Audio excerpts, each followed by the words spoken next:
Alright, what is up everybody? It's Lids and we are back for some more Pyre Community Rite Nite, and that means some multiplayer Pyre with, first and foremost, people from the Rite Club Discord server. If you are unfamiliar with this group, then you can check them out.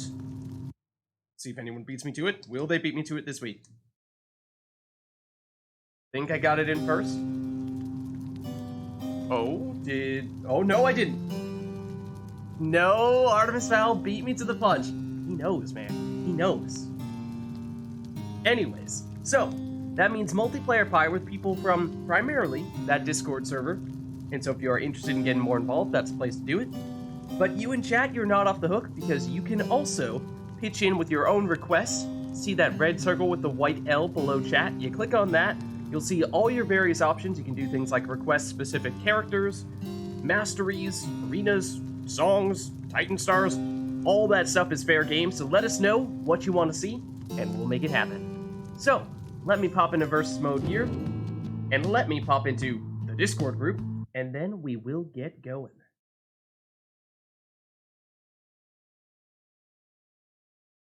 Hello, everybody, how are you? And happy holidays to you all. What's up, Failure? Awesome to you.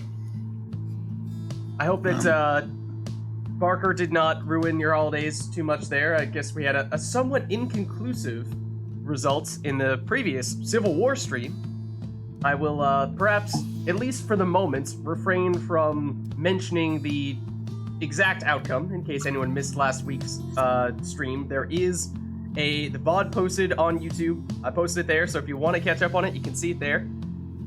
But a dramatic finish, to say the least. Artemis Val's like, no, you absolutely did not get that in there first. I did. But anyways, who would like to get us started for today in what will be our normal Rite Nite, in which we have opened up all the requests again. So that's one other thing to note, is that for the Civil War, last time round, we deliberately made it so that we had a smaller set of options for those requests so that we could keep things relatively competitive, but everything is back on the table this week. So anything you want to see, let us know. So I see we have at least a couple people here in Discord at the moment. Does that mean, shall we get things started off with you two here, Failure and Lag? How's that sound? Unless there's anyone else who's ready to jump in immediately? I think it's just us for now. Okay. I mean, we've got people in chat, but I think we're the ones who are actually ready. Okay. Let me send you two invites then. Oh, and I will need to boot up Steam Friends real quick. One moment, please.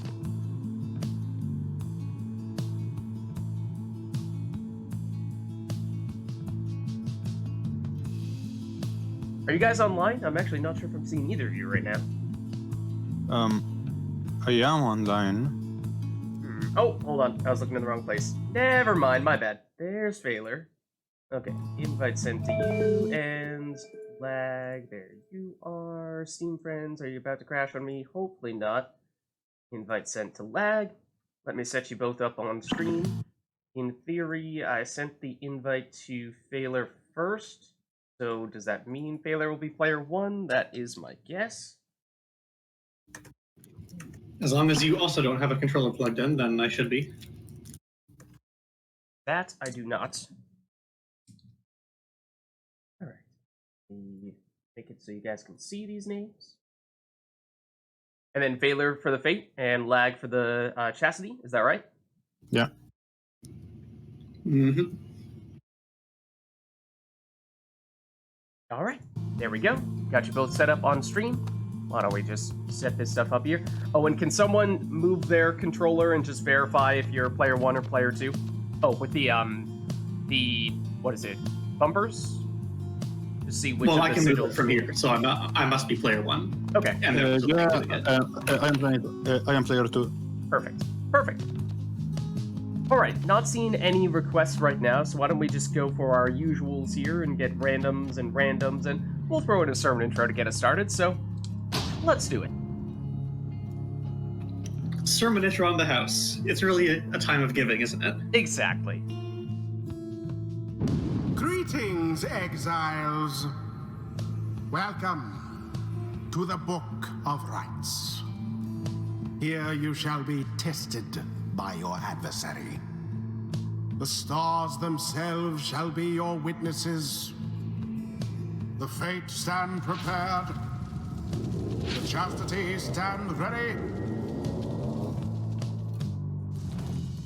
The rite shall begin forthwith. All right, so no requests here. Take whatever you would like to have for your teams. We'll have Baylor on the left here, player 1 as the Fate, and then this will be Lag Machine on the right, player 2 as the Chastity. Baylor leading off with Delbert here. Could be either a sign of likely a 100% Fate team or 100% Kerr team. Be the two most likely outcomes, one would think, from Baylor. Whereas Lag leading off with an Imp with Titan Tooth, which at the very least would be a good counter to Delbert. But we'll see how Baylor responds, and maybe was considering going triple Kerr. But after seeing that Imp, a good counter to the Kerrs, might have opted to go with the Fate team instead, and that means Raji, an Imp of Baylor's own, comes next. Now it's Oxiana here, so a Harp for Lag Machine. The Talisman, going with Prayer Beads, so this will likely be more of an offensive character to complement the defensive character the Lag Machine took first. And then, yes, as one might have expected, last member of the Fate here will be the final member of Baylor's team, going for the quick-throwing Almer. Then lastly, on Lag Machine's side, looking like it'll be Ignarius, so a big demon. On a small arena such as the Book of Rites, means he can cover a lot of ground with that huge aura. He's taking the extra speed. Normally one of Ignarius' biggest weaknesses, but covering for it a bit here. Begin. And here we go. And there we see a huge banishment from Baylor using Raji's Implosion. And that sets up Delbert for our first score of the night. The Imp's trading places there, but it's Baylor who wins out again, except for, oh, look at that, Lag Machine. Avoids getting banished with Soxiana and has the orb here. Might be biding a little bit of time to get some characters back, and does so here. Also has a portal that he can go through. Ignarius looking to knock back a defender. He makes it in, and that's a 30 damage score right there. Yes. Except Delbert is quick. There's 20 damage, and Lag Machine still with the lead here. Lag Machine did take some additional starting Pyre life with Ignarius. That gave him a bit of a head start. And that was a bigger score than Baylor's individual scores, though Baylor, of course, has scored twice compared to Lag Machine's once. Lag Machine with some decent defense here, though. Still waiting for, say, Zoxiana to come back. That is probably the character he would prefer to score with, because she does have Prayer Beads. That means he can plunge with her and not have to worry about her getting permanently banished. Though Darius is the highest damage scorer. Here is Zoxiana. Oh, except, look at that. Almer sneaks on past for a quick throw. And that brings us awfully close here. Technically, Lag Machine hold on to a slim lead, but we are more or less tied.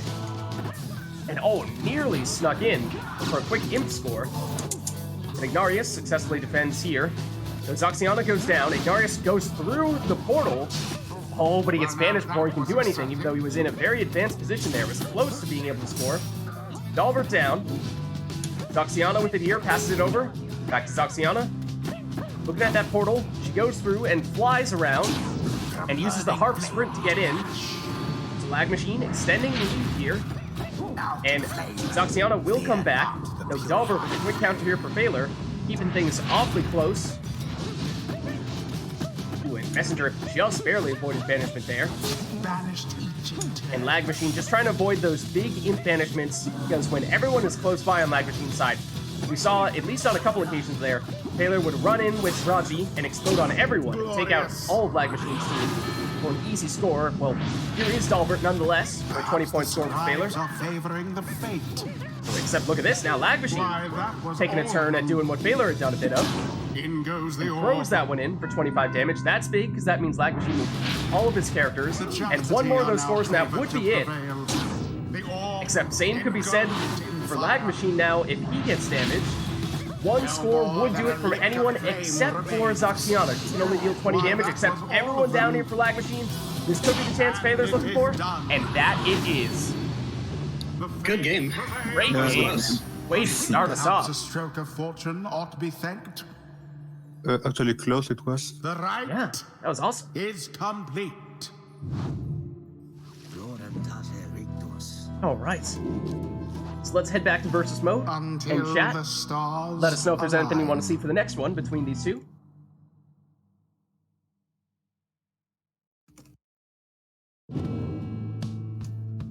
Otherwise, we'll just go to our usual random arena, random song, and have these two pick whichever teams they want.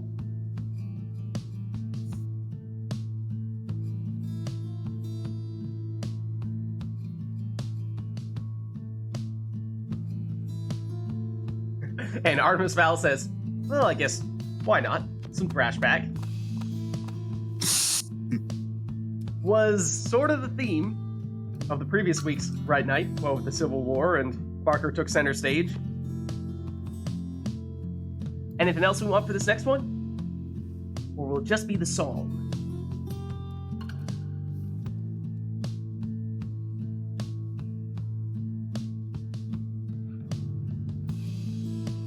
Seems like that may be it. So let's hop in.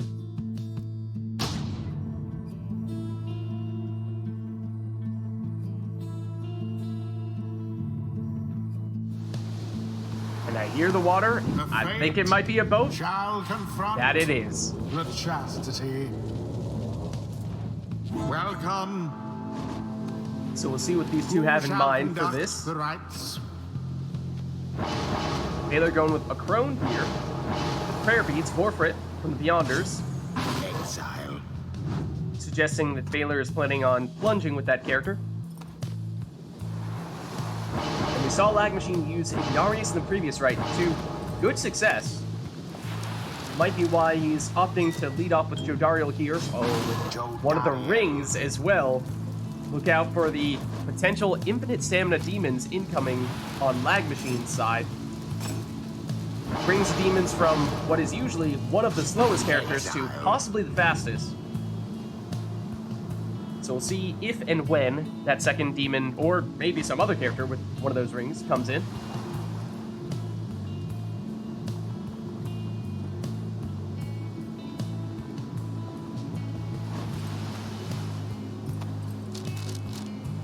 And going for Rookie with it instead. Okay. So the Curs usually are able to sprint much longer, so it's not as significant from a speed standpoint, but it does help a lot with the jumping ability from the Curs. We've seen some people start to do that a lot.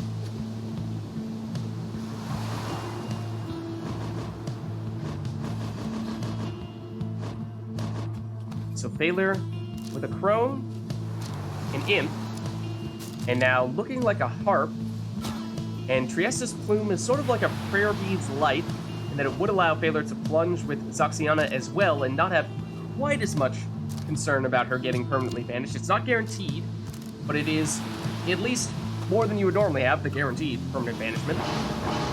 So, a very aggressive offensive setup here from Baylor. Outside of the Imp, maybe that's, the strong defensive character to complement those. Then the final spot here for Lag Machine, looking like it'll be Headwind, which can be a strong defensive character to choose, especially with Gold's Bracer for those big power casts. So here we go, on the boat. Who knows what's going to happen? But there is your infinite stamina Jodariel, going a little bit crazy there, banishing one. Headwind with the interception. Jodariel sidesteps the implosion. Just Zoxiana back to defend here for Baylor. Now Raji coming back, but can't stop Rookie from hopping in. Mark upon the flame. So that means first score here to Lag Machine. To the adversary's Jody flame. knocks back a defender with the jump. Hides in the corner, passes it over to Headwind. Jody goes down.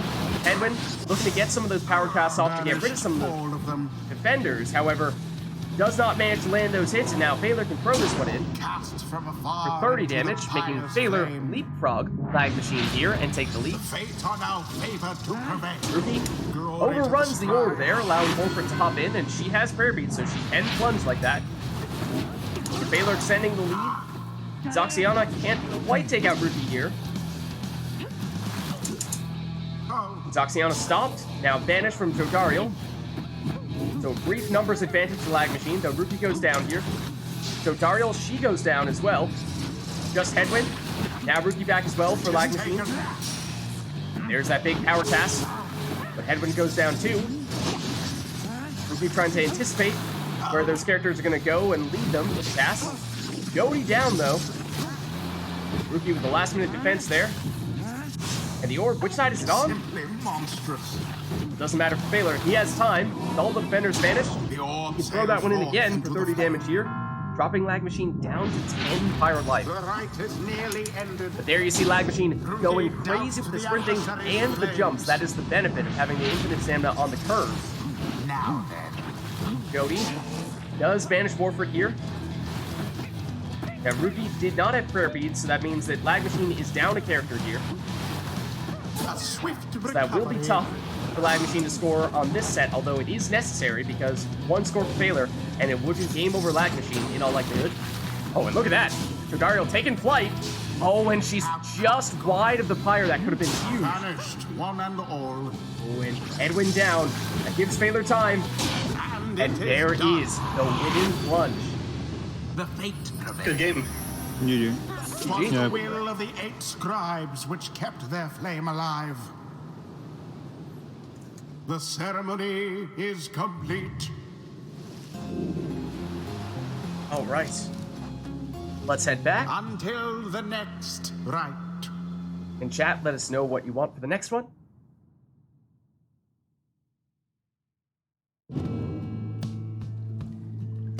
So that means we will switch back over to a random song unless we want to continue the thrashback theme. Although, Artist Val, I don't remember if you were still around at this point or not.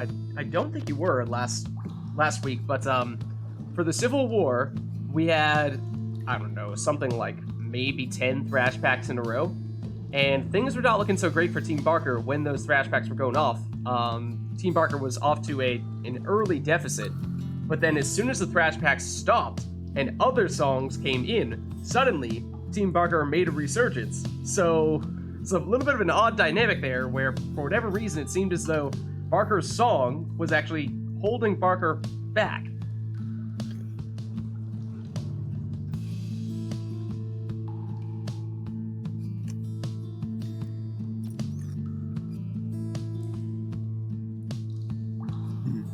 Okay, but not seeing any requests, so why... Oh, hold on. Commonwealth propaganda? I don't know. Facts speak for themselves.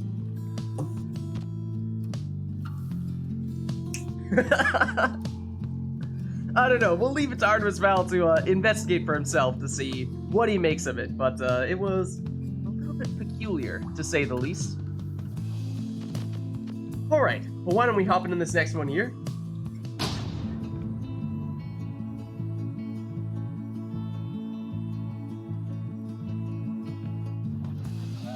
When I'm hearing the imps, The fate Isle of shall Kalamer take incoming. on the chastity. Welcome. So lots of chaotic arenas to start us Who off, shall conduct the rites? but no other requests, so take whatever you'd like here.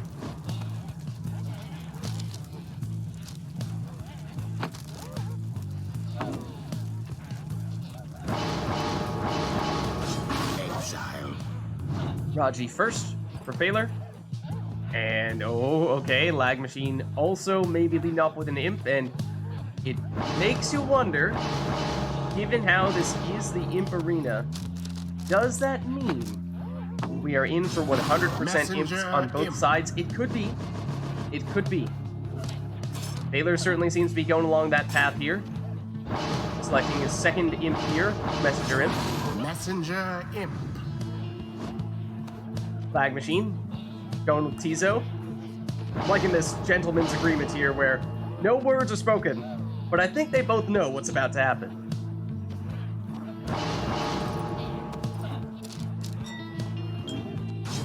Tizo with the quick throws for Lag Machine there. And last one, yes, is Failure's Tizo, and he will also, at least it appears here, have the quick throwing talisman. That could make Tizo on either side the most threatening of offensive characters. Then lastly, will be Raji for Lag Machine. Talisman here. The Lanthorn, it seems. Oh, there it is. Exile. And here we go. All imps at the Imp Stadium. What will happen? Lots of portals. Hard to score against them, because these are very strong defensive characters for the most part. So I think those quick throws, as you see there, could very well be the key difference makers. And Titan Tooth can also be a good setup there. See Baylor using it to stun Lag Machine whenever he hops into them. And those portals, if they are placed well, could also be a good way to fast-track someone to the Pyre. Meddlesome imp. Baylor using one of those portals right there, except Lag Machine intercepts. Oh, and has someone hanging out by Baylor's Pyre for 15 damage plunge. However, Baylor's throw was for 25 damage, so Baylor's still with the lead here. Lag Machine also did not have prayer beads on that character that plunged, so that means that Lag Machine is down one imp here. The Lag Machine does appear to have taken the super portals from at least one of the imps, giving him infinite stamina when he goes through those portals. Here's Baylor. Merely a glancing blow. That's a quick throw, though. Only 7 damage that time. And that does actually give Lag Machine his other imp back. So in some ways, a blessing in disguise for Lag Machine here. There you see the infinite stamina. Can Lag Machine take advantage of it, though? And it's just one of the opposing imps that time. But may have been looking for something kind of like this, taking out everyone on Baylor's side. Can he be quick enough, though, to score here? Wants to try to, go for the throw. That way he can avoid getting banished in the process, and in doing so, meant that he ran out of time here. How very sad for But attempt number 2, this time succeeds for the full 15 damage. That means that these two are neck and neck here. Slight lead for Baylor. Oh, and look at that. Baylor sneaks past a throw there. And the imp's knocking the orb towards Baylor that time.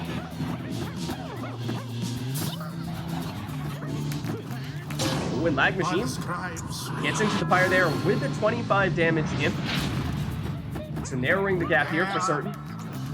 But again, no prayer beads, so again, Lag Machine down one character. That is one of the key differences between throwing in and plunging, especially on teams like this where we don't necessarily have very prayer bead-centric teams. Positively brutish.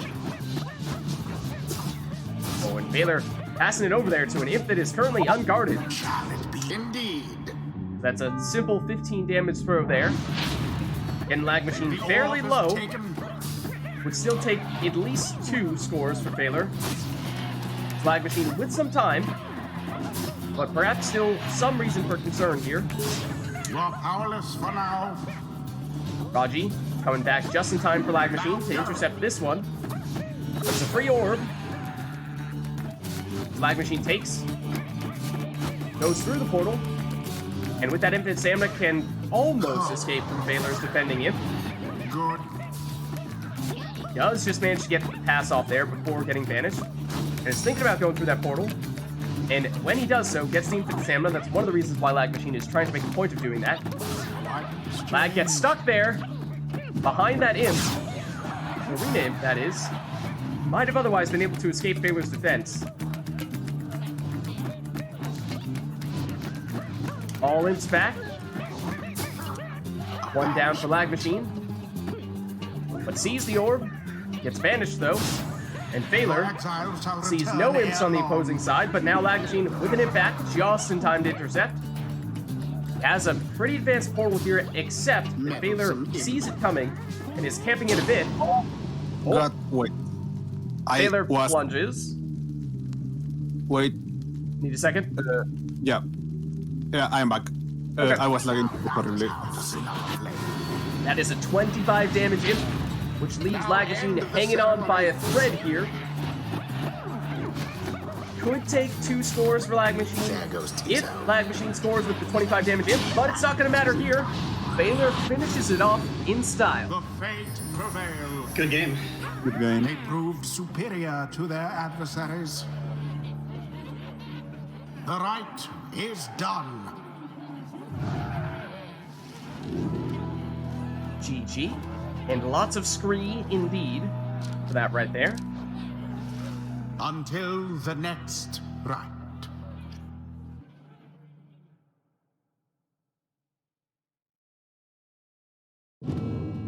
Okay, so let us know what we want for this next one here.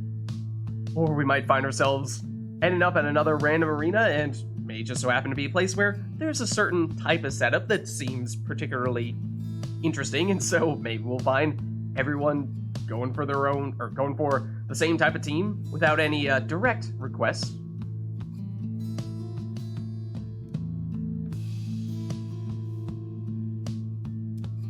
What's up, Aqua? How are you?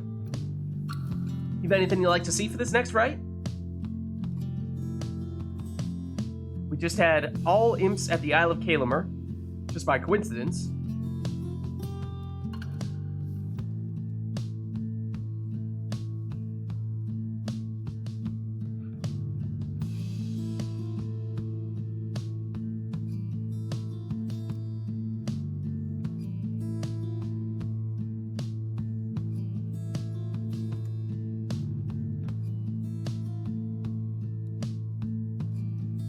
Doesn't seem like we're getting any requests from chat right now.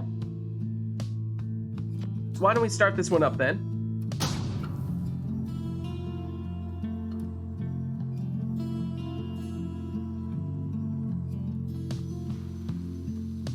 The fate. And this time, we're at the Glade of Loon, meaning Lag Machine's home arena. Welcome. To see if there is any sort of Who home shall field advantage conduct this time. The rites. But no requests, so you two are free to take whatever you'd like. And we saw a lack of prayer beads in the previous rite. Baylor may be looking to make up for that a bit this time round, taking prayer beads on Dalbert to lead things off. And Lag Machine looking at Manly here, which is fitting, what with this being the place in which you first encountered Manly.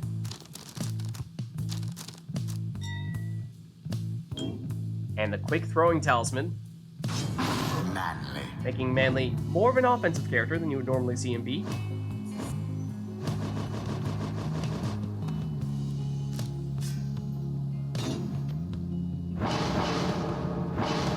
And a strong defensive snatch right here for Baylor with those power casts from Gold's Bracer. Lag Machine maybe even going with an all chastity setup here. Going with Zoxiana now.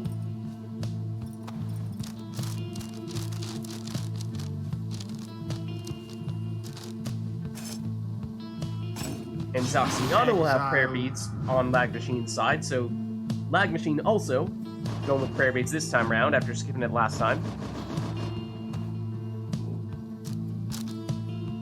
And lastly, Baylor looking like he'll fill things out with a worm with Vengeful Vow.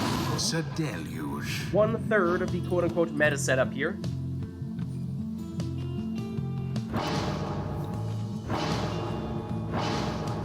Finally, Lag Machine thinking about an imp.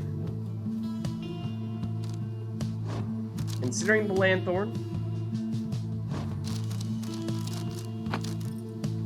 But instead opts for Titantooth Messenger. for the stuns. So we'll see how this works out for both of them. Now begin. Lag Machine momentarily places a sapling on the orb, but gets banished before that can do much for him. So here's Oxiana, and she snakes her way around all of the defenders for the first score here. And she did take prayer beads, so she will be coming back. And a quick defense there to stop what could have been a quick score from Dalbert. And Manly, remember, has the quick throwing talisman, so he is dangerous when he starts making moves like that. Dalbert just barely avoided banishment there from Zoxiana, makes it into the Pyre, and ties things up at 80 Pyre life apiece. Triumvirate is closer than the other. And there's the power cast from Thander, bouncing back in her face. Zoxiana versus Dalbert. Dalbert sneaks around the opposite side. That brings Baylor to a lead here. And Arena will continue to get smaller as these two continue to score. Vegetarian passes that one off. But then gets banished there. Zoxiana, ooh, she goes down to the big Snatter power cast. Manly here. Blocks Dalbert.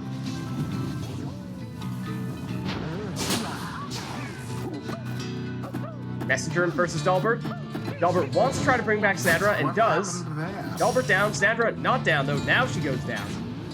Zoxiana avoids the worm.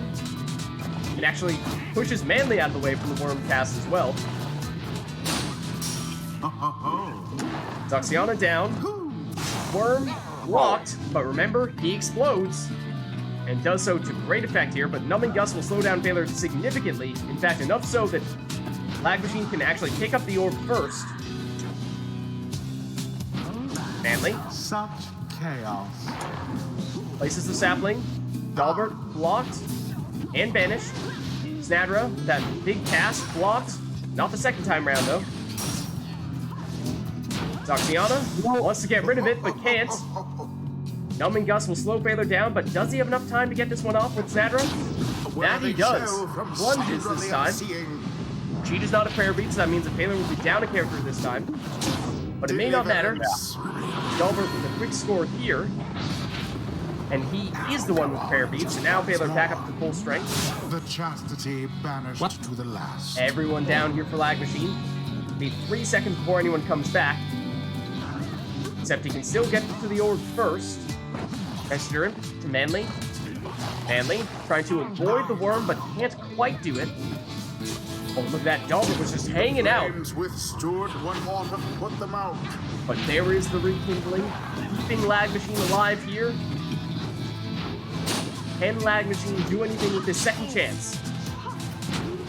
Zoxiana flies over Snadra, gets blocked, and then lands on Dalbert's aura. So she goes down. Dalbert can't make it past the sapling.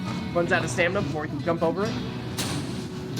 Exile's back here for Lag Machine. Oh, there's a double banishment, triple banishment from Snadra. Stands unopposed. 3 seconds before Zoxiana comes back. Will that be fast enough? It will not, and Phaler will take it. The fate Good prevails. game. Good game. GG. Accomplished effortlessly, I might add. The rite is ended.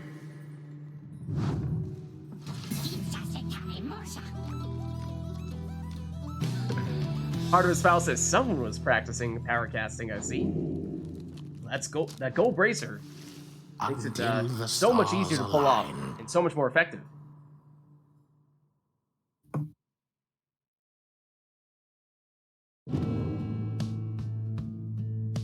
And so, yeah, Aqua, you are welcome. If you'd like to give any requests here, let us know what you want to see. Twitch is encouraging you to make something happen, then feel free. Let us know.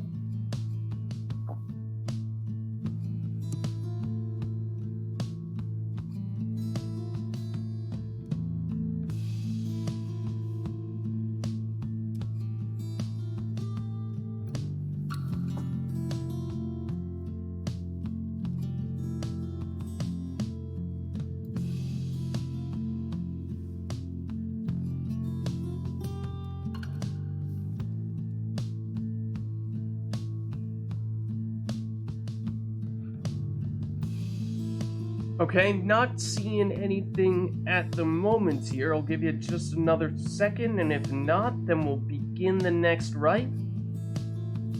Seemed like Aqua was maybe pondering as to whether or not he was going for some kind of request here, but oh, hold on. We'll save up. Okay. Let us jump into this one then.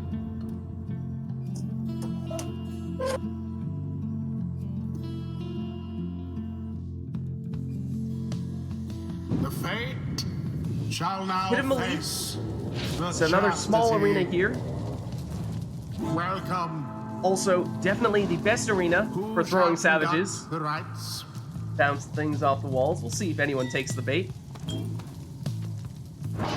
Seeing Phaler is opting for throwing, yes, although this will be through a crone for unblockable and usually slower throws, but still, certainly something to be said for that. Very difficult to stop one of those crones, because once they get the throw off, there's nothing you can do about it. Just need to put them to a halt before they can get close enough, which is easier said than done. And Lag Machine using a crone of his own.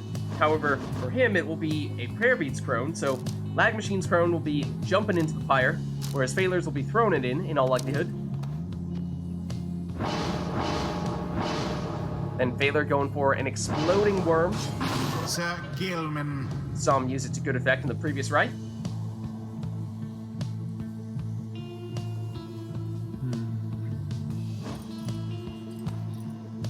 Lag machine thinking. Big demon here.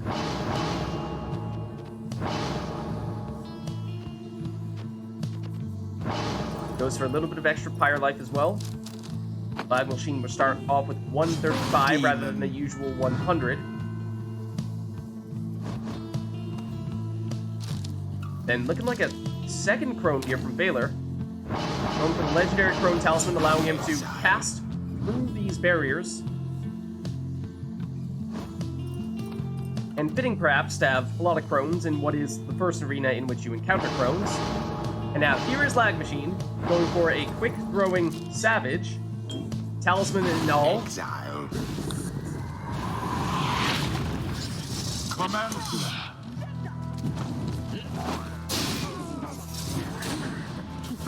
Here is Gareth. He goes down. Now leaves Lag Machine with no one here to stop. The orb Baylor's throw. first in the chastity's flame. Now to the flame. Oh, and that throw there from Baylor just a little bit off target. Lag with Gareth. Can't make it past The Forfeit. last of them. And that means once again Lag Machine is defenseless here. Does Baylor have enough range on that? He may. Oh, but Lag Machine able to intercept that one. That one may have been fallen just short in that case. Definitely can't stop one from that close by, though, from a crone. And now Baylor has eaten through that early advantage that Lag Machine got by taking that Demon Mastery for the starting 35 additional Pyre life. And Baylor with even more damage here from the crones. But that throw a little bit short. Oh, 1 second here. Just getting another. God, I lost controller lag function spike. for a second. Oh, Okay, here. Got it back? Yeah. Ready? Okay. Yep, ready. Resume. Hey, you can move, right? Okay. Okay.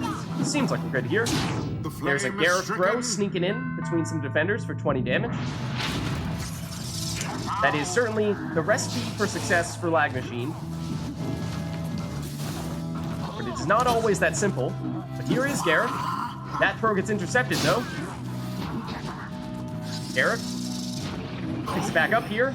And oh, can't quite hop over that cast. No Nor sign can of the Udmilda. chastity for now. That means Lag Machine defenseless Why, here. That was rather bold.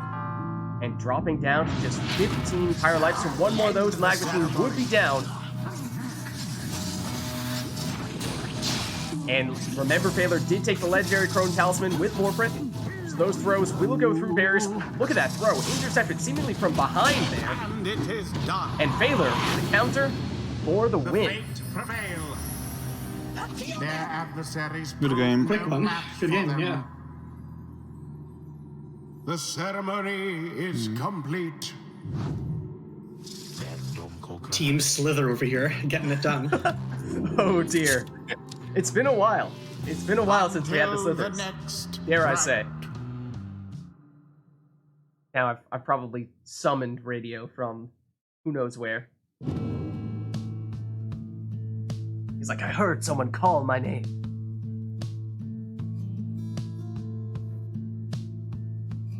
Alright, chat, so let us know if there's anything you want for the next rite. As a reminder, you can do everything from exiles, to masteries, to talismans, to arenas, songs, Titan stars.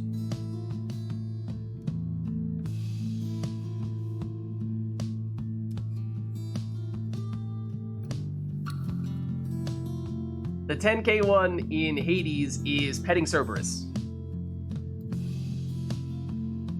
Really? You lock that behind 10k? Are you telling us that you No, that should be like 100. I know, I Absolutely insane. Yeah, that you don't do that after every run?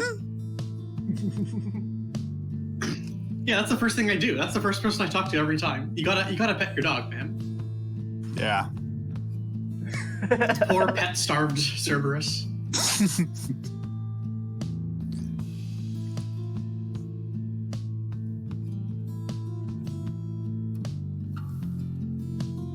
Alright, well, maybe we just start this one up in that case and we forget about that whole thing there. Don't worry about it. Cerberus gets plenty of pets. The fate shall confront the chastity. Welcome. Alright, so we're at the Carnival Who beer. shall conduct the rites? Mel is unconvinced.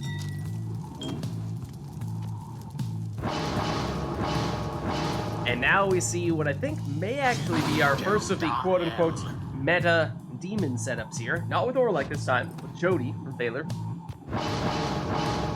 Whereas Lag Machine going with the person that you first encounter in this very location, and the person who we featured in the prime spot last week, Barker. Did he successfully steal Christmas?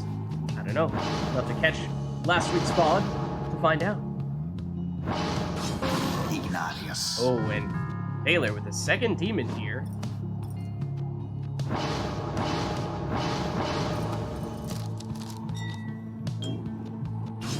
Rookie. However, Lag Machine going with a second Cur. Is this going to be all demons versus all Curs? Certainly looks like it's headed in that direction. Baylor prepared to take the third demon here, locks it in. Now Lag Machine. This is definitely not the side of the matchup that I want to be on. I was like, what? I'm used to the person taking all Curs. Dogbert. Yeah, But don't here it worry, goes. I stuck at first. We'll see how it plays out here. Now begin. So some big, slow, but powerful demons for Baylor Fate are versus first some to little strike their quick adversary's Curs flame. for Lag Machine. First score here to Baylor. To the flame. What happened? No. Unfortunate All those for Curs down chastity. here. A rather Oh. cunning trick. And a quick throw from Jody means that Lag Machine finds himself in a bit of a hole here to lead things off. Jody with more of those quick throws. United That time, in banishment. Kerr jumping in front of it, sacrificed himself, but didn't hold Jody back for long.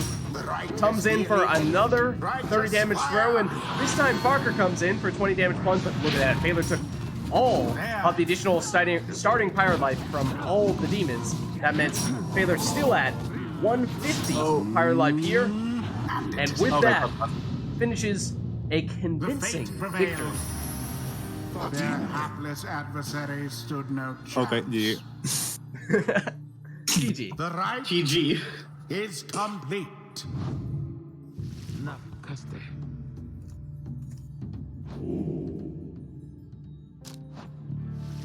Until the stars align. What's up, Chewing Dragon? How are you?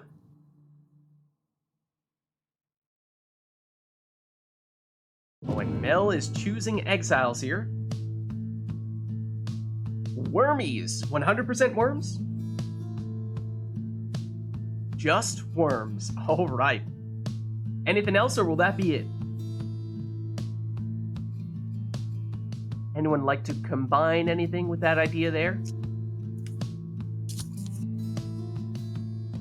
Oh, glad to have you back, Chewing Dragon.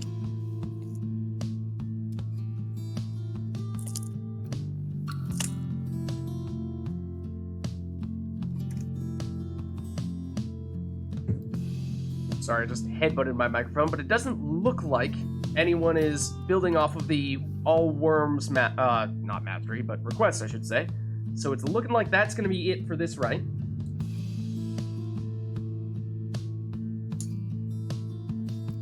People were bad-mouthing worms on the Supergiant server. How dare they? You set them straight, right? You let them know that worms are S tier, right? The fate shall now face the chastity. Welcome. Who shall conduct Well done, well the done. rites?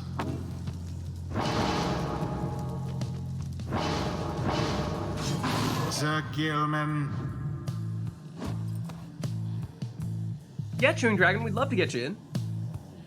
We've had Baylor and Lag Machine were the first two to set themselves up here. But as soon as one of them wants to swap out, then happy to get you in.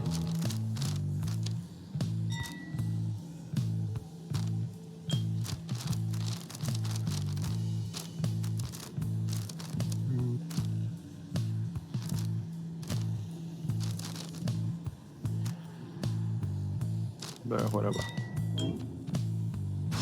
It's a deluge.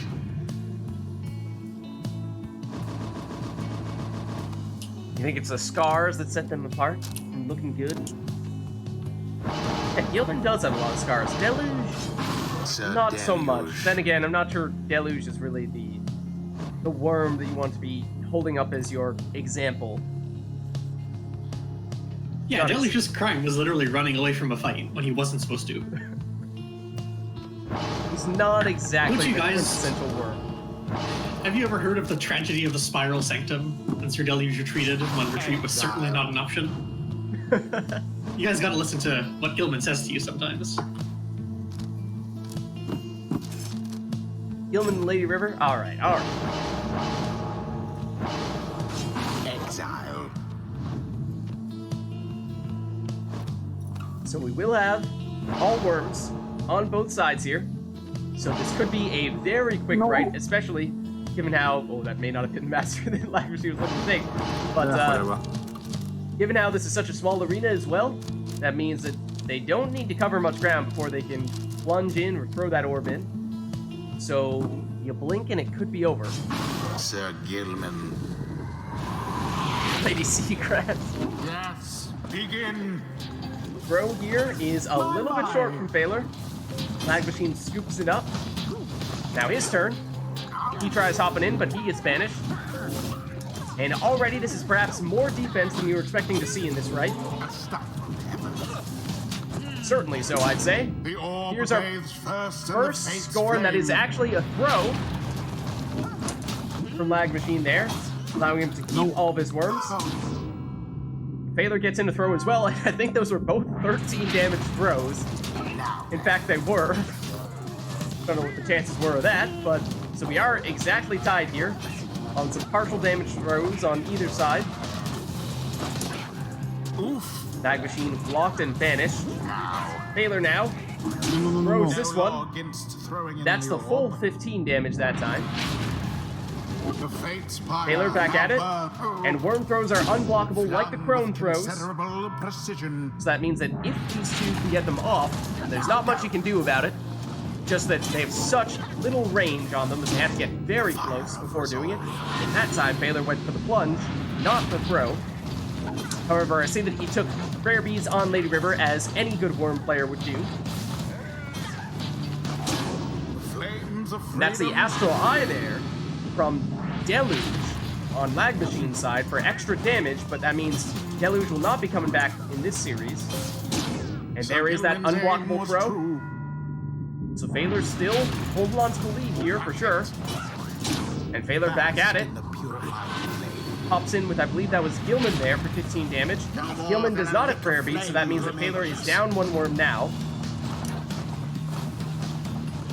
Lag trying to figure out who to score with, and was charging up a throw there, but didn't get it off in time before he got banished. Has only one worm, now two worms back. Defense. Lag Machine. Ouch. Blocked and banished.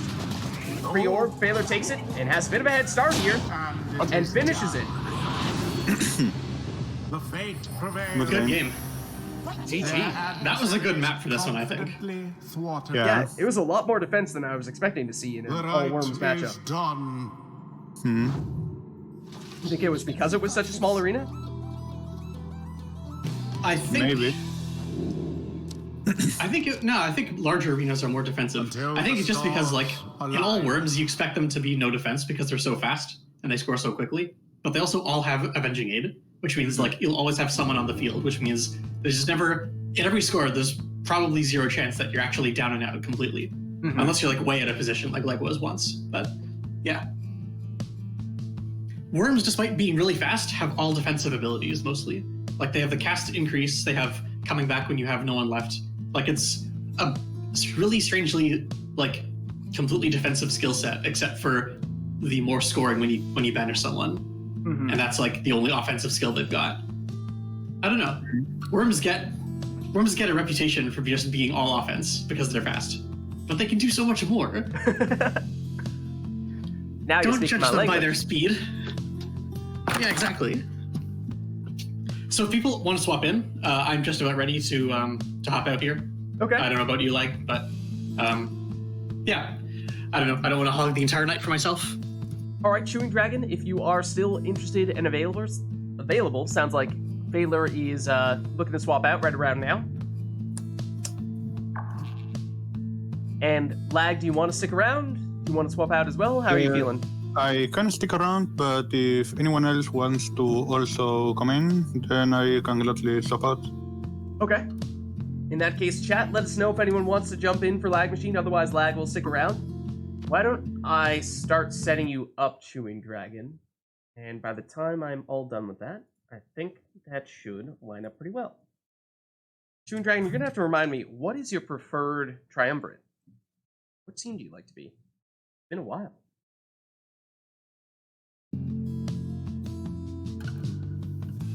You should, Failer. You should. We have a bunch of footage to play in the background as you're talking about things. Yeah. Dissidents for you? Okay.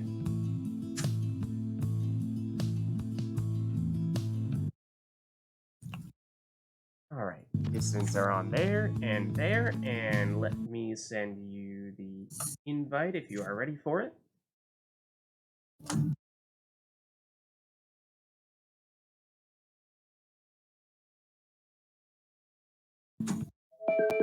Alright, invite sent.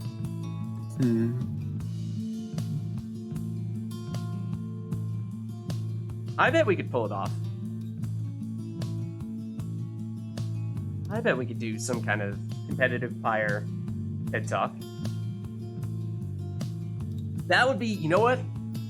If we ever, we should ask Bratty for the results from her research that she's done on the previous Rite Nites. I mean, ideally, of course, the more data, the better, but even what she's gathered thus far, and then that can be your statistics that you can refer to. We can say, you see, there is a 73% chance of victory when you use this setup here. Well, that's kind of, I don't know, I think just raw setups and win percentages, that's too much dependent on the player. I kind of would rather go with what different exiles are good at, what different talismans synergize with them, the obvious and not so obvious synergies, and like sort of almost behind the scenes workings of this game, because there's a little bit you have to understand that is never told to you in like tutorials and stuff. You just sort of have to get lucky and figure it out. Yeah, basically like a competitive guide to Pyre. Something like that. And no worries if you don't have a mic today, Chewing Dragon, no problem.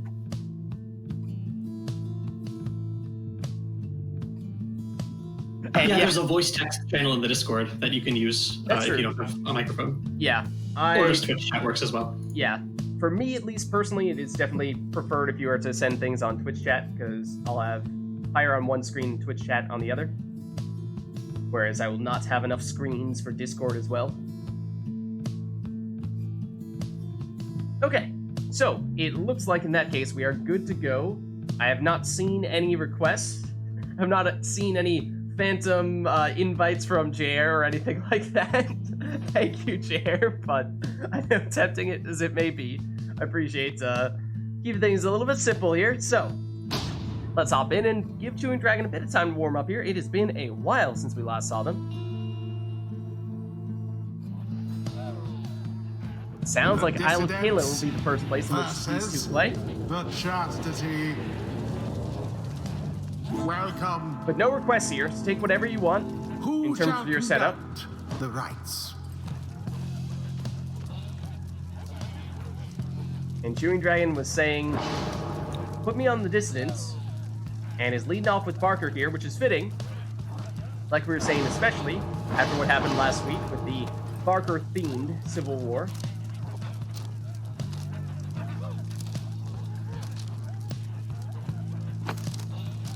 Chewing Dragon's like, please do not give me any requests for my first Rite in forever. I need to warm up first. Maybe it's time for Barker's comeback.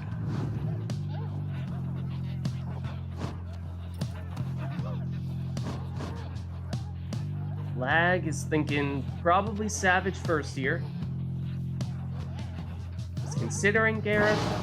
Now seems to be preferring the Stowaway.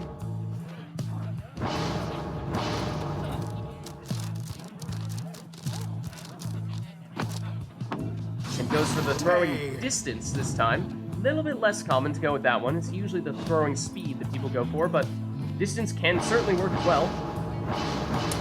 And now here's Chewing Dragon, using a Savage as well. And this time goes for the Vanishing Throws. It's a little bit more of a, I would normally say defensive combo, though you can use that offensively as well to eliminate some of the would-be defenders. Make some room for you to score. Last spot here for Lag Machine is looking like it'll be a quick throwing imp. Oh, sorry, second to last spot, I should say.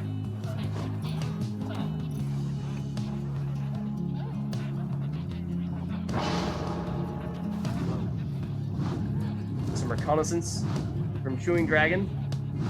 It's a Savage and an Imp on the opposing side. The Imp has the quick throws. See how that influences what Chewing Dragon opts to take here. Looks like trying to decide between Celestial Spike and the additional banishment time. Goes for Celestial Spike, that means that the throws will banish people. Much like what Chewing Dragon opted to take on the Savage using a Talisman setup. Does something similar here with the Demon, just using an ability to set up the same type of thing. Then last spot here for Lag Machine will be a Nutrition Stick on Manly. So we'll see how it goes. Lots of banishment from Chewing Dragon. My goodness. And then a fair bit of throwing from Lag Machine. And there is one of those throws. 13 damage here to get us started. The orb is up. Barker is quick. Throw is short. Allows Lag Machine to set up a sapling on top of that orb. Set up camp. Stowaway. Sidesteps, hopping around a couple of defenders here. But gets banished. Almer. Ignarius. Ignarius' throw. Those two can banish with the throws for Chewing Dragon, so watch out for that. But just Almer back here for now. Manly can't avoid that cast. Stowaway. Messenger Imp to the Stowaway again. Stowaway hopping over the Imps and using them as a bit of a defensive barrier there. Allowing enough time for Lag Machine to get that throw off. Here's Almer. He managed with those throws, as you saw there. Didn't hit the mark, but it is always a threat. Interception there from Chewing Dragon. And there's Almer plunging, 20 damage. Looked like one of those Imps was blocking the Pyre for a second there, but Almer found a way to wind around it just enough to get in. Stowaway. She goes down. Another one of those saplings placed on top of the orb here for Lag Machine. Moving in with Manly. And there he is, the Nutrition Stick, allowing him to beam himself awfully close to the Pyre, but not close enough to score. Chewing Dragon's back at it. Goes down with Ignarius. Ignarius is back now. Not for long. Manly. The Lag Machine. He goes down. Very defensive matchup here with lots of banishments. Stowaway. She goes down. Messenger Imp. Thinking about trying to take out Iggy, but it goes the other way around here. Iggy banishes 2. Lag Machine hops around Iggy though, picks up the orb. And around that cast, True aimed thrust for a full 20 damage throw here. It's Lag Machine extending the lead. That's it. Manly has those long distance teleports. But he goes down here. More big banishments from Chewing Dragon. Ignarius banishes with the throw there. It's a great effect, although Lag Machine seems to have taken Numbing Gust, which means that if Chewing Dragon does banish everyone, then Chewing Dragon will not be able to sprint, will not be able to throw, and will not be able to use any special abilities, which is a good counter to the high banishing ability approach. Plunges into flame. Manly plunging, using the benefit of that super powerful Nutrition Stick. And with that, that means that Chewing Dragon probably can take 2 more hits before going down. That throw is just shy, except all defenders gone here. Brilliantly So done. Almer can plunge to 20 damage, so Chewing Dragon not out of this. Tis taken. Does mean that Almer is permanently banished here, though. So disadvantage Chewing Dragon, and that is perhaps all the Lag Machine needed to jump in here for 20 damage, and one more score would almost certainly do it for Lag Machine, barring a extremely quick throw. Good. Chewing Dragon looking to get rid of some defenders. Remember, though, with that Numbing Gust, it is a bit of a risk. If everyone goes down, as they just did, then that means that Chewing Dragon now can only plunge, cannot throw, and is also slowed so much so the Lag Machine can get someone back to defend. That means that for Chewing Dragon, in many ways it would be preferred if you can find a way to score without having to banish everyone. And Almer with a throw for 18 damage is big because that means that no one will get banished on Chewing Dragon's side, although it also means that everyone is back on Lag Machine's side now. There are all those big banishments, but Numbing Gust re-triggers, and that gives Lag Machine enough time to banish Ignarius before he can score. That is the strength of Lag Machine setup here, and it is enough for Lag Machine to hang on for the victory. A perfectly agreeable performance overall. The GG. rite is ended. No se le culpa. Alright, let's head back to versus mode, and Chewing Dragon says the preferred song is the Until Accuser's the theme, next and you know, we rite. don't hear it very often, but it's pretty high on my list as well, because I remember way back when Pyre trailer came out. Might have been the first trailer, and I think that was one of, if not the first songs that we heard from Pyre. And so in many ways, that was sort of the song that I affiliated the most with this game. Even before I played it, even before I got it.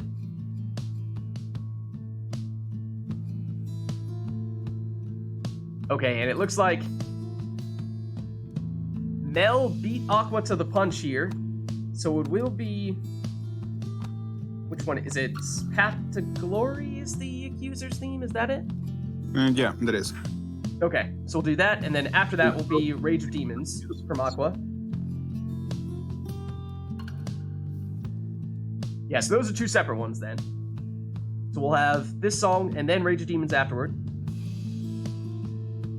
Anything else that we would like on top of just the song for this next right? Now that we've given Chewing Dragon at least a little bit of time to warm up, or we're feeling merciful and we'll give him a little bit more time to get back into the thick of things.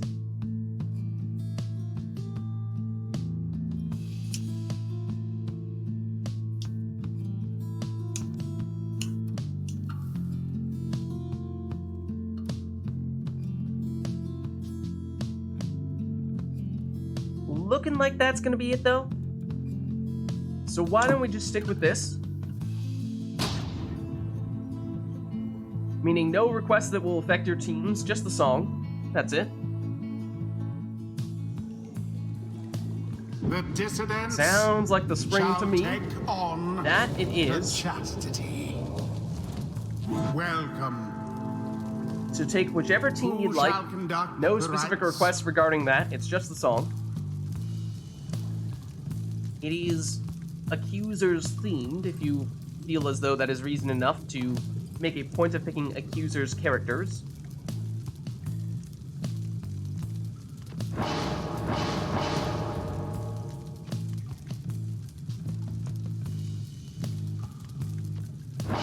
Chewing Dragon going with Headwind first here.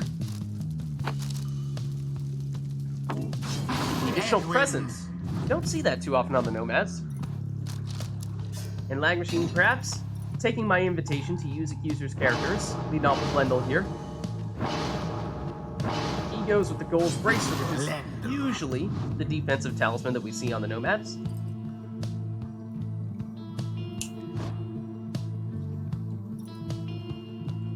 We saw Chewing Dragon use Ignarius last time round.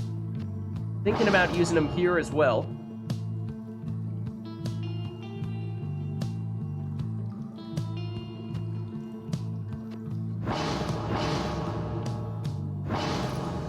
And goes for what would normally be the meta setup, at least from a mastery standpoint. Then goes for the legendary Demon Talisman for the additional casting distance.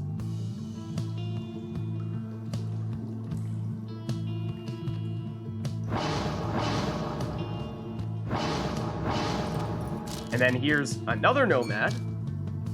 This time it looks like Headwind on Lag Machine's side, though he's taking another look at the masteries, possibly second-guessing himself a little bit here.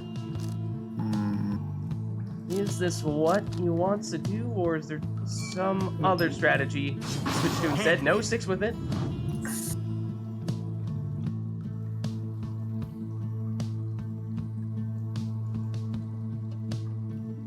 Last one here for Chewing Dragon.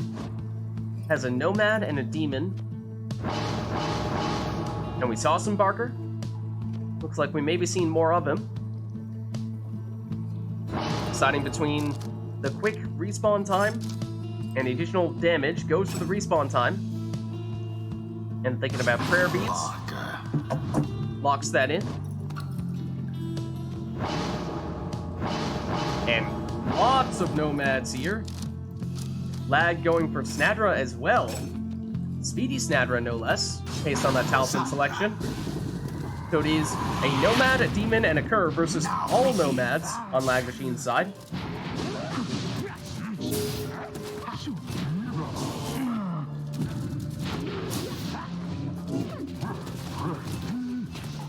Thanks for stopping by, Rumi. And it is, Lag Machine here, sneaking by with Headwind and Lendl.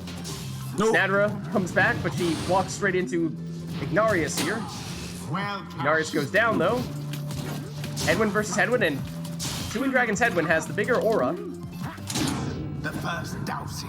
But there is Barker plunging, and he does have prayer beats. That means he's coming back. So early lead here to Chewing Dragon. Pass it back with Barker here. Hops over one defender, but runs out of stamina. Can't make it past the second. Snadra, Lendl, Headwind. Headwind down. Ignarius goes on a spree here. Takes out everyone. This time Lag Machine does not have Numbing Gust or the Typhoon Bottle, meaning that Chewing Dragon does have time to, vanish, but not time to score here. Lag Machine coming back just in time to stop that one. And seems as though he may get away without taking any damage. Double shoulder smash that time. Both Nomads banishing each other. Ignarius is back now. Has the banishing throws. And that big aura, he has been using great effect thus far. Magnificent. This time sets up Barker for another 15 damage plunge. Chewing Dragon extending the lead. Two teams trading characters here. Ignarius down. And that means everyone down here, at least for the moment for Chewing Dragon. Barker comes back. Not quickly enough, though, to stop Headwind for a 20 damage plunge. That makes Lag Machine closer still, but a lead nonetheless for Chewing Dragon, which he extends here. More Barker. Set Barker down here on a huge power cast from Lag Machine. There's Lucky Break triggering for Chewing Dragon. That is the quick respawn time that we were talking about Chewing Dragon taking. Brought Barker back with just a 1 second cooldown. Which means he's back at it here, though he gets shoulder smash. And does not get the quick respawn this time. All of them. That makes everyone down here for Chewing Dragon until Barker does come back the slow way. A bit of a blunder. Chewing Dragon now with Barker. Gets some stamina back. Passes it over to Ignarius, back to Barker as he gets banished, though. Big power cast from Lag Machine. Going against the large aura Headwind. And large aura Ignarius, of course. And Ignarius takes down 2. Make it 3 of Lag Machine's characters. Can Chewing Dragon take advantage of this opportunity? Not quite. Lendl back quickly enough to stop Ignarius before he can score. Yeah, this was just Lag Machine opting to go all Nomads of his own accord. No request here. No. Barker looked like he was charging up a throw there, but that seemed to be his momentum taking him in for the plunge. He does have prayer beats, so not a huge difference between the throw or plunge there. Edwin tried to escape Ignarius in that huge aura. Does so here, but then gets followed up with a banish. And Ignarius is back at it here. He tries to avoid getting banished. Everyone down once more for Lag Machine. But it seems like every time that happens, the Nomads come back just quickly enough to save what would otherwise be a free score. Chewing Dragon. Headwind down, 2 Headwind. Snadra down, Headwind down. Those big Nomad casts. Doing what they do best. Banishing a lot of people very quickly. Barker versus Lendl. Barker down. Lendl to Headwind. Headwind avoids the cast from Ignarius, but not from Barker. Lendl goes past the orb to try to banish Barker. Does so, but then he goes down.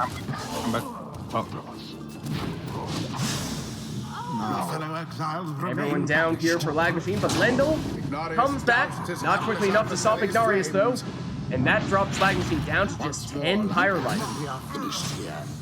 But look at that huge cast there from Lendl. Almost enough to free up the scoring opportunity here, but Barker comes back in time to stop him. Barker down. Will Lendl have time to do it this time around? No. Now Headwind is back to defend. Shoulder Smash means that it's Lag Machine who loses the character that time. Power Cast from Snadra is not enough to stop Barker. Chewing Dragon takes it. Dissidents prevailed. Good game. 'Twas as GG. though the scribes themselves stood by their side. Thus end this night's proceedings. And Barker for the winning plunge as well. There's your little thrash pack at the end for you. Until the stars align.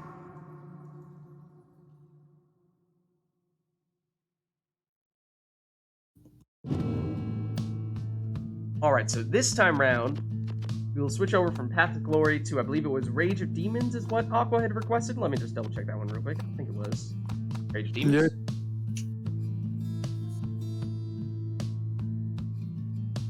That it was? Okay. Anything else we want on top of that? So a song request.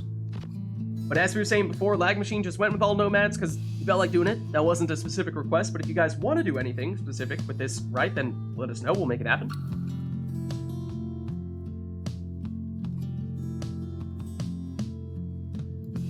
Yeah, hasn't Twitch added a few emotes that are available to everyone over the past year or two? So at least I think the selection's gotten a little bit better.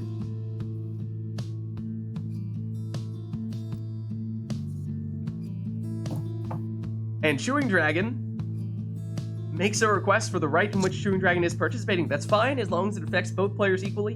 And on this occasion, it seems like that is the case. Chewing Dragon says, all curs. All curs. On Rage of Demons as a song, but you know what? Maybe those curs are feeling a little bit demonic today.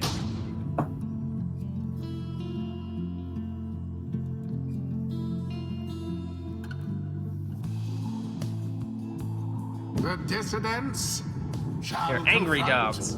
The chastity. Welcome. Alright, so all Who curs, shall conduct as the per rites? Chewing Dragon's request.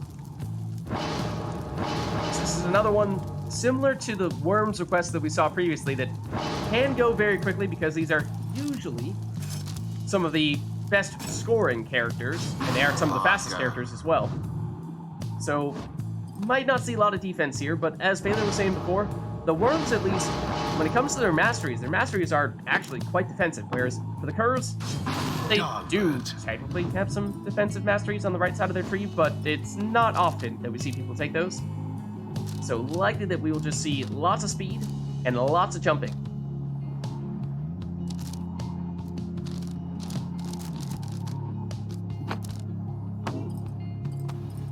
So it'll be interesting to see how these two opt to differentiate their teams from one another. Here it seems like we're seeing Chewing Dragon going a little bit more down the right side than one might have expected. In fact, goes 100% right side and goes with the extra presence on Rookie. So a very defensive setup, at least on that character there. And then Titan Tooth is also definitely a defensive talisman to take, stunning characters that Lag Machine jumps into. So that'll be interesting to see how that balances out then, between what is normally Kerr's greatest strength being their offense, and what seems to be a bit more of a dedicated effort this time around from both of these players to spec a little bit more into the defenses than you might otherwise see. And Turin Dragon opting to do so similarly here on Dalbert. Not quite 100% right side for the defensive stuff, but just takes the double jump on the left side. Everything else is on the right. And goes with the Lanthorn, which is also a defensive talisman. Getting back a character whenever Dalbert banishes someone.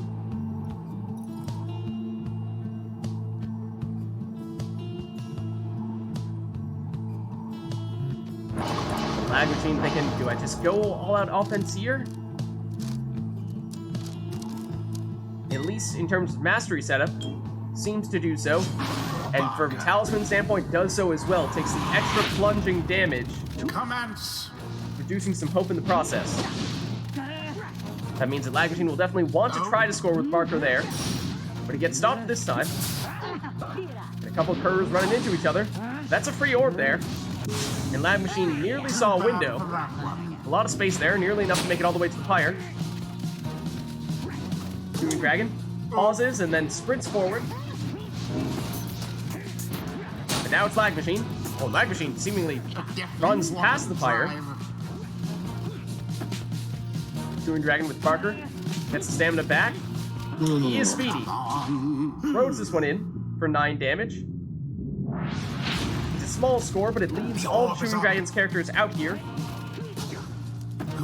Turin Dragon stopped before he can score there with Parker. Strong defense from Lag Machine. And yes, similar to what we saw with the Worm setup, it seems like we are seeing more defensive play than we might have expected, and there is a big score with the extra damage curve from Lag Machine. So like we were saying, that is definitely the exile that Lag Machine wanted to score with, but by taking the extra damage on the talisman, means he didn't take prayer beads, so didn't get that character back. Didn't stop him from scoring again here, though. That's 20 damage from Rookie. Rookie didn't have prayer beads either, so he's not coming back. This Lag Machine is still down 1 Kerr, but he is holding on to now what is a somewhat sizable lead. 52 to 91. Good defensive plays from Chewing Dragon this time, though. Given enough time to throw this one in for 15 damage, narrowing the gap, and meaning that Chewing Dragon will keep all characters in. Let's see what Lag Machine's response is, though. Goes for the plunge for 20 damage. And Dalbert did not have prayer beads either. I don't think anyone does, at least on Lag Machine's side. So Lag Machine's still down a character, but is extending this lead, and as long as he's doing that, it's probably a sacrifice that he's willing to make.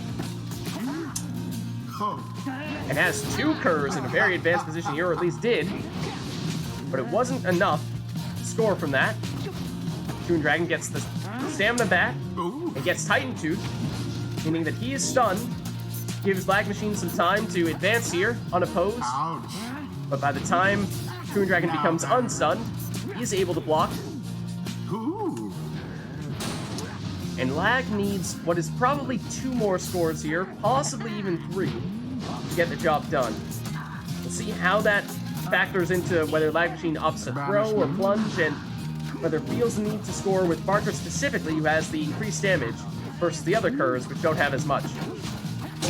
No. But here's Lag Machine, getting scored on for 20 damage from Chewing Dragon. Chewing Dragon does have prayer beads on Barker. That means Chewing Dragon is able to bring all of the characters back, unlike Lag.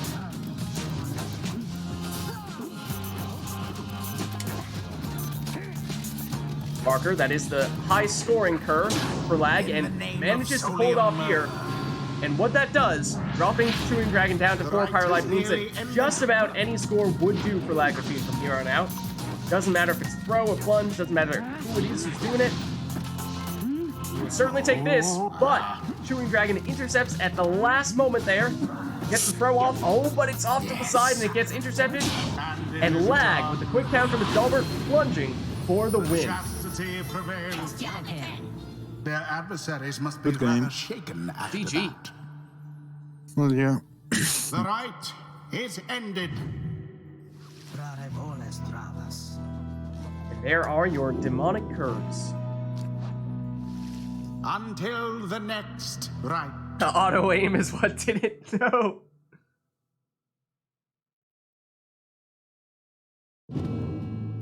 All right, so we'll head back to our default sound or song settings, and if there are anything that you guys want to hear in terms of songs or exiles, masteries, talismans, arenas, Titan stars, all those things, let us know.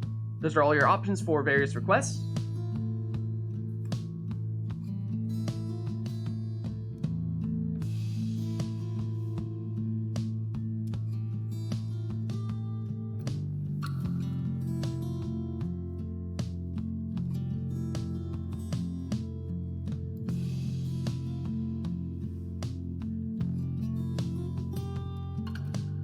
And Chewing Dragon is going back to the Dissidents song, that of course being Brass Pack,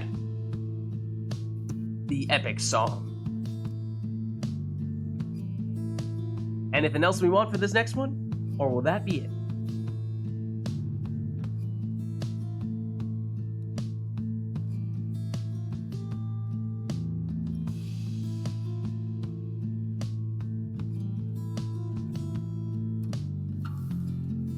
Looking like that's gonna be it.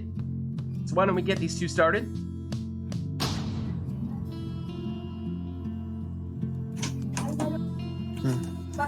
Chewing Dragon's like, yeah, I gotta spend my points on something, right?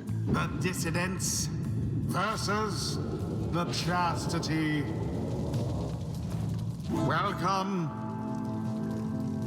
Who shall conduct the rites?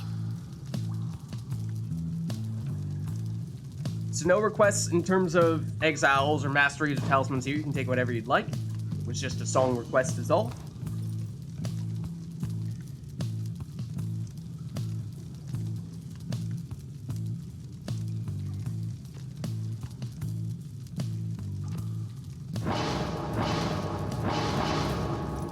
And goes for all left side on Parker, so that means a little bit less damage than we sometimes see. It does mean that if Barker goes down, he'll come back, or at least has a chance of coming back, much more quickly from banishment.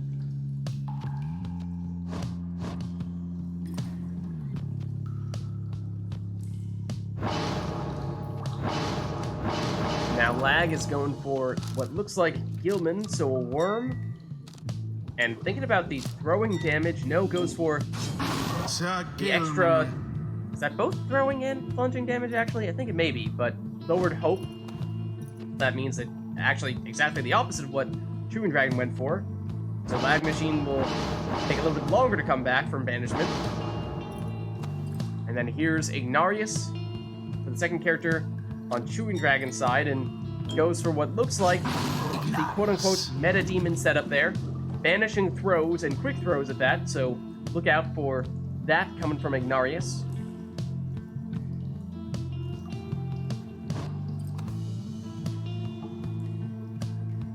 Then looking like it could potentially be a sap. Chewing Dragon, the demon, and then Lag Machine following up with Volfred here. Volfred. Speedy Volfred as well, nonetheless.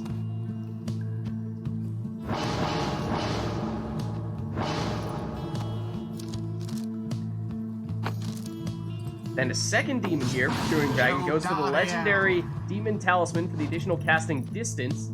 And then looking like it might even be a second sap. The Lag Machine. This time it'll be manly. And it will be a throwing talisman. Interesting. Commence. One speed snare piece and two big slow characters apiece. And it is Chewing Dragon who scores first here for 15 damage. And Chewing Dragon back at it, seemingly with Barker, though opts out of the throw. Might have been going a little bit short. Manly has the throwing talisman. He goes down. Here's Gilman. He tries to throw, but he gets blocked and banished. Barker going back to defend him. That's just a sapling back there.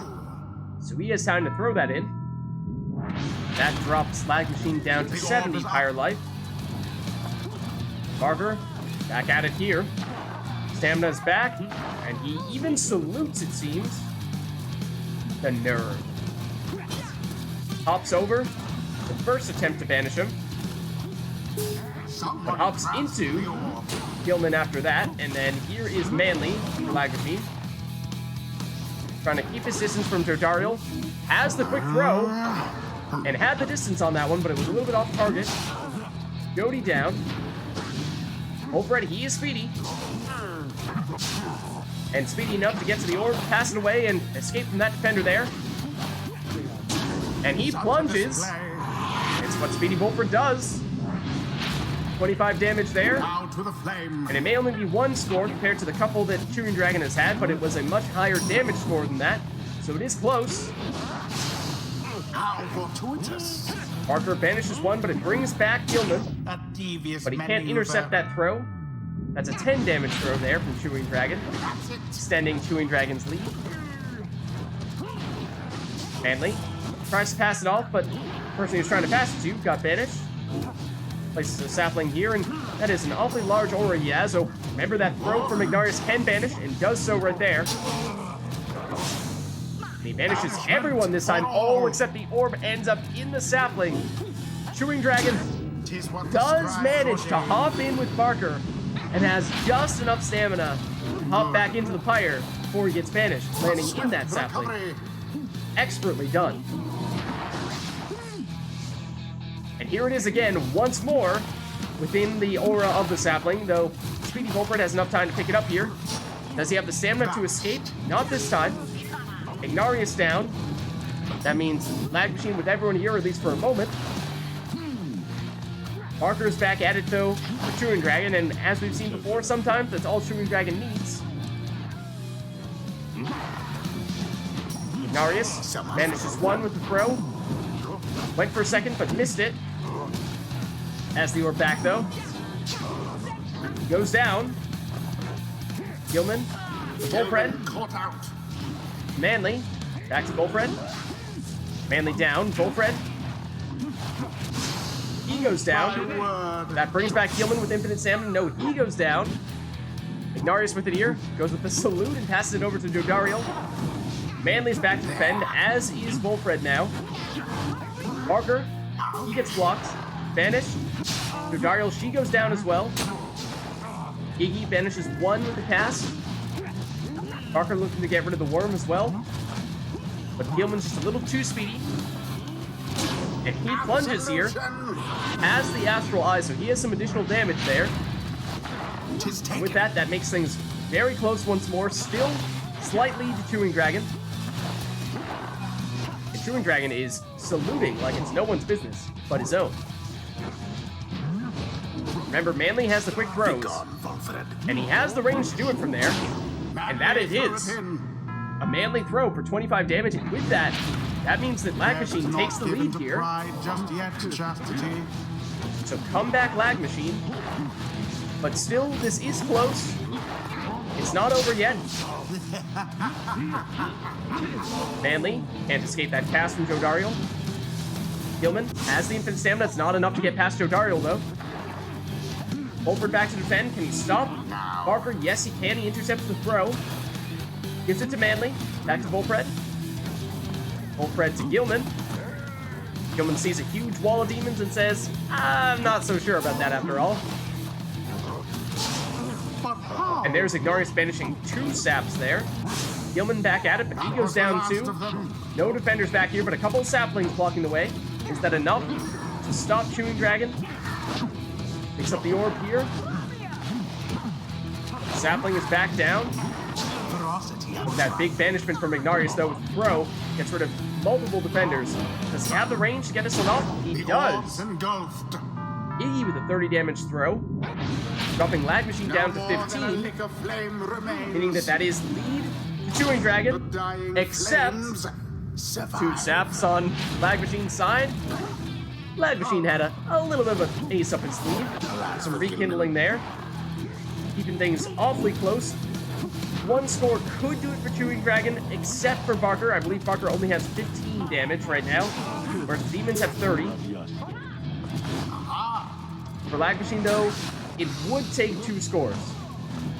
No one here has 27 damage. Did take the extra damage on Gilman, but it's not enough to get quite that high. Gilman goes down here. Oh, 2 saps back to defend, place a sapling. One of them goes down though. Wolfred trying to escape from Ignarius. He goes down. So does Ignarius. Now it's Gilman. He goes down to Jody. Hanley's back, places a sapling. But Barker hops over all those saplings into the Pyre. 5 life remaining for Lag Machine. No rekindling remaining means that 1 score would almost certainly do it here for Chewing Dragon, unless it is the quickest of throws. And Iggy gets rid of some defenders here. It knocks the other one back. Tries to banish him with the throw. this one. But Wolfred's back just in time to stop him. Wolfred has the speed. Does he have the skills? Gets banished just as he's about to score there. Barker. All it takes is 1 score for Chewing Dragon. Saplings are slowing him down though. Not given quite the runway that Barker would like to have. There's the banishing throw from Ignarius. It's been huge in this right. Barker's back at it. Hops around. And it is throws done. it in for the win. The GG. dissidents prevail. Their pyre nearly was extinguished there, but no. The ceremony is complete. Well played. On both sides. Until the stars align. The power of the soundtrack. Maybe it wasn't working so well for Team Dissidents last week, but this time around, maybe their luck has turned. Yeah, man. I kind of have to go now, so that. All right, no worries. Thanks for stopping by, Lag Machine. Happy to have you. Yeah, same. Have a good night. And that means we're looking for someone to swap in for Lag Machine here. Is there anyone who would like to jump in to go against Chewing Dragon and Chewing Dragon to check in with you? Are you good to stick around? Do you want to swap out as well? How are you feeling?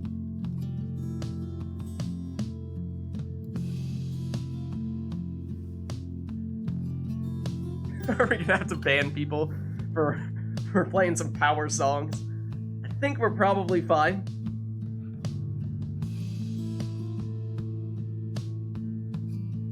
Yeah, I think Arumi unfortunately has been having some technical difficulties. So I'm not sure Arumi can do it. Sadly.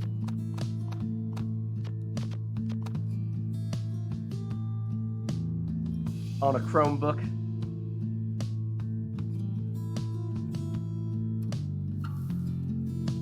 Can't say I've tried to run Pyre on a Chromebook, but I don't know, it sounds like it may not work so well.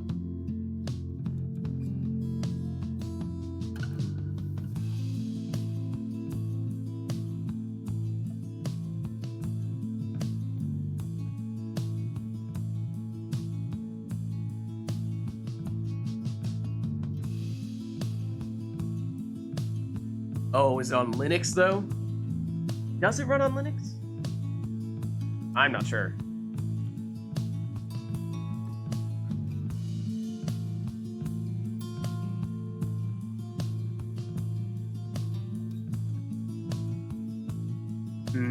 It would need to be able to run on Linux. I have precisely 0 experience with Linux, so I cannot speak to that.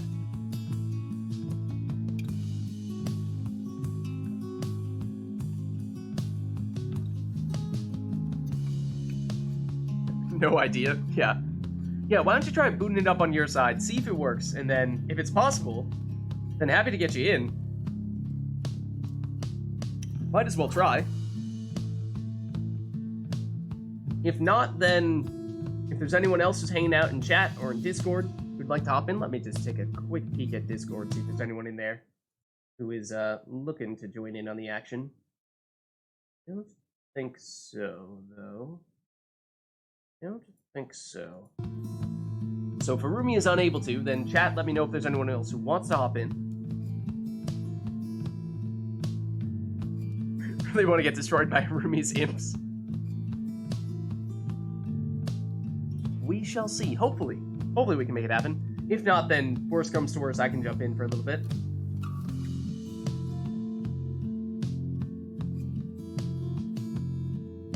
It's like a little ritual. Baylor says, in theory, Linux appears to be possible to run Pyre.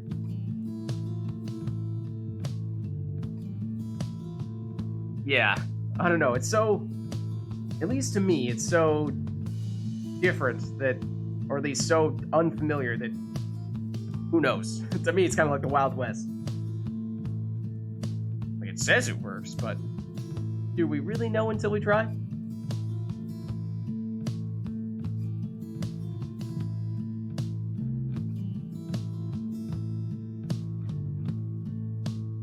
But in the meantime, chat, let us know if there's anything you want for this next right here. We are pretty certain it's going to have Chewing Dragon at the very least. If we can get a roomie in, then we'd like to get a roomie in as the second character.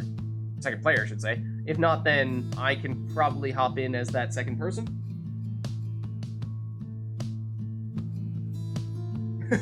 That is true, Mel. You make a very good point. If it is possible to play Pyre with the Guitar Hero controller, then certainly we can find a way to make it work on Linux. Then again, we are talking about Dusk Big Science Mantle, and that's hard to live up to that. Dusk is pretty good at that stuff. The biggest of sciences, exactly. Might need to phone a friend to see if we can get it to work on Linux. Dusk, hey, we need a hand.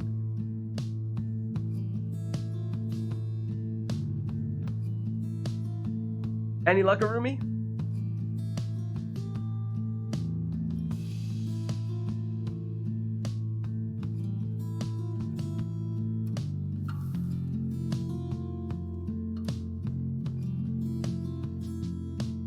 Steam needs to download as well. Okay, in that case, why don't I jump in for at least a little bit? I'll fill in the meantime. If anyone else wants to jump in, then I'm happy to swap out. My general rule of thumb is that I'll fill in, and if ever there's a time when it seems like we're a little bit low on new people to jump in, so I would, however, prefer to get as many people in as possible. So if there are other people who have not yet played today, then my preference would be to get you in. So if Arumi can go, that'd be great. But at least for now, I'll fill in. Let me just set myself up here.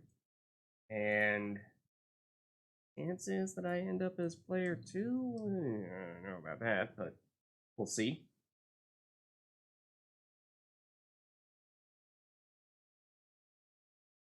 And I will be the Pyre Hearts. Let me just plug in my controller real quick.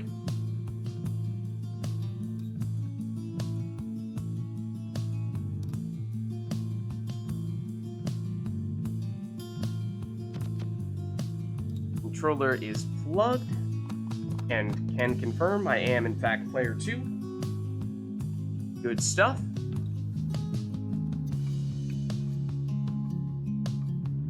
Yeah, it was Anj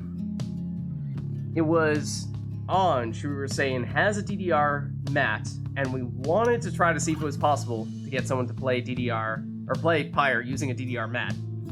Once upon a time I had several, but I think I have lost and or just gotten rid of all of my old mats, so once upon a time I probably could have made the test happen, and I would love to have played, or at least tried to play on DDR mat, but at least on my side I don't think it is possible for me anymore.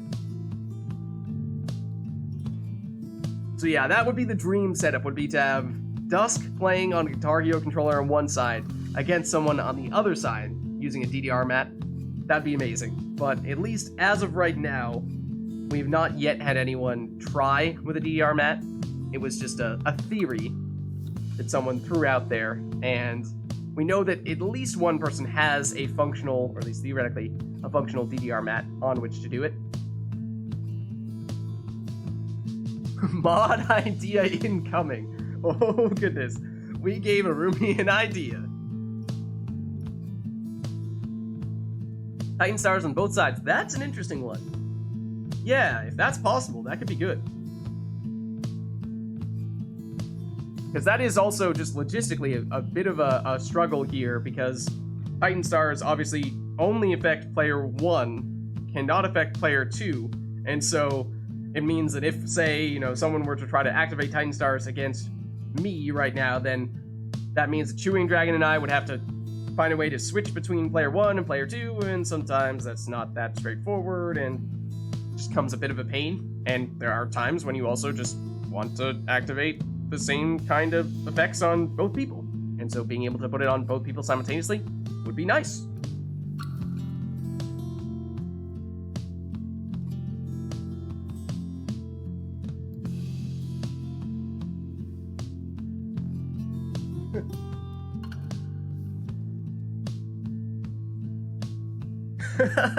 Lots of possibilities. Lots of possibilities. Nice. Okay.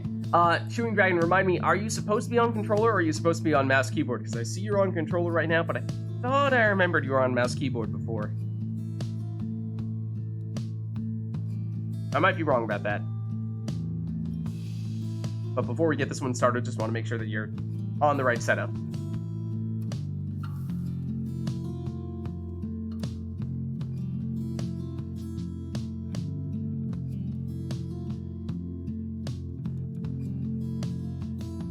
Because I am now good to go.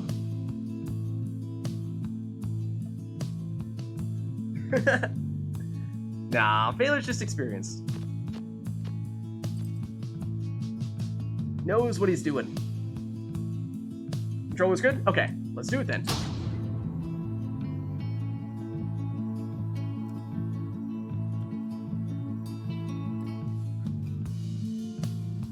The dissidents And we are on shall the Book of now Rites. face the Pyre Hearts.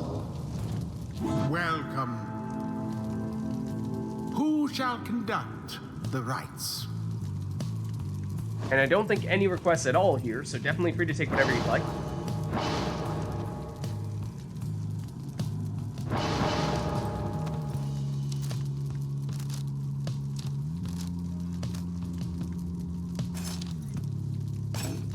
Okay, we're seeing a Alma. Prayer Beads Almer to lead things off on Chewing Dragon's side. I think I might go for this setup here.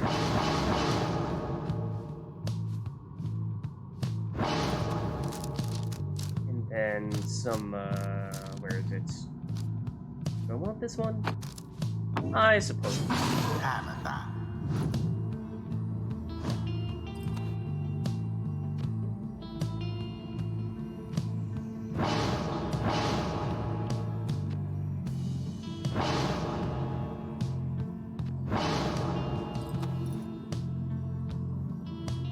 So, Lendl plus what? Plus Titan Tooth? Soul's Bracer? Soul's Bracer. Lendl. The big power cast, okay. Then in my spot here, I think I'm gonna take a defensive character, or let's go with an imp in the form of Tizo. And I think we're gonna go with this here. And then we're gonna give you... what do I want? From a talisman standpoint. Maybe even Typhoon Bottle. Or the Lanthorn is never a bad idea. Let's actually go with Typhoon Bottle, because I think this is such a small arena. Tizo. And we're gonna find a lot of people vanish a lot of the time. Everyone's so close together.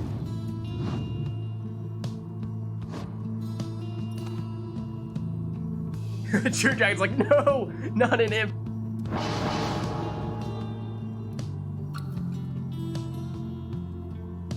Baylor's like, Baylor says he's all washed up. It's like Ignarius.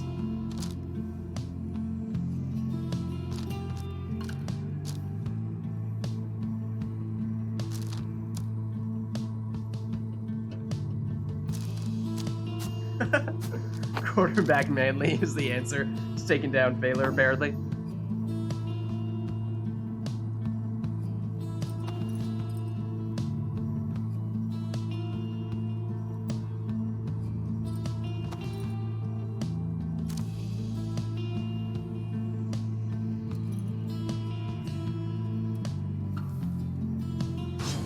Ignarius. Okay, then on my last spot, I'm gonna go Gareth. I'm gonna make him be a nice, quick thrower. And here we go. Exile. Now begin. Down I go.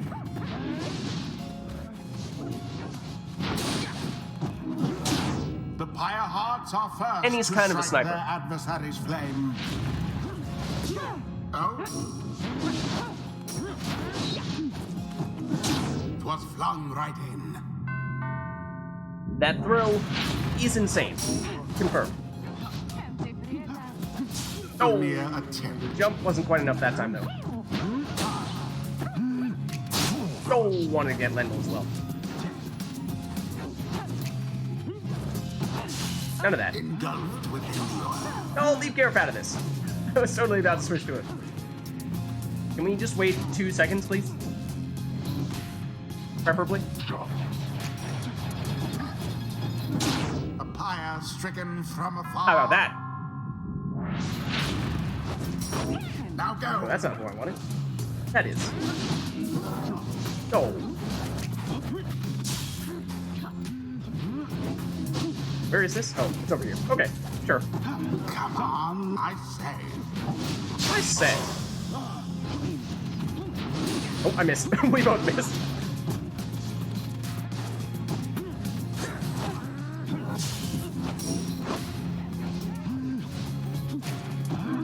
Oh, that was never going to make it past anyone.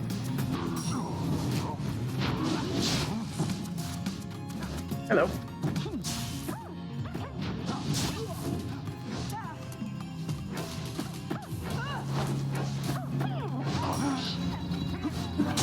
Barely a mark against Yeah, we'll that get the quick flame. throw in.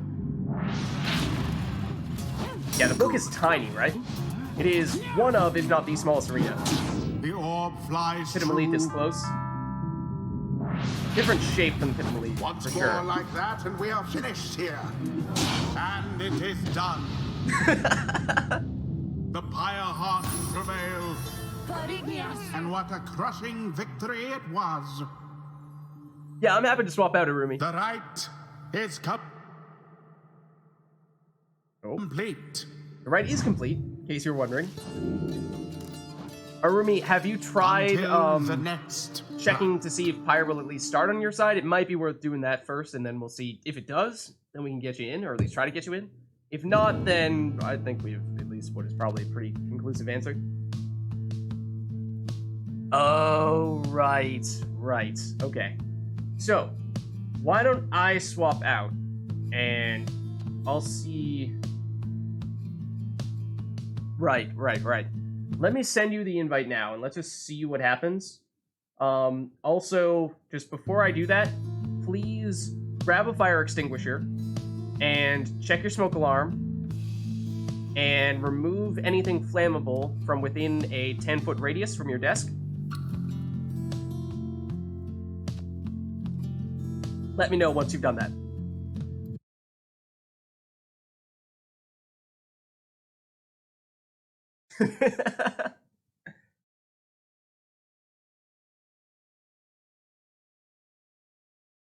All right, invite sent.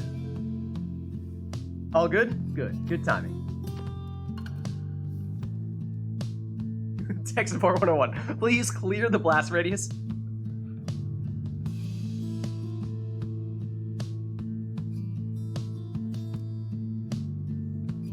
Blast radius is clear. Over.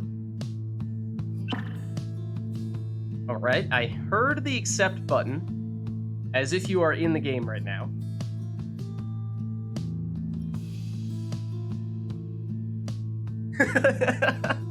Chair.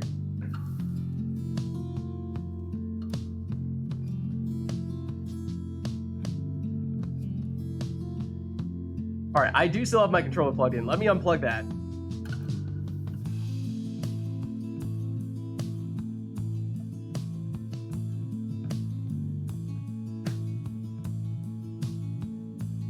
Seems a little laggy, but manageable. Okay, so in that case, why don't I set your name up and everything here? So Rumi, you'll be player 2. And Rumi will be the essence, is that right? True Dragon. has a pretty, or at least thinks they have a pretty good idea of what Arumi is going to be doing here, but what if Arumi just switches it up last second?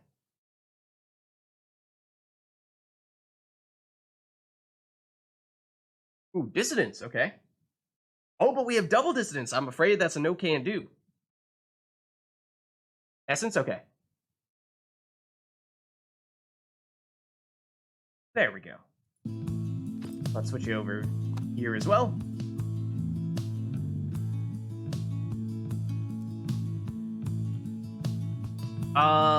Let me... Rumi, if you do, oh, hold on. You can sort of check this way. Pyre does not seem to be acknowledging a second controller here. Only letting me have one person on controller. It seems. Or Chewing Dragon seems to be willing to go mouse keyboard. Either way.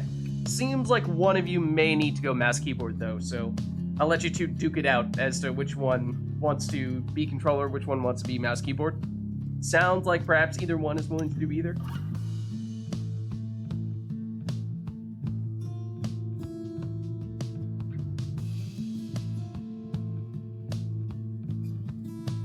Rumi says definitely can't use controller on Chromebook. Okay, so let's go mouse keyboard, yeah, for Rumi here. Controller for Chewing Dragon. This looks fine then. And I think in that case, we are good to go.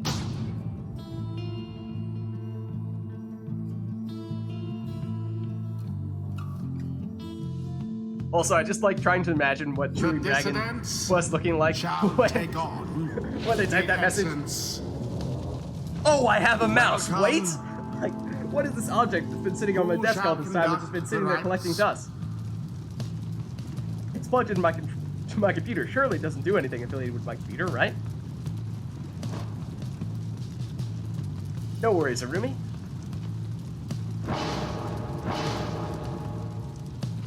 Okay, so this is Chewing Dragon here, and we'll see if Chewing Dragon specifically decides to go with anything that is meant to counter imp portals, which seemed like what Chewing Dragon was saying was what they were expecting to go up against.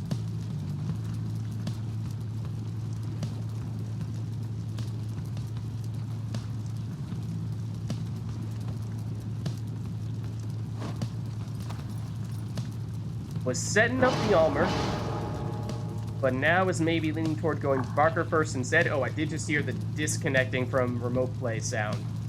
And I'm thinking that may have been Arumi. But we may be about to find out as soon as Chewing Dragon finishes this character and we head on over to the other side. See if Arumi can set anything up, or if Arumi has dropped out. I can also check the remote play.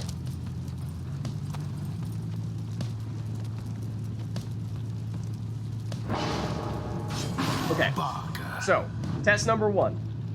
Can Arumi do anything here? Doesn't look like it. Let me check remote play real quick, see if Arumi got dropped. If so, I can try resending that invite. Yes, Arumi did get dropped. Let me try resending it, but that may be an indication that it's just not really going to work out.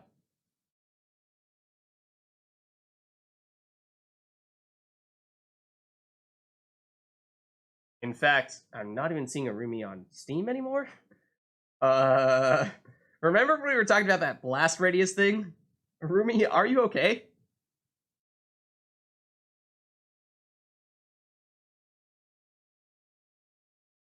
Because at least at the moment, I am not seeing Arumi on Steam. Chromebook just died? Okay.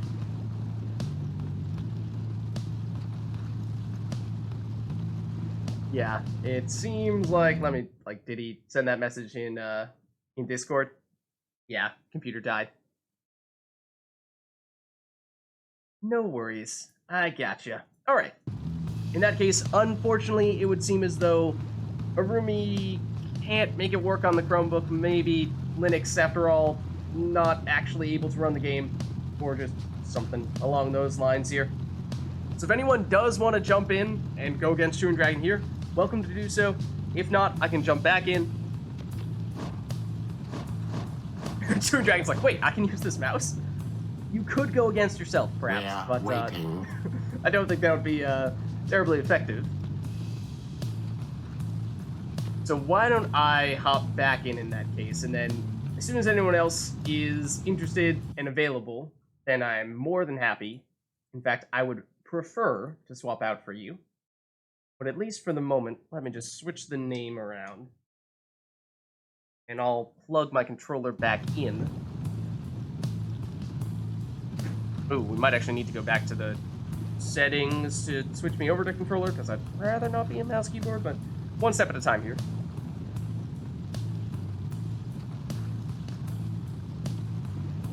Controller is now plugged. It is doing things. I actually wonder if Pyre is smart enough to basically auto switch me over to controller once I do this.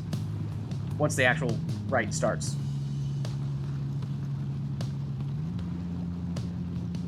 Imagine you're a cur and you could use 4 paws.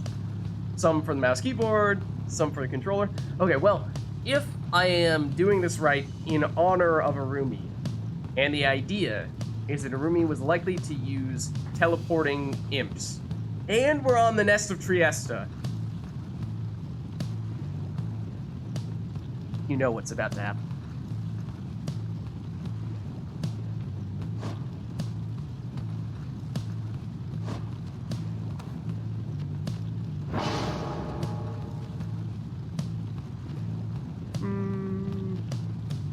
How much rekindling do I want? Now, let's go with... I think I want you to have the High Hope. And then you are going to be the one and only Speedy Volfred. Volfred. Chewing Dragon's like, no! What is happening?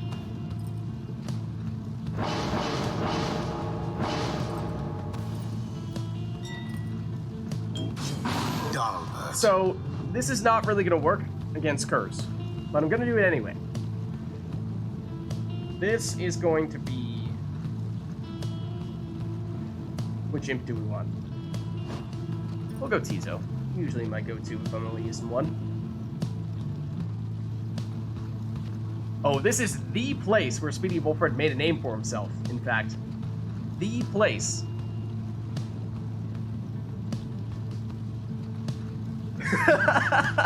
No, I think with Curse, Chewing Dragon is probably going to finish this pretty quickly, but that doesn't mean I won't try to make this happen. So, let's see. I think we want all the way down there, although to not take safe return is a little scary. Then, I mean, technically speaking, it's this. Tizo cannot pick up the orb.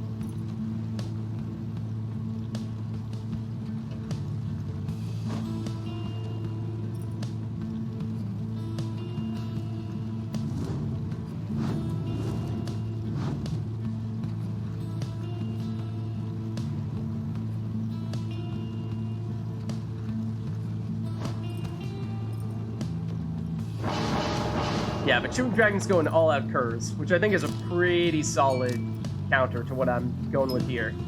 So I'm just going to be extremely slow. Outside of Volfred. Ruki. And then last but not least, gonna go left side here. With Numbing Gust. For none other than quarterback Manly. Here we go! Begin. Get back here, Parker. Not so fast, buddy old pal. Gracious. That's right. Tis taken. How's it going? What's up? I mean, I threw it with Speedy Volfred, which I don't feel great about, but saw the opportunity, so I'll take it. Yes. Cool. Parker leaps And that's partially headlong why into the fire. it's gonna be hard to make this happen. A show of strength from the Chastity's rivals. Can I throw this in from here? I think it's... Oh, not quite.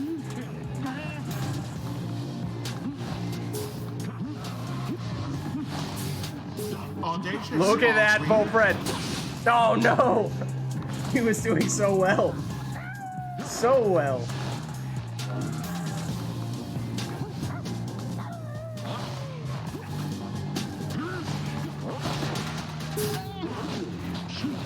Oh. None of that. Get your curs out of here.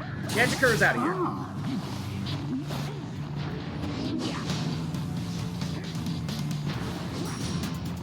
Aha! He has infinite stamina now. No.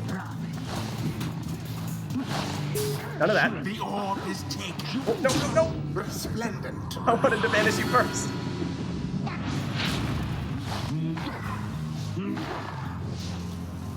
Hello.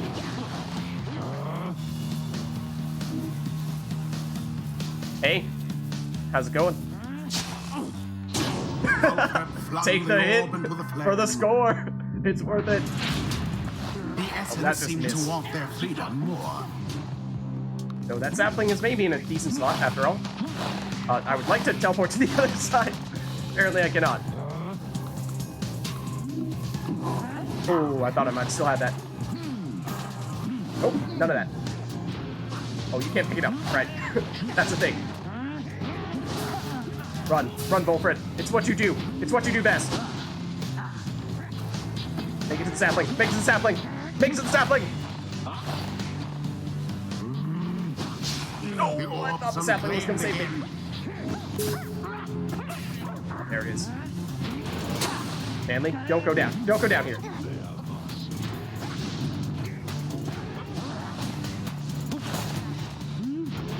Nope. Ain't gonna happen. Now that's interesting. Out with Rookie. Hold on.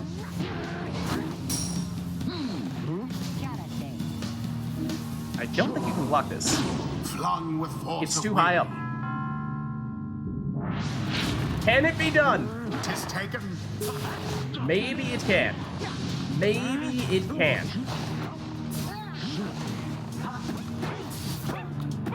No! Ah, I thought he would have run out of jumps. He's a bird. Yes. Oh, really? Where I want the sapling, to tell you the truth? Yes! Ah. Full 25. Could it be happening? Now Could it go be on just happening? Once more. Ooh. Don't see that. One moment, please. Also, I can't pick that up.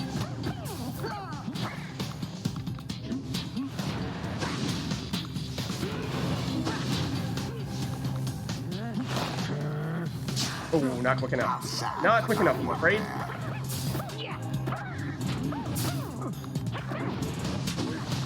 One moment, please. Thank you. Nope, can't make it over that.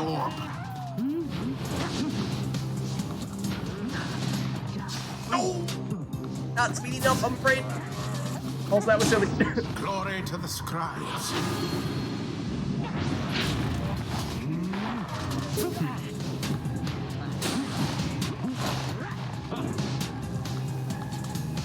Volfred's got the speeds.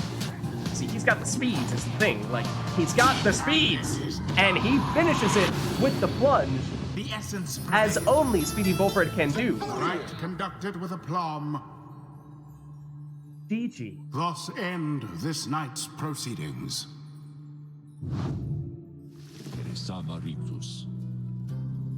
There is no stopping us. Until the next rite.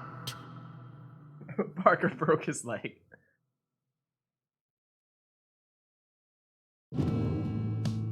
Sure he did. All right, so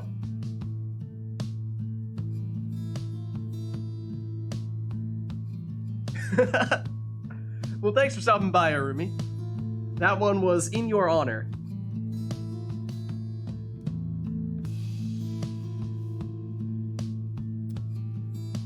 And chat, let us know if there's anything in particular you want for this next one. Like I said before, if anyone else is available, I would like to swap out for you. I would rather you be in here than me. But in the meantime, I can fill in.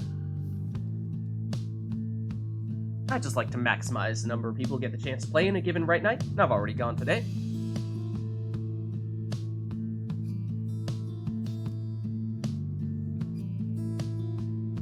So let us know if there is anyone else who wants to jump in, or if there's anything else you want to see for this next Rite.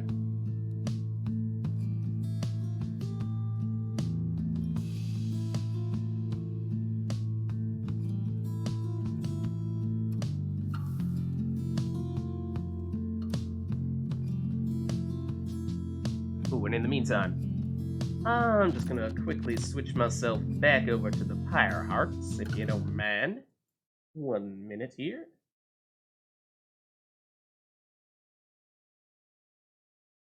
There we go. And there we go.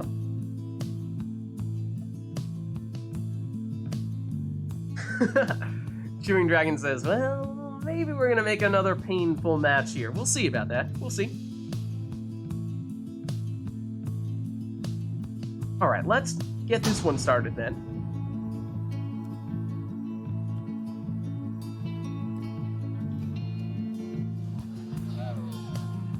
And I'm hearing imps. I'm hearing the imps. The Pyre Hearts. Welcome. Who shall conduct the rites? No requests here, so Chewing Dragon, you are free to take whatever you'd like to take.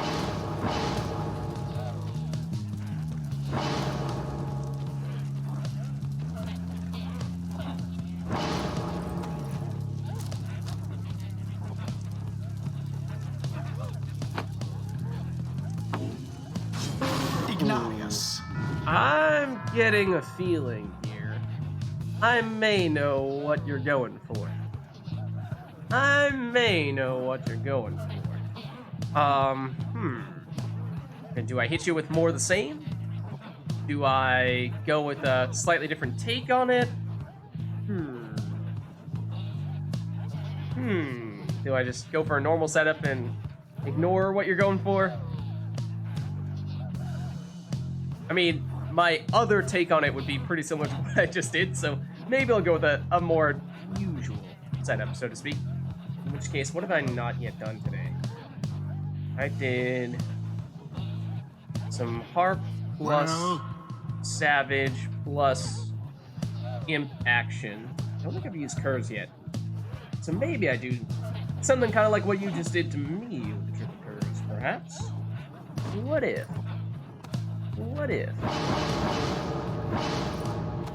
we did something kind of like that? Oh, okay. Not exactly what I was expecting to see next, although still similar theme. This was the alternate approach that I was thinking of taking.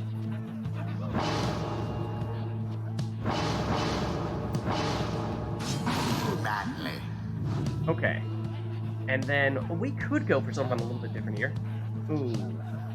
Okay, I just did get a thought for how we could approach this, except it is a little bit difficult to make it happen given how I took a cur in the first spot here, and that doesn't really feed into what I was looking for, so maybe we can still make it work.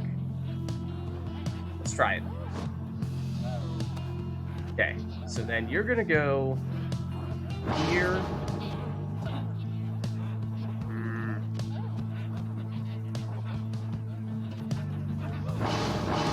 I think here, actually. And then, what do we give you? We give you this, we give you this. We may give you this. Yeah. Ignatius.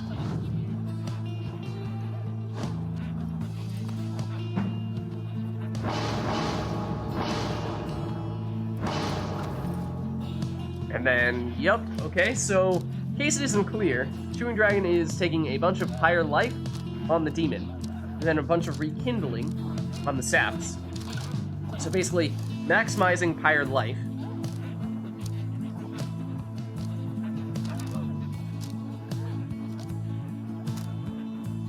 but starting to run out of talismans to make that happen a bit. So we'll see what the last one is in that case. Oh, lowers my starting Pyre life. Okay, rude. Then with the last one here, this is how we're gonna set up Ignarius, and there are a couple ways we could do it. It's a matter of which one we opt to do.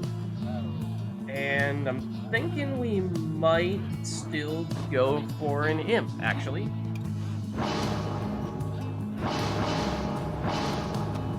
And for you, Lanthorn might kind of be necessary, because he's going to take a long time to come back. Parker less so, but let's make it happen. Okay. Now begin. One moment, please. Okay, is that good enough? Maybe we can make that do.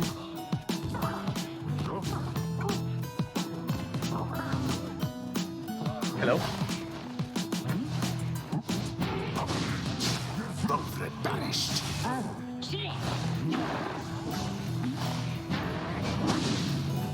Hold on. Can I sync that one past? Oh, yep. That one definitely was always gonna bounce back at me. Hey, what's up, friends? What's up, friends? The orb slips from your clutches. Hold on here. Hold on. It's not really how I saw this one going, but... Oh, it doesn't have the range on it anyway. Wasn't gonna work.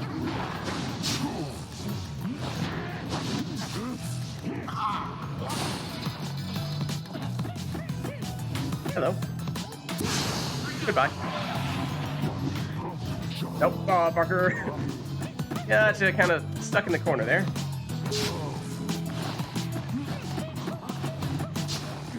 Big on, Bolfred. That is fine. Punishment for all. We'll just go for a quick one here. The Dissident's Pyre is the first to falter. The orb. Okay. That's not really who I want. This is more so who I want.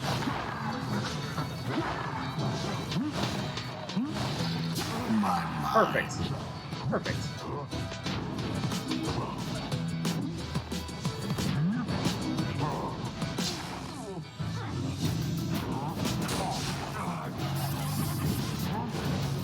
Oh, that's gonna miss. There. Yeah, I'm over here, Iggy. And others.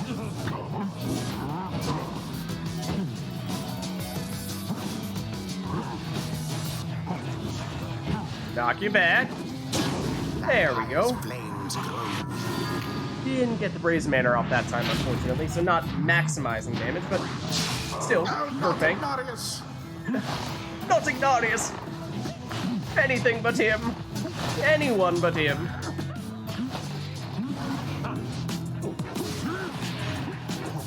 Uh-oh. That wasn't supposed to happen. That wasn't part of the plan. How sad for Malcolm. How sad for the Dissidents. That's fine. Oh, I'm out of stamina, though. That's not mine. Very sad That does for the complicate things. Firehearts. The orb is up.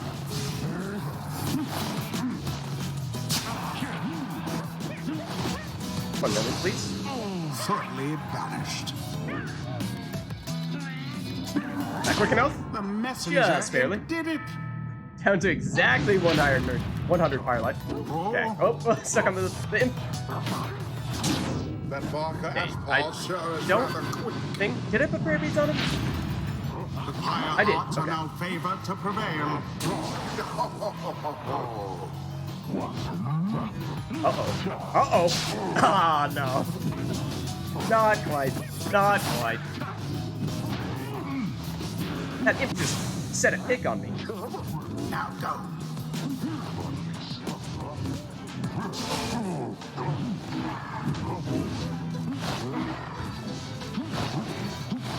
Nope, not quite enough on the jump. So fiercely fought. Uh-uh.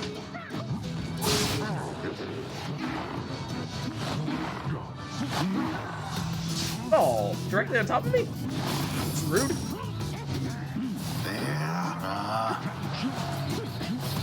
Nope. Not gonna let that happen. I'll tell you that much.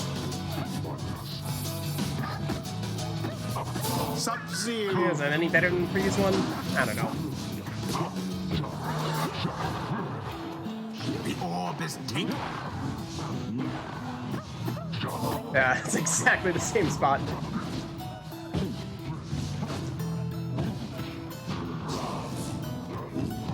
Oh, you got me. Spectacularly done. Spectacularly down. The chastity's adversaries gained an edge.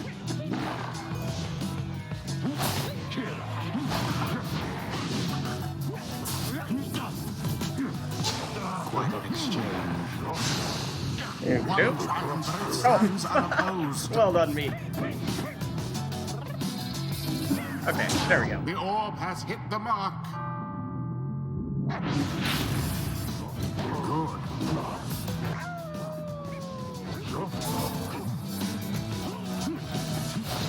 That's gonna get blocked. Blast. Please switch to Ignarius. The game does not want me to use Ignarius. That's it. Shall it be indeed? Indeed. Now bear in mind, True Dragon has approximately 1 bazillion rekindling. That's the precise number, of course. A pyre stricken from afar. Now then, Stuck a bit. Barker's aim was true. We're gonna go with some Barker Bros for a while here. Try to whittle this number down a bit. He's gained an edge. I mean, not really. 'Cause I don't have rekindling. Whereas you do. An interesting exchange.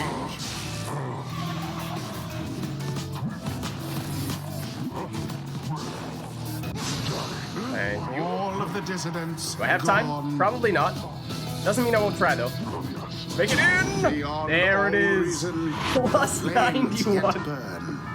Oh my goodness. There you have it. There's all the rekindle. There. At least we got to the second life bar. There's that. Did intercept that. No mercy shown. Ooh, and I also don't have prayer beads on Ignarius, which is a problem. Which means I really want to get this in. Ooh, and I cut it a little bit short. At least that gets Ignarius back. Go ahead, take it. Wait, you don't want it? You don't want it? Why didn't you want it? Oh, darn it. Nope, none of that.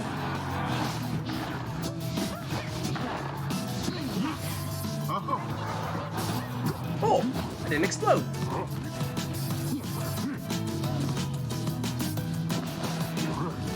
That's not good. Badly banished.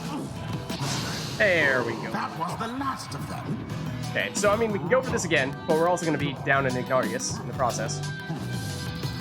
And I almost missed that. I was like, am I going to land on the sapling? I don't know. But 48 damage is pretty huge.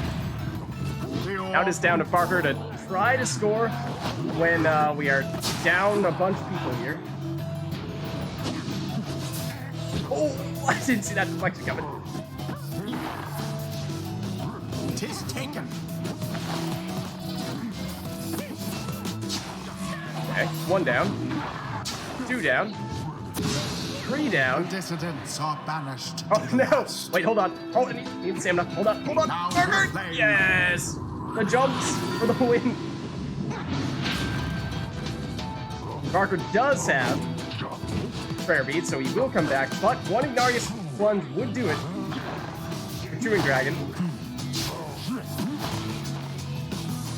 I don't really like where this is going.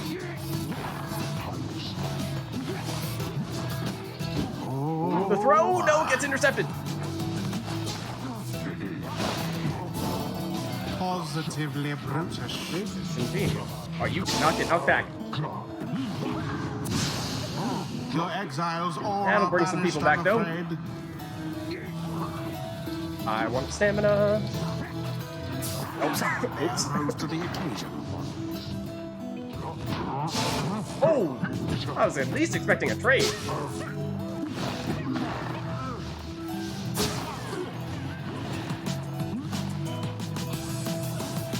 What is that imp doing?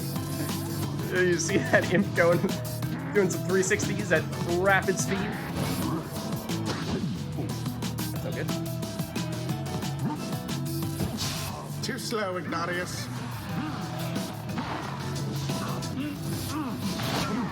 That's fine. Oh, but you're supposed to explode! You're supposed to explode. What? Excuse me.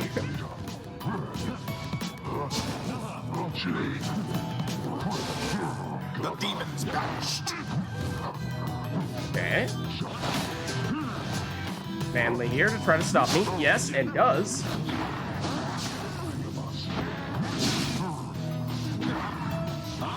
Ooh, I ran into that one.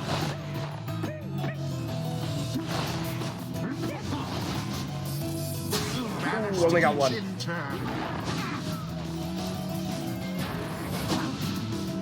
One of these days.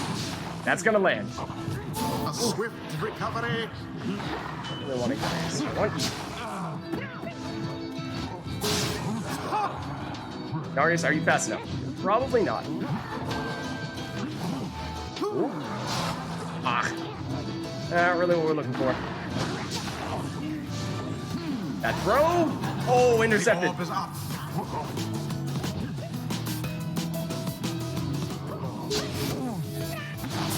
Oof. Okay, hold on. No, no. Can I knock you back?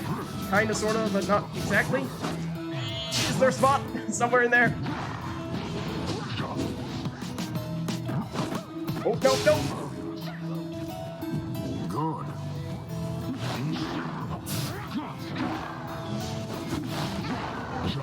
Go, Ignatius! And it's done. The Pyre hearts prevail. Perhaps they do deserve their freedom after DG. all. The rite Gotta is get off that done. big Brazen Manor plunge. Well played. Until the stars align.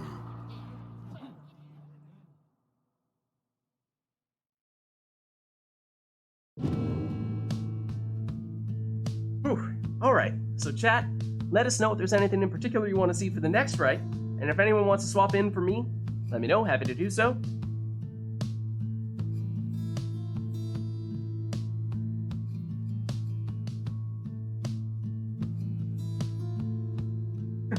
Chewing Dragon says, I have to go now after that. No worries, thanks for stopping by, happy to see you again. Have a good night.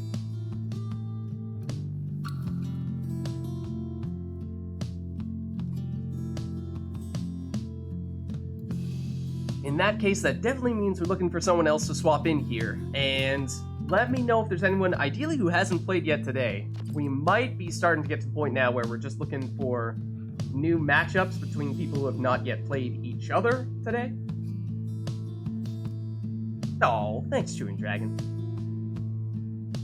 Pleasure to have you.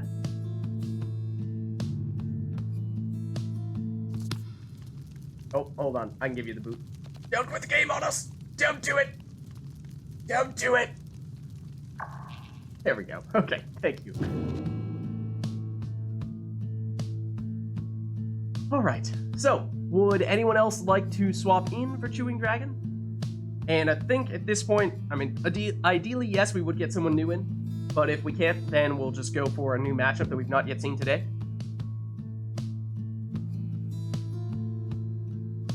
Chewing Dragon was like, hold on, that was supposed to be my parting gift.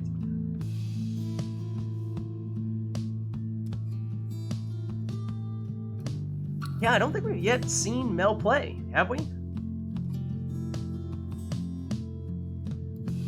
And so we would love to get you in, if we can. Mel's like, no, it is non-negotiable.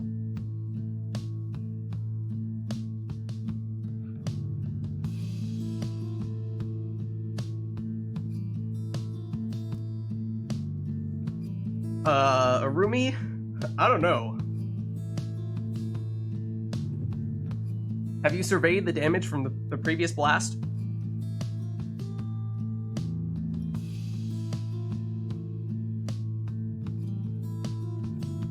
I mean, otherwise, another thing that we can do is we really haven't done it much as of late, but we can deliberately set things up such that if we feel like, you know, we want to have, like, we could do something like put someone else on Titan Stars and crank all those up.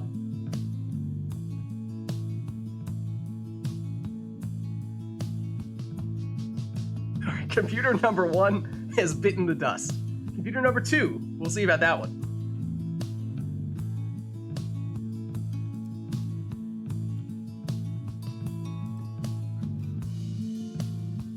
Hold on, this time I do see that I have some kind of Discord message.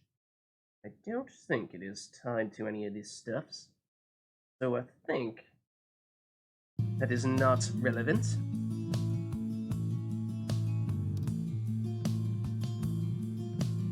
Yeah, so let's see. So who has already played today? Like, Phaler and Lag were on earlier. Obviously, Chewing Dragon, but Chewing Dragon is taking a break. Rumi, kinda, sorta. But not really. Okay, the Chromebook may not be complete toast. That's good. Glad to see that we at least didn't destroy it. Would feel a little bit guilty if that were the case. Rumi was there in spirit, yeah. Alright, so Rumi might be able to make things work on computer number 2. Alright, I'll keep an eye out for you on these Steam friends. Is this a computer that faces similar challenges as the other one, where it would be running on Linux, and therefore there's still some uncertainty as to whether or not it would work? Or is this one more of a sure thing? Because, I mean, you say you have Steam already ready to go on this one, whereas the other one's like, hold on, I didn't even have Steam on that. It's good? Okay.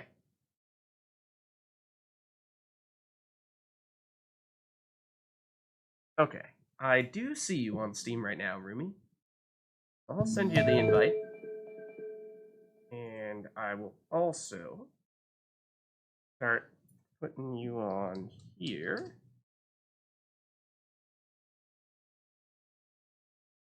Okay. It is, in some ways, the preferable computer, but it does die every once in a while.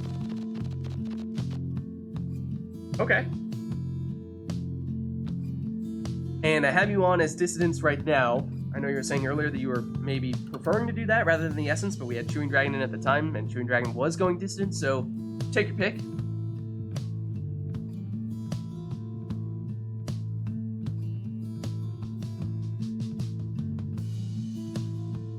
Dissidents, okay. Good to go in that case. Let me make sure that we are both on controller. Let me just double check who is technically player 1 and who's player 2. Okay, I'm still player 2. So we should be fine in that case. And so, chat, let us know if there's anything you want for this right between Arumi and myself. Otherwise, we'll get going.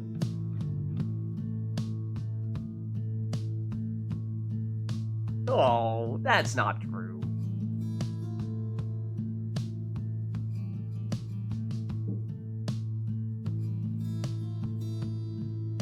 Alright, let's get this one started.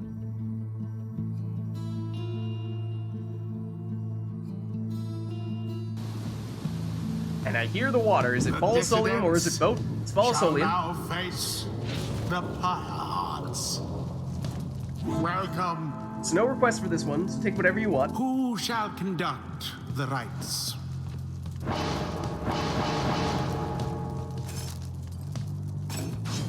Udmilda. Okay, prayer beads Udmilda.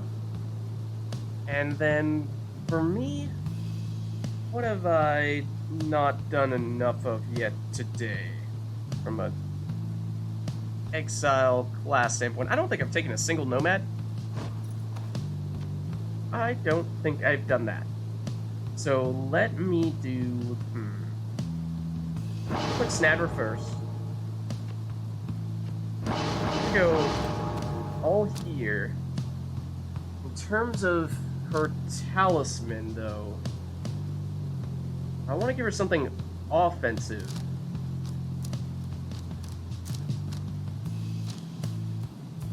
Let's try this.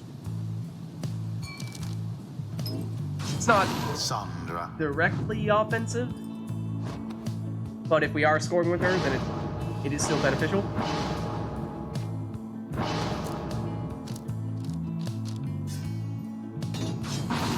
Sandra. Yeah, Chewing Dragon, I'm happy to swap out with you if you want to play Rumi next match.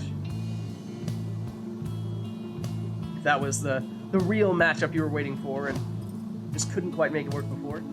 Okay, so now Headwind. Headwind is... which spot are you in?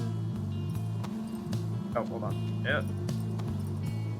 You are the bottom spot. I'm gonna make you have that and that. Actually, I guess this too. And then you are gonna be the goals bracer person. Edwin.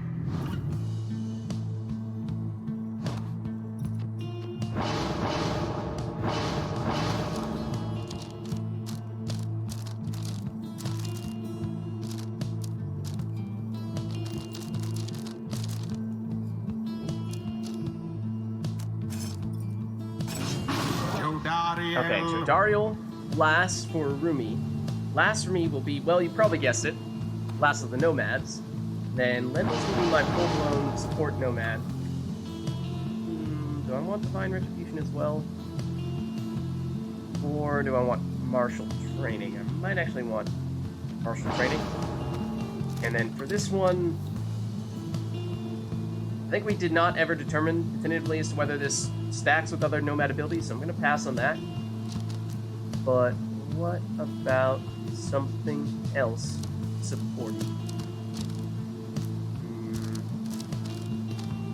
Like what? Like this? Sure. How about that? Lendl. Martial Training does stack. Commence. No, Sadra! Banished in an instant. Indeed. Hold on, she's back. Oh, except I ran straight into you. Oops. Those are the big casts, though.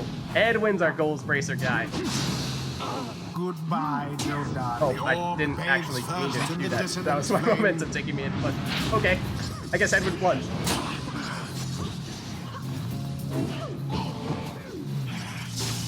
Snadra!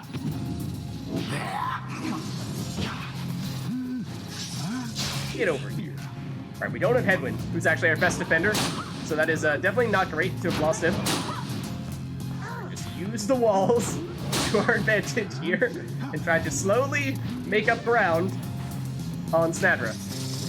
Or Udmilda. Although this is ideally the person we'd like to score with. That was the last of them. Numbing Gust helps. I missed. I just flat out missed. That was a great way to show you how not to defend in so many ways. Pyre now burns relatively brighter.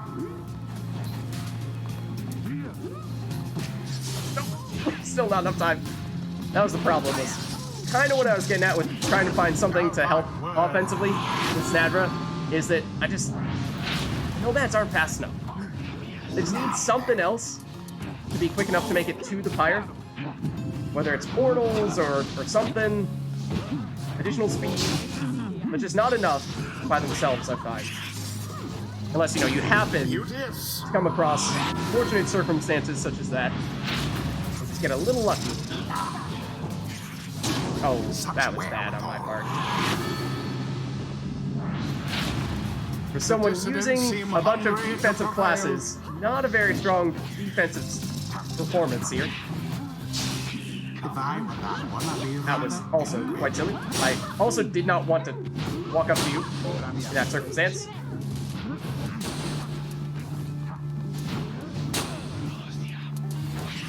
Nope, pay attention to him. Ignore Sandra!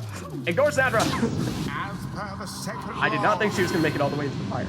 I did not think she had enough oomph on that jump. Now go. Hello.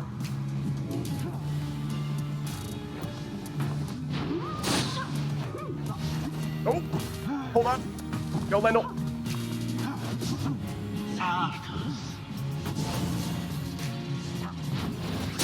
Didn't see it. Get out of coming. here. Oh. No! I was just looking to jump over the other side. Yes. Alright, we're not getting Sandra back, unfortunately. No, Edwin! You'll be missed.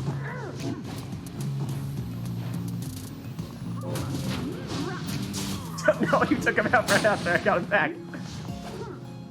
That wasn't very nice. Oh, and then as soon as we're about to revive him, he comes back to the way. No. In the name of Solium, the chastity seem to be falling behind. What? Who's a chastity? What are you talking about? Guild is not so scary now. What happened to all the walls that I very much want to tap?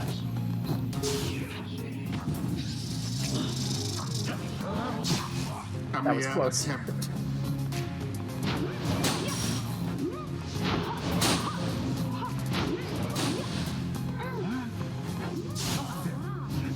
Oh, nope. Bring him back. Bring him back. More banishment for Sandra. No! The jump wasn't quick enough. And Snatter comes back right as I was about to revive her. In a preferable place? No! Ah. The dissidents GG. prevail. And such a well-conducted victory it was. The ceremony is complete. Alright, so I believe I've now warmed up Arumi to go back up against Chewing Dragon. Is that right? Until the stars align.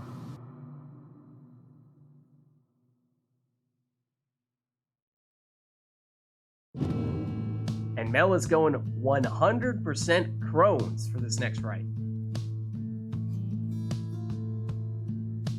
Arumi's like, no. Mel says, yes, it's happening. And Chewing Dragon, are you swapping back in for me? You want to go against Arumi? Now that it seems Arumi's setup is working?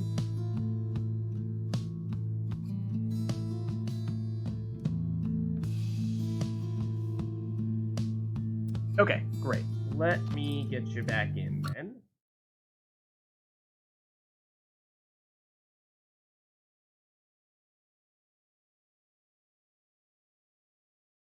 Okay.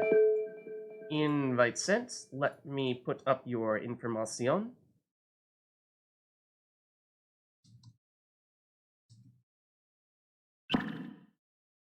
And then Arumi is saying Chewing Dragon can be Dissidents and I'll be Essence. Let me just set that up as well.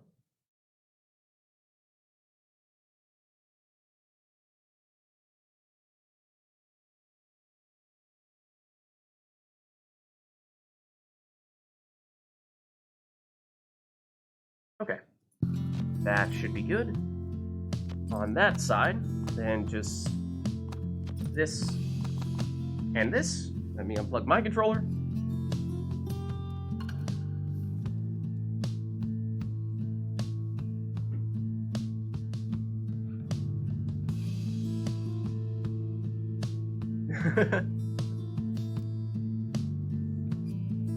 I think Chewing Dragon was in the right club before Arumi. Or at least participating in the rites, I don't know. Was it Arumi?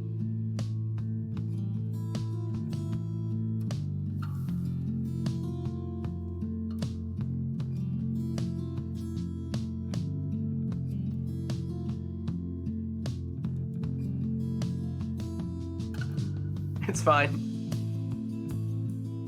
Arumi likes the teal. Alright, I'm gonna bump Chewing Dragon's name just a little bit because I suspect that this will interfere with the score on Chewing Dragon's Pyre. So let's just bump a bit. And the request here is for all crones for this next rite.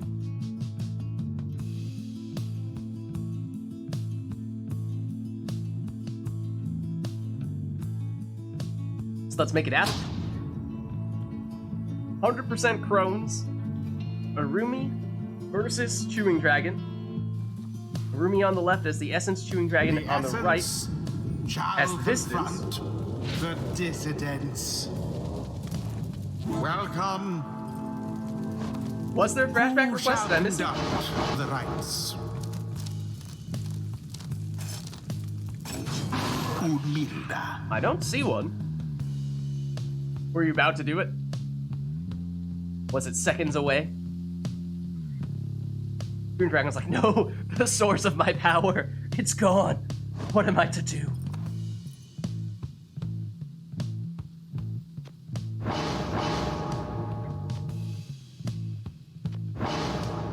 Maybe next time. Maybe next time.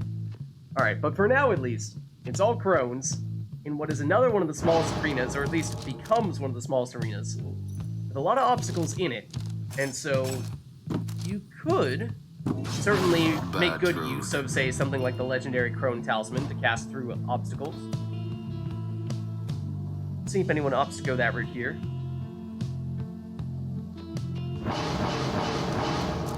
Those are a lot of chins on those smiley faces, that is right.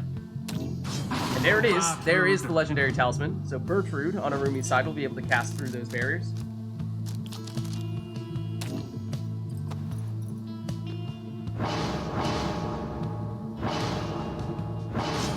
Udmilda.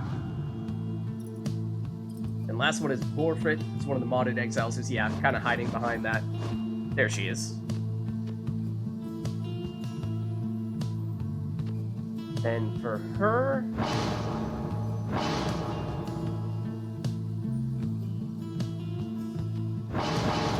goes for the final pounce. Somewhere, Phaler is displeased.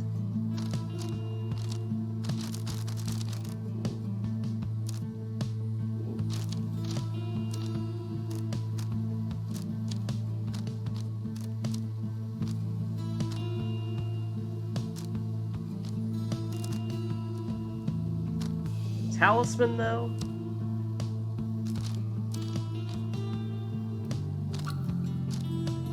If only Vital Bounce did something.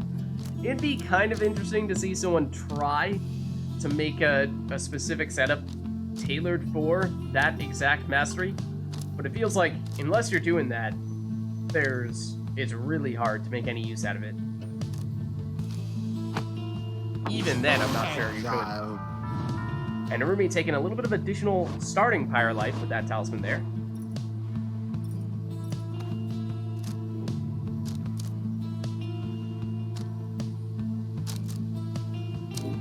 Oh, and a Vengeful Vow from Chewing Dragon for an Exploding Crone.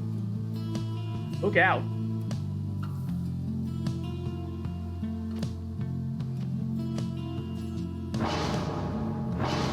Goes for the both casting options and Stubborn Flame. So reduce damage if Chewing Dragon is behind, or at least Arumi will deal less damage if Chewing Dragon is behind. Into the adversary's flame. And so bring on the crones in what seems like perhaps the most anticipated match of the day between these two here. None left unscathed. Not sure if they were planning on all the crones, but here they are. And here is Udmilda plunging for 20 damage. And there's going to be a lot of those big casts. Bertrude, he gets blocked. And she throws out the big cast. And it's weird because it feels like she's defending the opposing Pyre there, given the direction in which both players are facing. Bye now, Bertie. But Bertie goes down. There it is. And there's Udmilda plunging for another 20 damage.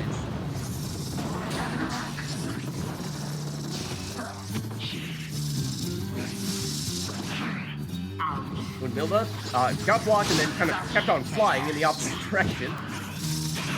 Chewing Dragon gets stopped has a big cast ready to go here. Gets rid of one of the defenders, but not the other. Now Rumi is off to the races with, guess who? Lord Milda. And the arena continues to shrink.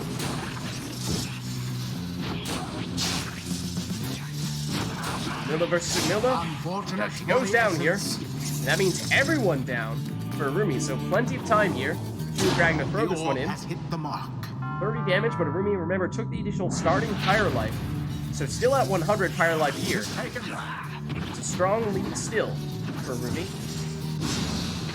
Oh, look at that huge banishment. Everyone down for Rumi. Time for Chewing Dragon, perhaps, to get another one of those throws off safely. And they are unblockable, so even if the thrower gets banished, plenty of time for that one to go in for 30 more damage.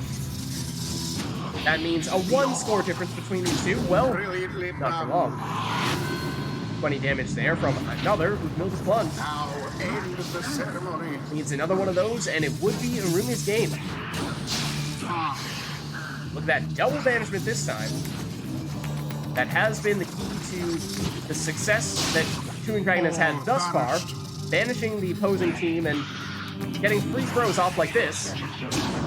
Milda's aim was true. And Milda's aim was true. 2 more of those throws. That would do for Chewing Dragon, but 1 more score would do for Rumi. And that was nearly it. Chewing Dragon, though, defends it. Has 2 crones down here. Suddenly just Vorprit against Bertrude. And Bertrude with a chance. Except she doesn't have enough damage. The Stubborn Flame is enough of a difference maker. Milda, she gets stopped. Back for round 2. Thinking about it. Comes around. Blocked again. And she goes down, but takes 1 defender down with her. Here's Chewing Dragon's Milda. Back to Bertrude. Milda. She goes down. And Arumi is permanently down 1 crone here. But that doesn't stop Arumi getting the winning plunge. Meanwhile, their adversaries wallow in defeat. GG. A scary, right? Indeed. Is done. Well played. Until the next Rite. Yeah, that was a good one.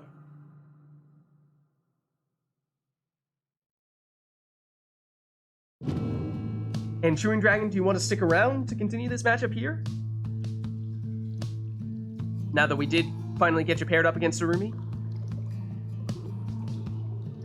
Forgot how scary Arumi's crones were. Yeah, 30 damage on blockable throws is a big deal. Alright, and here comes the thrash pack. And Arumi says, yeah, it seems like the computer's holding up, knock on wood.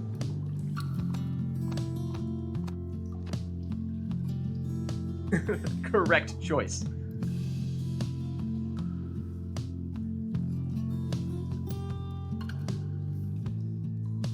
And then, okay, it seems like Mel is potentially setting something else up here. Arumi says Tails. And I think that will affect what Arumi is getting from this request here. And Chewing Dragon is choosing the arena for Ridge of Gold, okay? Still waiting to hear the details on Mel's exile request, though, so we'll see who's ending up with what.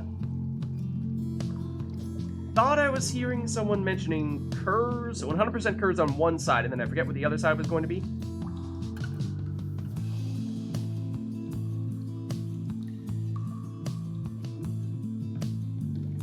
Okay, so it's Barker first for Arumi. Snadra first for Chewing Dragon, and then other than that, it's 2 harps. Okay. We'll see how it plays out. Barker versus Snadra Claws. The Essence versus the Dissidents. Welcome. Who shall conduct the rites?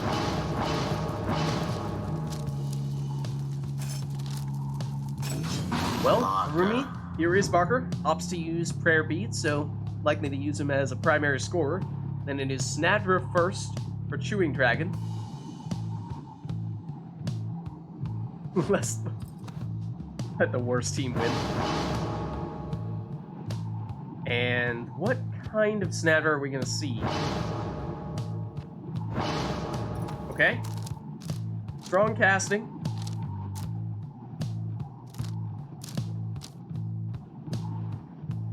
Confidence. Beautiful thing. Goes for the Goals Bracer. For even bigger cast? No? Maybe something else? Yep. Locks in Goals Bracer. Okay. Now it's all harps from here on out. Which means that at least from a class standpoint, these two will have the same teams. But we'll see in terms of masteries and in terms of talismans how they differ. Because their first characters are very different. Barker being very offensively oriented, and then at least the way that Chewing Dragon set up Snadra was definitely very defensively minded. And then a Prayer Beads Light for Pamitha, with Triesta's Plume, giving her a little bit of extra damage on plunges when she's flying, and when she's flying, a chance of coming back after plunging. Not guaranteed, though, unlike Prayer Beads. Then Zoxiana here for Chewing Dragon. Going to the speedy side on the left. And then for Talismans on Chewing Dragon side, going for maybe even additional speed with a Tailwind Crest. That'd be a lot of quickness.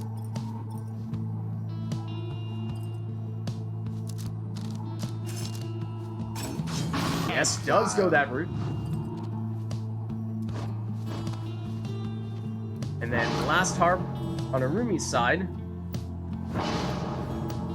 will be Tamitha, more of a left side harp this time.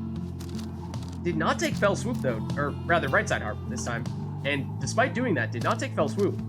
It's a little bit surprising. It is usually one of, if not the most sought after ability for the harps in total, at the very least on the right side of the tree.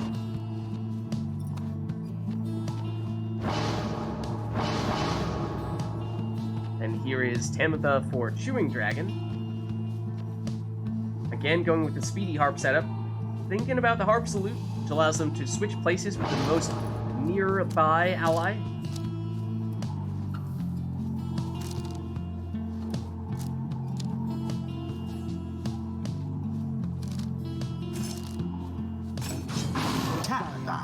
And here we go. Begin. And Shoulder Smash deletes Barker. But then Snadra goes for the salute, and she gets banished mid-salute.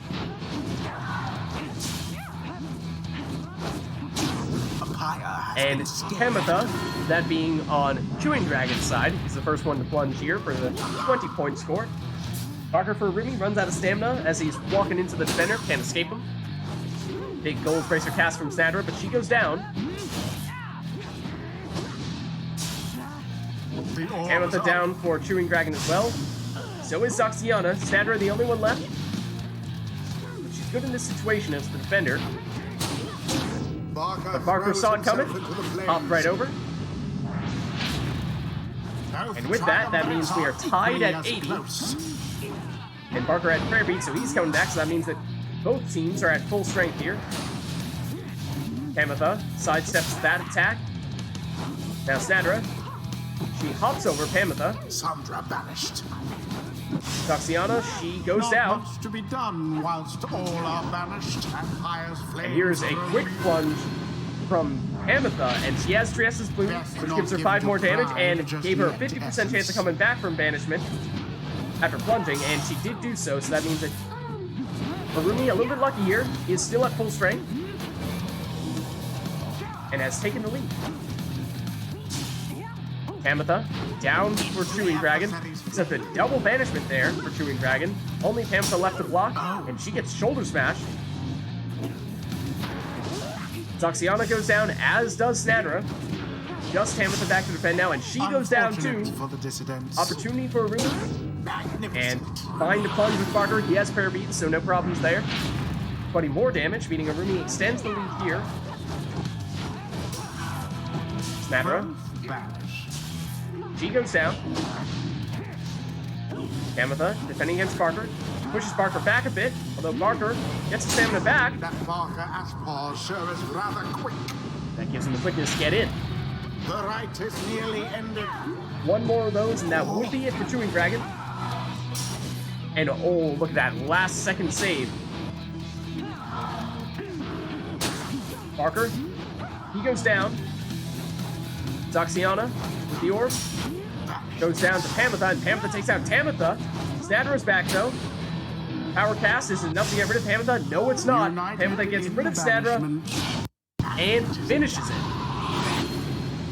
The essence prevails. They overwhelmed their adversaries utterly. The rite is ended. GG. Programa obrigadas.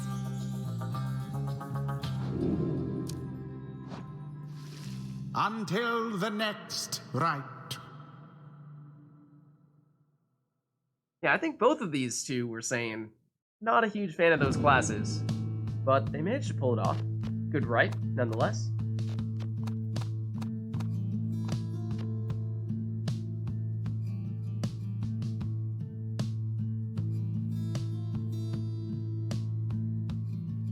Harper banishments? Nah.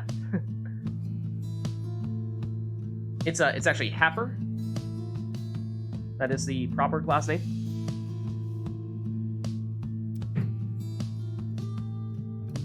So let us know if there's anything else we want to see for this next right here. Or if we want these two to set up their own teams the way they see fit. Give it their best shot.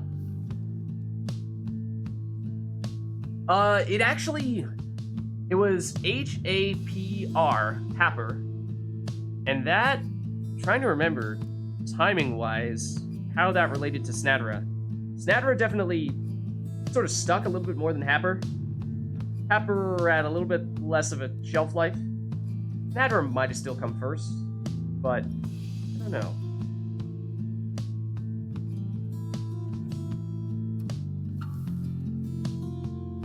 The Pack. I like that. Not sure if anyone has actually ever referred to it as the Pack before, but that is fitting. And then Imps Only is the Exile request.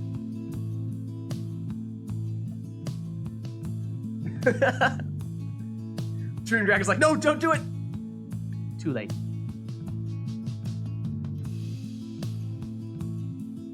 Alright. Let's see it.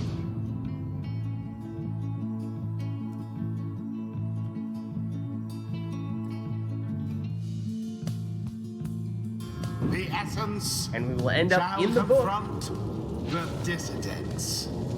Small arena.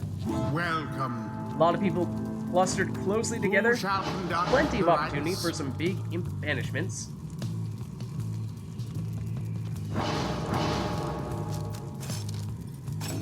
What's the worst Messenger map for imp. imps? I don't know.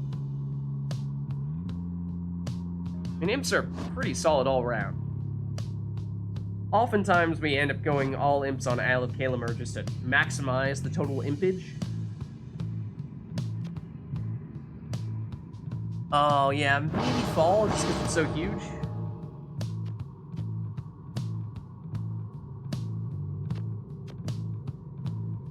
Although you could make the case, or at least for the banishments, for that reason, it might not be as good for the imps, but for the portals for the imps, you could argue that that's the best place for the portals.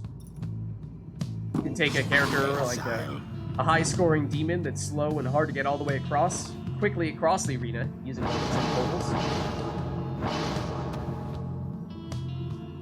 So I think it largely just depends what you're going for on the imps. Are you trying to make them a set-up offensive type of class using those portals as aggressively as possible? Or you can go in more for the pure defense, big banishes, get rid of as many people as possible at once, in which case small arenas are probably better. And that's also probably one of the reasons why imps are so good is, I mean, they are always really strong defensively, but they have some flexibility in that way as well.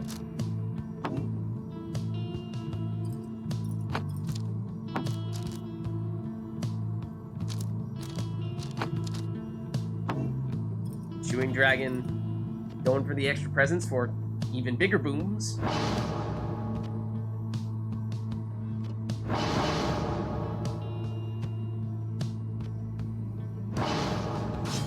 Tizo. Last imp will be Raji here for Rumi. And on this one, for talismans, take the big explosions as well. That and Scribe Rock are the two most cast-oriented things for the imps to use. And on a small arena such as this, I think it means we're going to find there are going to be many banishments, many big ones, take out possibly even the entire opposing team. So we may find that everyone is down for perhaps even a considerable amount of time during this rite. Messenger imp. Yeah, but not taking the last lap is a little bit unusual. Now begin.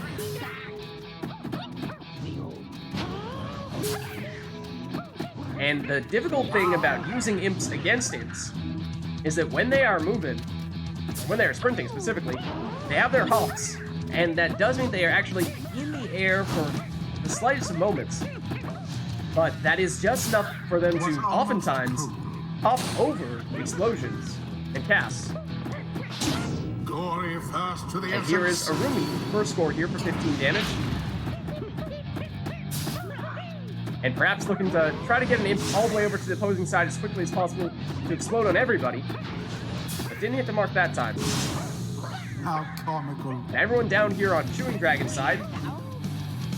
Only momentarily, though. And back quickly enough to stop Arumi's attack here, or at least stall it. And then Chewing Dragon changes into a Howler, which is a little bit faster. Yes. The But it messenger isn't enough to imp stop dives Messenger Imp into from the plunging flame. for 25 damage here.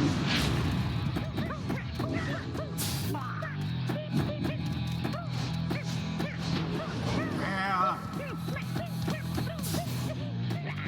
Banishment here, but no one over to get banished that time round. Trade places with those imps. Raji ups to throw, Now and just the tries to flame. banish before he gets banished. So I think it's going to be a common theme with this right here. Tizo. He goes down. Good. And Chewing Dragon using those portals to get through to the opposing team and banish them, maybe when Arumi was least expecting it. Engulfed And to within great effect, your as you see armor. there. Straight through the portal and instantly banishment. And this is sometimes what you see is a stalemate between the imps because they're so strong defensively, but Arumi, able to pull through for a 15 damage plunge there. Quite the close call there, no? And everyone down here for Arumi. It's an opportunity for Chewing Dragon. It has Throws that gone. in and held it at 15 strength for a second there, and you wondered, as Arumi was starting to get an imp back there, was Arumi actually going to be able to intercept that? Not quite. Again, using those portals defensively very well is Chewing Dragon.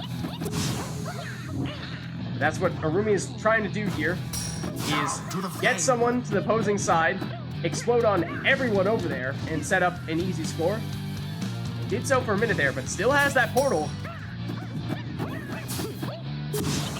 And there it is, exploding on everyone on Chewing Dragon's side, 'Twas flung giving a right free in. throw for Raji here. Adding another 15 damage, which extends Arumi's lead. The Dragon banishing before Arumi could banish. There you see just how big those imp explosions can be. They can cover what feels like half the arena. A bit of a blunder. Chewing Dragon trying to go through the portal that time around, but Arumi saw it coming. Had someone camp down on the other side. And that is a dangerous portal for Arumi. Takes it here, and nearly makes it in, and the portal just gets more dangerous from there. That one is practically on top of the Pyre. And Chewing Dragon is saluting, taunting Arumi. 'Twas There's but that a huge lowly explosion. imp, Tizo escapes, but not for long. thoroughly banished. Chewing Dragon defenseless for the moment, An unimpressive thrust. and but Arumi true. gets a quick 7 damage throw in there. Yes. Which means that if an imp has the additional 10 damage, then they could finish it for Arumi. If they do not, then it will take 2 scores. Chewing Dragon banishes 1, then gets banished. It has an advanced portal here. Needs to defend at the moment, though. Can't get anyone through that portal and get them to stay long enough to be able to score here. Arumi, the counterattack. Intercepted. Chewing Dragon back to the portal. Goes down. Good defense there from Chewing Dragon. And there's the big explosion from Arumi. And 2 imps trading places. For a moment there, no one left on Arumi's side, but there you see Tizo is certainly back. Arumi waiting for the right time to make an attack here. And after banishing everyone on Chewing Dragon's side, now might be that time. But Chewing Dragon back in time. And once again, the imps crashing into each other. But this time round, Chewing Dragon emerging victorious, but not for long. In fact, everyone down here until Tizo comes back. And oh, Arumi hops over the defender and in for the winning plunge. They vastly outperformed their adversaries. GG. The rite is complete.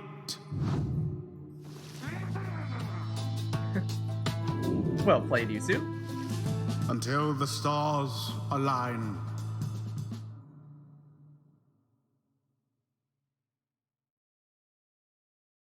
Lots of explosions. That much is for sure.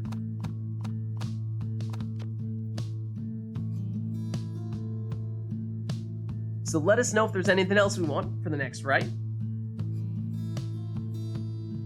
And Chewing Dragon is already on it, requesting exile, so as long as it affects you both equally or does not inherently favor you over Arumi, given how you are participating in this rite directly.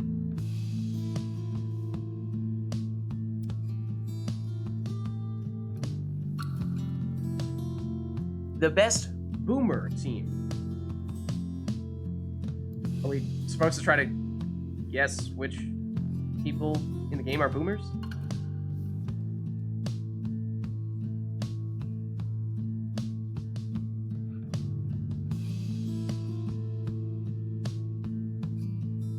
That could also be all imps. If you take that from an onomatopoeia standpoint, then I think Baylor's probably right.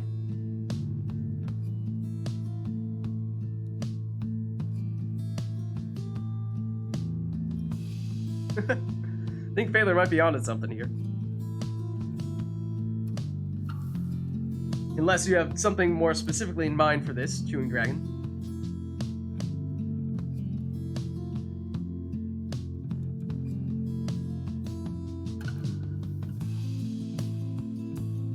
Yeah, if you're going for people who have been in the downside the longest, then maybe it's the demons or even Bertrude and Golfred. I don't know how long they've been down for, but I think they've been down for a little while. I mean, Orlek probably still wins in that. Well, Snadra wins, actually. Definitely Snadra and all the Beyonders, come to think of it. Oh, and Tizo as well, that's a good point. Any of the imps that were born in the downside, yeah.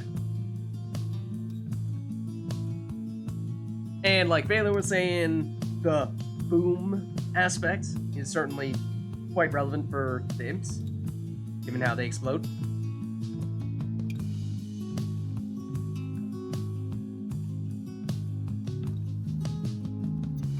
Yeah, I think we're probably all fitting under that category here. But anyways, let's jump in and we'll see, I guess, how you all interpret this, or how at least the two players interpret this and opt to pick their teams. So I suppose there is a surprising amount of room for interpretation here. Take on the dissidents. Welcome. Who shall conduct the rites?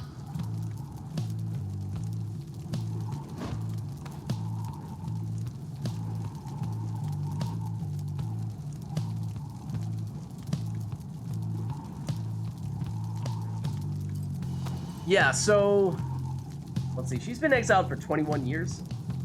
So I think that's probably pretty safe selection there.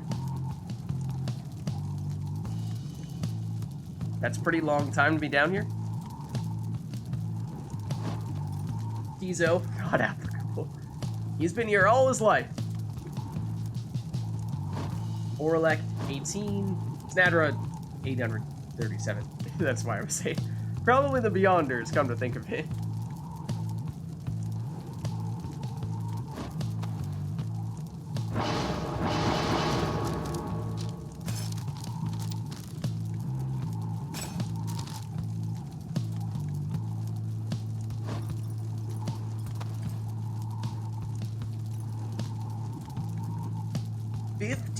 Years for Udmilda. Wow.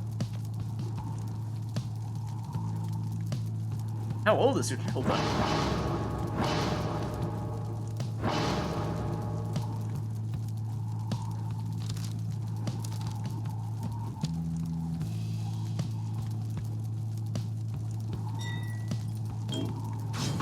Udmilda. So Udmilda first in that case. And we'll see what Chewing Dragon had in mind. Only 5 years exiled for Dalbert, though I suppose he is the most fatherly of all the exiles, and so from a generation standpoint, maybe that makes sense. Dalbert.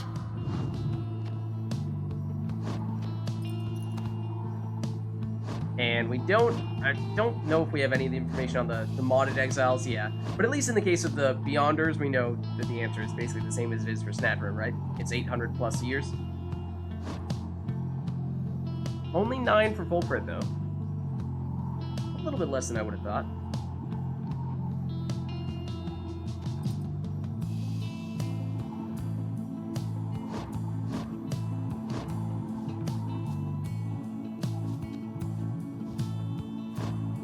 Whereas Orlek is all the way up at 18 and 14 for Narius. So 60. Jody's actually been down there longer.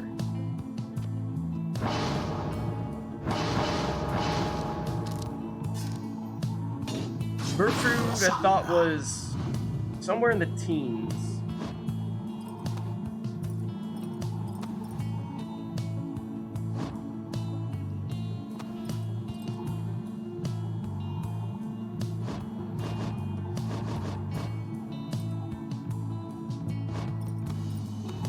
Okay, looking like Jody.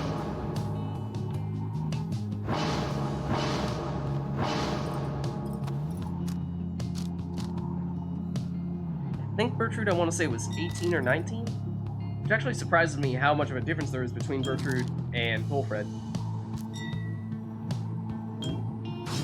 Jodariel. How long was Lendl? 6?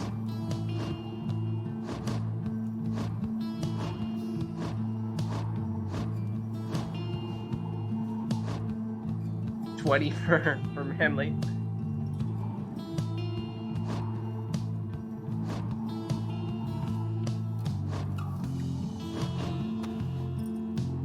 And Tizo's been down here for life.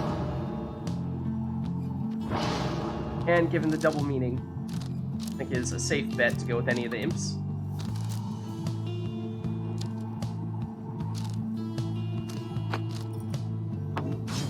Tizo. Yeah, and she waited for like 10 years for him to come down. There's a pretty big gap in between when she came down to the downside and when Volfred did.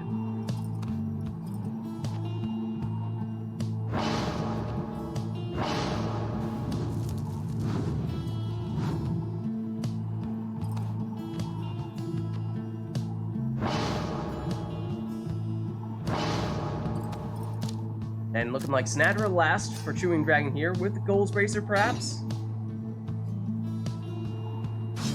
Sandra. That it is, so strong casts here. And we will see how this goes. The chastity's It's pyre Dalbert is first. the first to falter. For the 15 damage plunge. Milda, that throw is unblockable. A true aimed thrust So into that is the 30 fire. damage.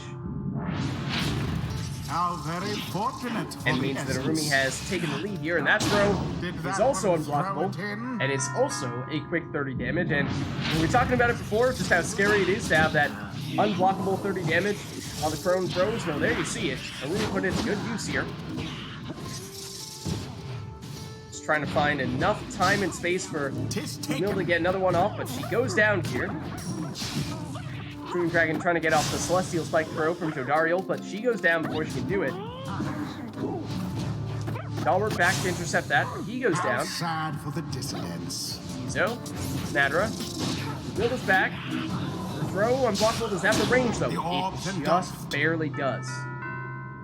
That drops Chewing Dragon down to just 10 Pyre life. Like that and we own. What's more like that and we own? Double banishment there from Matilda. Isn't enough for her. The orb is Not this time. She goes down. Jody does banish with the Celestial Spike this go round. He'll do so again here to get rid of Snadra.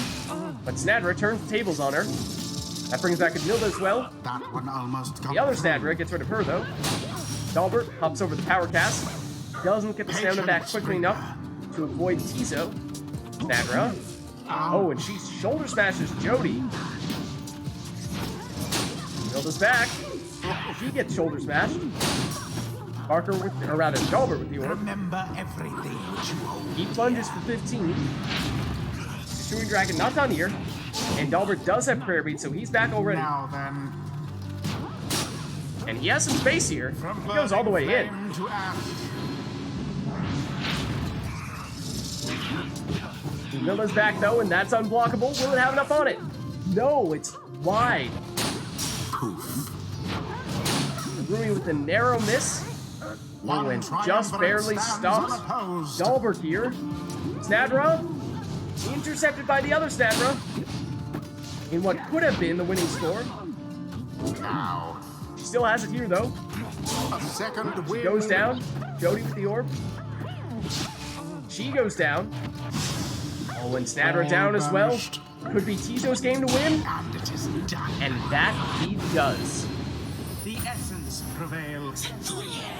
The scribes themselves surely have taken note. GG. Thus end this night's proceedings. Indeed. No. I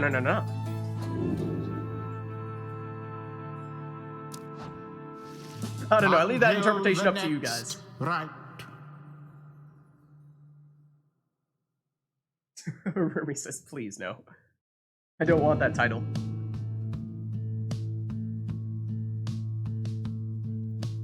Alright, anything else we want for the next rite in terms of requests?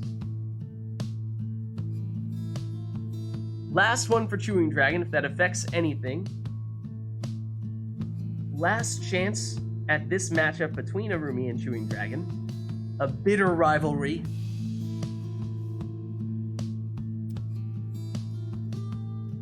And Chewing Dragon says demons only. Rumi's like, no, the pain. Please, no. Anything else on top of the demons, or will that be it? And for good measure, some Thrash Pack. Anything else? The Boet? I mean, it is a good match. It is a good match for all demons, right? And what do we have left? I suppose talismans or masteries, if anyone wants to select those. Otherwise, there's not much left here.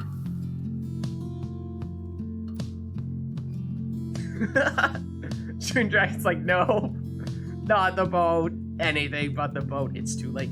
I'm afraid Mel beat you to the punch.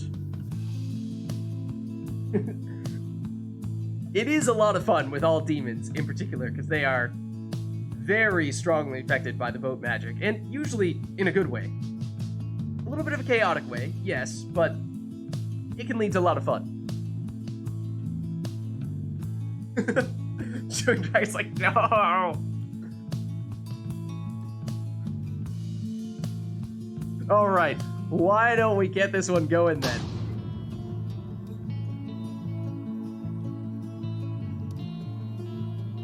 And let the suffering, fun, begin. The Essence shall now face the Dissidents. Welcome. So all demons... Who shall Oh, conduct we should clarify. the rites? Is Orlek allowed with all demons or not? Do we include Orlek? Was it Chewing Dragon with the demon request? In which case, Chewing Dragon, can you make a determination? Are we allowed to use Orlek or not?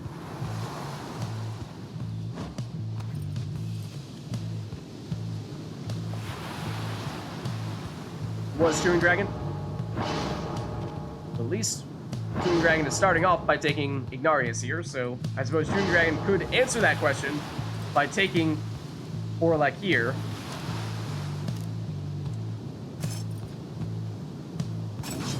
Ignarius. But at least to start things off, it is Ignarius versus Jodariel.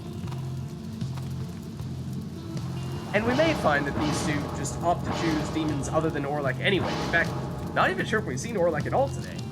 Come to think of it. I don't remember anyone using him yet. So even if they have the option to do it, they may just choose to take the normal demons. Ignarius. Did we at one point? At the very beginning, maybe? Maybe.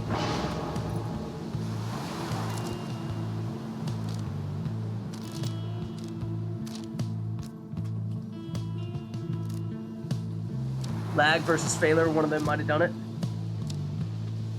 You might be right. I'm thinking, like, Blade of Blue?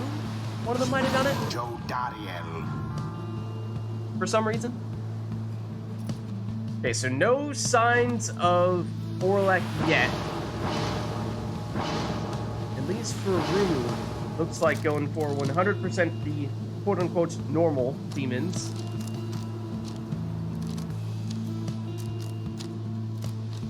Should I do the meme and take Frozen Soul? Oh, looks like you did it. Demon.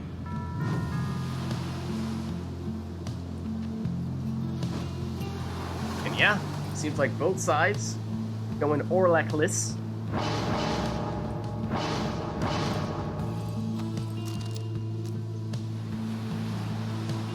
Thinking about some of the leech? Or maybe the Lanthorn? Those demons do have low hopes. They take a long time to come back whenever they do get banished. Here we go. Last rite between these two. Last rite of the night for Chewing Dragon, at least. And we're going all demons on the boat, so let the madness ensue. And there's some early boat magic for you. Some flying Ignariuses. For 30 damage plunge there. Oh, and Chewing Dragon took the Black Claw on Jody, so she cannot cast. Trading places there, however, Vizpaleth had the Web Lanthorns that brought Jody back. Jody down here. Vizpaleth back now, though. This is one of the downsides of using those demons. Like I was saying, they take a long time to come back, especially if one of them plunged without prayer beads and they are permanently banished, then very easy to find yourself characterless, as Chewing Dragon finds himself right now. Even time for a salute, no Brazen Manor. And then he just thought, you know what? I can sneak it in. So why not?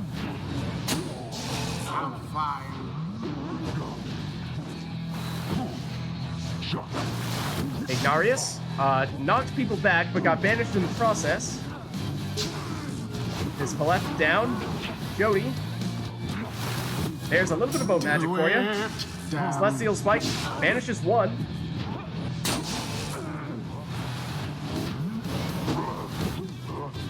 Jody. Ignarius takes her out. Good. There's the other Ignarius. Back for Chewing Dragon. Chewing Dragon trying to snipe from afar. And then switches places with Jodariel. She nearly makes it into the Pyre, but she goes down. Vizpaleth versus Iggy. No, Jody versus Iggy. Jody knocks him back, takes the orb, banishes him. And then plunges. There's the Cursed Talisman doing some work there for Chewing Dragon. Allowed Jodariel to keep her aura, even after she picked up the orb. That's why we saw earlier she was not able to cast. Both the upside and the downside of that talisman. Bizpaleth versus Bizpaleth. Bizpaleth wins. Lots of demons here for Arumi. Dissidents. And no one on Chewing Dragon's side again. Risk when it comes to plunging with a demon that does not have prayer beads. The remaining demons, they go down, you're gonna find yourself twiddling your thumbs for a little while, waiting for them to come back. And that demon did have prayer beads for Arumi. And it is awfully close here. Technically, slight lead to Chewing Dragon. But just about tied. Demon for demon. That leaves Chewing Dragon defenseless here. Time for Jody to plunge. The essence are now And again, Jody is the one with prayer beads, so Arumi with the presence of mind to score with the character that they wanted to score with. Web Lanthorn brings back Jody for Chewing Dragon. Chewing Dragon uses a little bit of boat magic to escape, but might need a little bit of help here. But the other demons come back just in time to get rid of the other Jody. Ooh, and well-timed Chewing Dragon tapped the patience to not go for the orb there and vanish in the process. And Jody knocks back the defender, giving her enough time to plunge here. Another 30 damage, but again, no prayer beads on her on Chewing Dragon's side, so that means permanently down a demon here. So it is a 2-on-1 right now, except that Web Lanthorn does change the equation a bit. Bizpaleth flashes mid-flight with Igdarius. Oh, look, this double banishment from Bizpaleth, that's huge, except Arumi gets someone back just in time and has Web Lanthorn on that demon to bring back 2 people. And now Arumi suddenly the numbers advantage. And once again, plunging with the correct person. Jody has prayer beads, that's huge. A show of strength from the Dissidents' rivals. Chewing Dragon not done here. The throw makes it in. 24 damage, and that means that Chewing Dragon has avoided having someone permanently vanish. Once again, we are extremely close. A 1-point lead for Arumi here. And even in terms of numbers, no one permanently vanished. Oh, Igdarius on the Pyre's doorstep there. Jody versus Bizpaleth. Jody down. Demon for a demon, leaving only Bizpaleth back to defend against Jodariel. A little bit of boat magic isn't enough. Pity what transpired there. Only one defender for Arumi, or for Chewing Dragon here.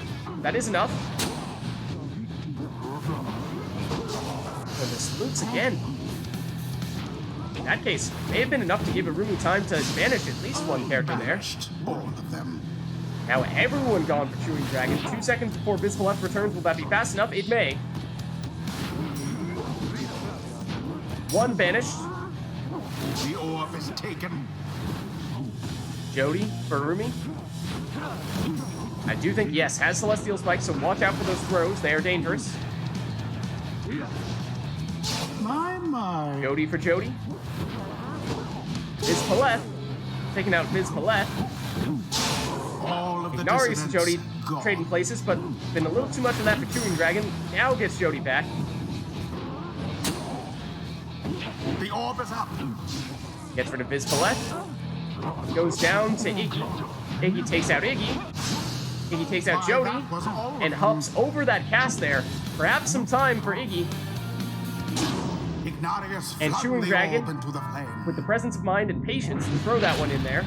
Just as the defender is starting to come. To prevail. We need that Chewing Dragon has now taken the lead and avoids having to lose a demon. The permanent banishment from having plunged. So that was big. Bizpaleth gets rid of Bizpaleth. Jody walks into Bizpaleth. They take each other out. Jody takes out Iggy. Has the orb here in advanced position. The throw makes it past the defender. 19 damage, dropping down Arumi to 37 life. 2 scores. Could do the trick for Chewing Dragon here. The orb. Strong banishment there from Arumi. Ignarius goes down. His Palette does. Chewing Dragon here. As does Jody. Now opportunity perhaps for Arumi. Iggy is back, but he's the only one back at the moment. Now the team starts to come back though, and suddenly Chewing Dragon looking much stronger defensively. Ignarius with some speed here. Gets blocked and banished though. That was close.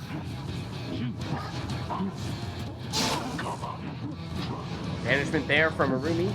Could set up more of an offensive play here, but needs to be quick before more of the demons come back. Now they are all back. Oh, but a double banishment there means lots of time here for Arumi. So Arumi does charge up a throw. Gets it off for the 30 damage. Dropping Chewing Dragon to 55 life, which does mean 2 scores could do it. On either side here. And there's a little throw from Jody, and that is, well, not going to make much of a difference, I'm afraid. Still going to take 2 scores for Arumi here. Here goes the orb. Jody with it once again. Trying to use that Celestial Spike to banish someone, give herself enough time to get in for a throw or plunge. Goes down here, though.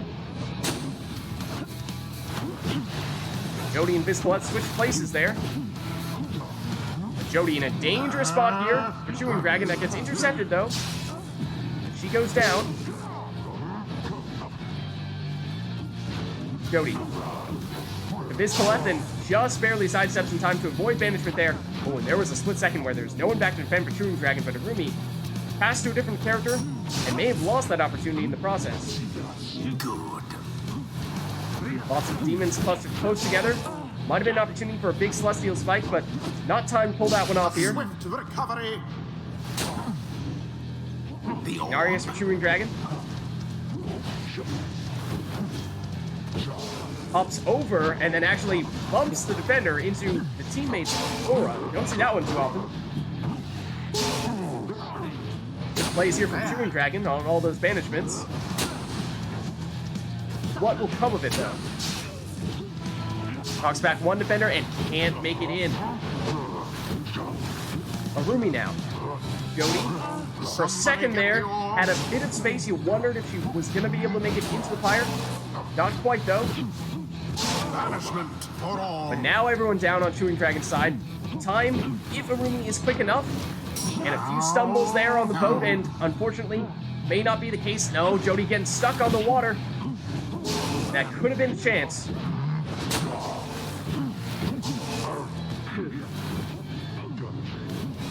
Chewing Dragon with Jody. Perhaps waiting for Viscolet to come back as well. In which case, we'll need to wait another couple seconds. Here she is.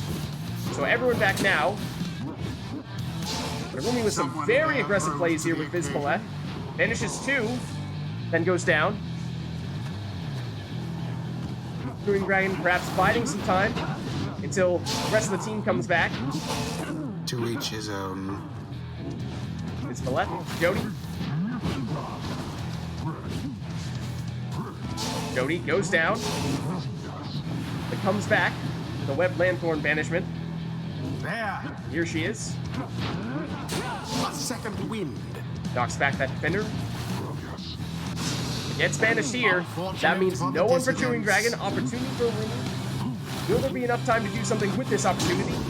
Opts to plunge with Jody. He is the one with prayer beads. So she will come back. That's big. That means 1 score would do it for Arumi if it is a full damage plunge. Partial damage throw may or may not do the trick. Definitely advantage Arumi in that regard, though. Chewing Dragon with a chance here, though. Plunges for 30 damage. Does not have prayer beads on Ignarius, but 1 score would do it for Chewing Dragon as well. And for Chewing Dragon, even a brief throw might still be enough. Out to the flame. Jody! She goes down. Web Lanthorn brings back the other Jody. But Chewing Dragon, the best they can do is getting 2 characters, because Ignarius is not coming back. So gonna need to find some way to make it work. Just these 2, and could this be it? A second wind. Oh, Jody banishes 1. She's near the Pyre, and a quick throw would do the trick, but she goes down before she can get it off. Ignarius does not have Celestial Spike, so can't vanish with that. And the defender got teleported away from the boat magic, but the other demon respawns quickly enough to stop him. Why, that Close was call. all of them. But now everyone down here for Chewing Dragon. Can Jody be quick enough to get something off here? Not quite. Dangerously close. Chewing Dragon with a strong defense. Jody. Past one defender. Out of stamina. Gets it back. Is close. Blocked and banished though. Yes. Rumi with Pistol F. Now Jody. One Both triumvirate down. stands Everyone gone here for unopposed. Rumi. 2 seconds before Ignarius comes back. Is that fast enough? And it is Not done. quite. And Chewing Dragon takes it. The dissidents prevail. They pulled together ere their pyre sputtered out. GG. The rite is ended. That was fantastic. Well played, both of you. Until the stars align.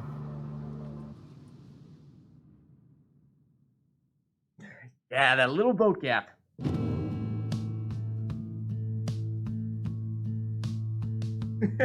Well done, you two.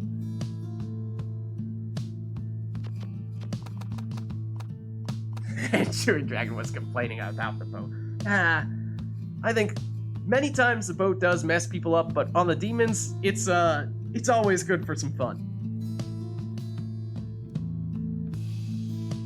Alright, and Chewing Dragon, remind me, I thought you were saying this was going to be your last one, if I'm not mistaken? In which case, I believe we were looking for someone to swap in. Yeah, not to mention, you both took a bunch of Pyre life. So very big Pyres at the beginning, that's right.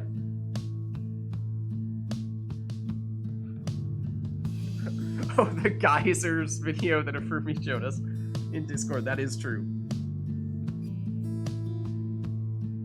There's some dark magic on the boat. No, it did look nice. That is true.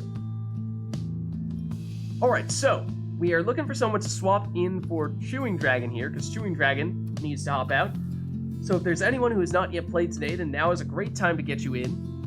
Otherwise, I think at this point, probably fair game to get someone in who has already played today, as long as you just haven't played against Arumi, but I don't think anyone else other than Chewing Dragon has.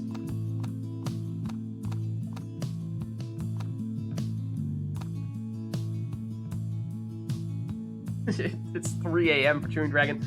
Alright, no worries. Thanks for stopping by. Have a good night and get whatever sleep you can at this hour.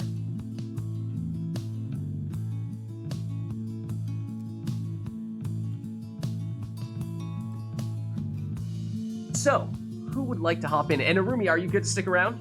Just to check in on you.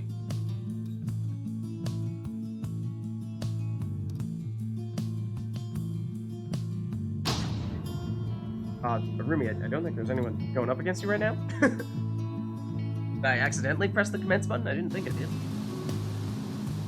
The essence. One moment.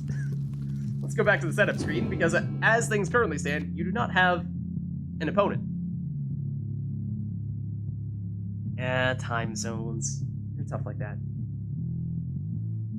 Okay, Arumi can stay, so that means we're looking for one person to go against Arumi.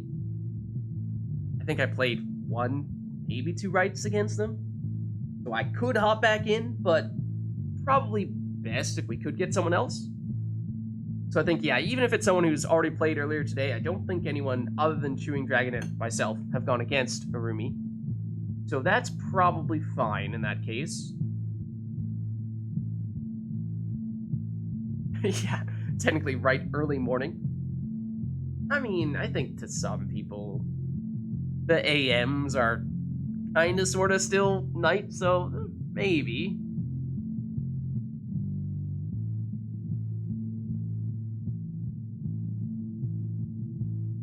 Oh, I played as Arumi, but not again. I thought I did the warm-up right for Arumi, basically.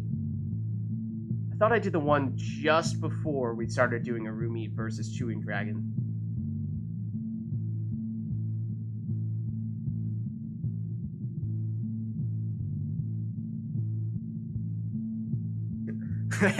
Every time we ask Mel, nope. Nope, not gonna happen. You sure? If you'd like, if you are concerned, we can activate a bunch of Titan Stars against Harumi.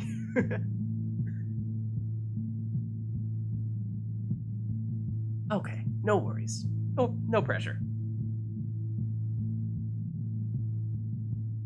So yeah, I can hop back in against Harumi if needed.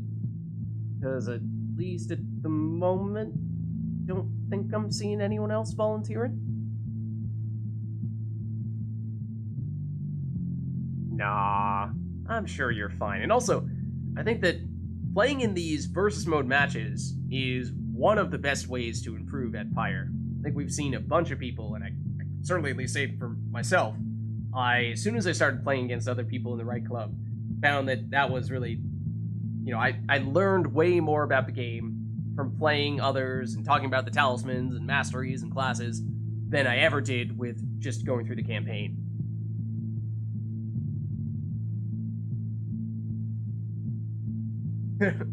Rumi says, "Yeah, I'll take the Titan Stars, but just don't put me against Lids."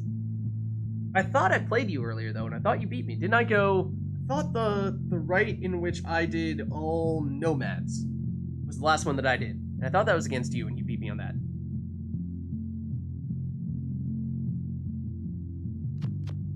Yeah, Rumi says improved a bunch since joining. I think that's almost always the case for. I think it is always the case for basically everyone.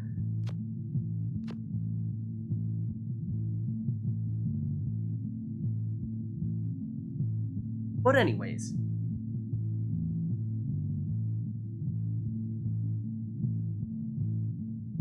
something kind of like that. We are actually developing a Pyre tabletop game, and that is in the works.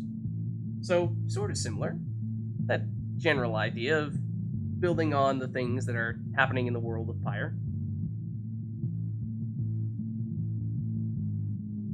Nomads were before Rumi joined. At least for today. For some reason, I thought that was the first match in which Rumi was playing today, but alright, so maybe in that case, I'll jump in here. Yeah, if you're interested in checking that stuff out, you can actually check out my Discord group. That is where we are organizing the Pyre-themed tabletop stuffs. So if anyone's interested in that stuff, then feel free to just join that Discord group there. Let me know if that link is still active or not. It may or may not be. It should be. Alright, and let me plug in my controller in order to get going here.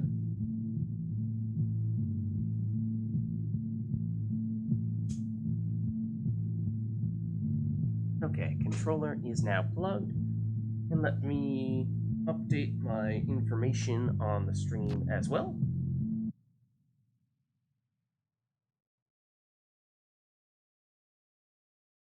There we go. And I will not be the Dissidents. Oh, I'm going to be the Pyre Hearts. And by Pyre Hearts, I mean not the Essence. There we go.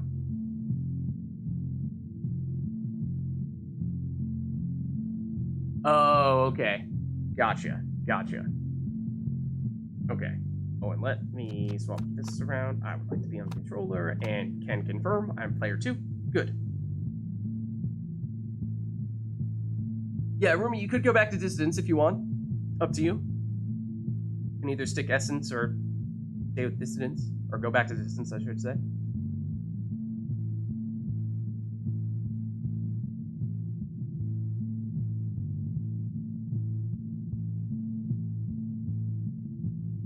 Yeah, that is kind of confusing, figuring out how exactly the reader controls the triumvirate. It's basically mind control, right? Is Cool Guy here? I mean, I'm happy to swap out for Cool Guy. If Cool Guy is interested and available right now, but I didn't think I'd seen any messages from Cool Guy. Unless she snuck one past me.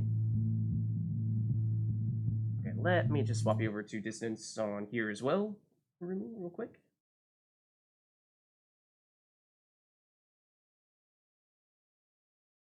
There we go. All right, let's get going. Oh, I remember. Yes, Cool Guy was saying not available this week, unfortunately. The dissidents shall confront the Pyre Hearts. Welcome. Oh, you're saying Rumi Who joined shall the Dissidents conduct for the Cool Guy? rites? Really?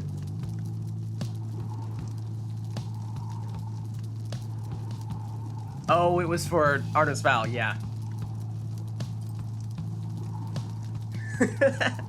I don't think that's actually how you spell his Discord name, but nonetheless, I knew what you meant.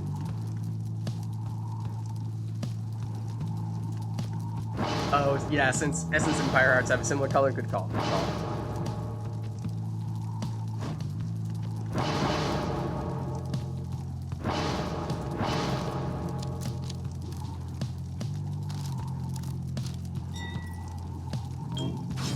Alma.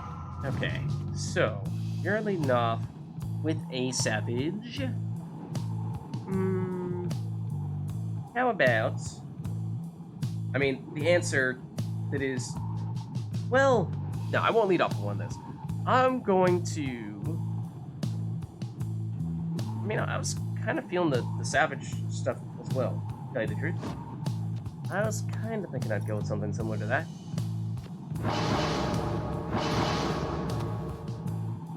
So let's give this a shot. Exile.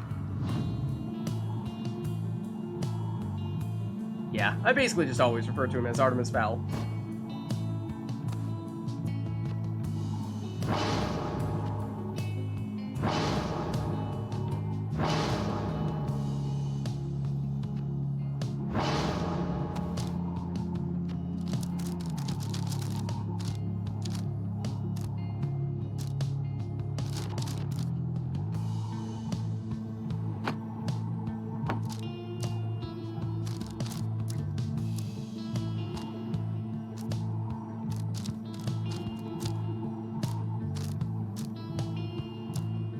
Careful what you wish for here, Rumi.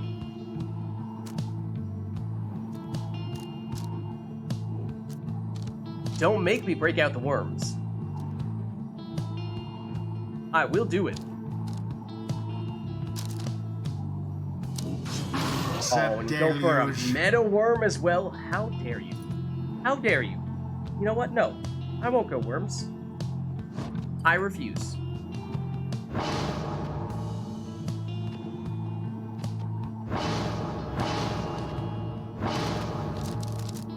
Instead, I'm gonna go with Tizo here, and we went what? Worm and Savage, and I'm just guessing here, but I think you're gonna go with the Harp on your last character, or at least would have. Tizo. Did I read your mind?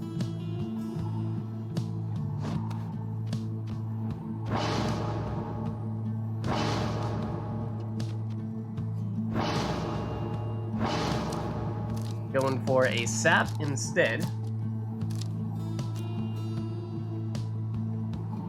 Deliberately taking characters and builds you almost never play. Savages, really? You don't usually take savages?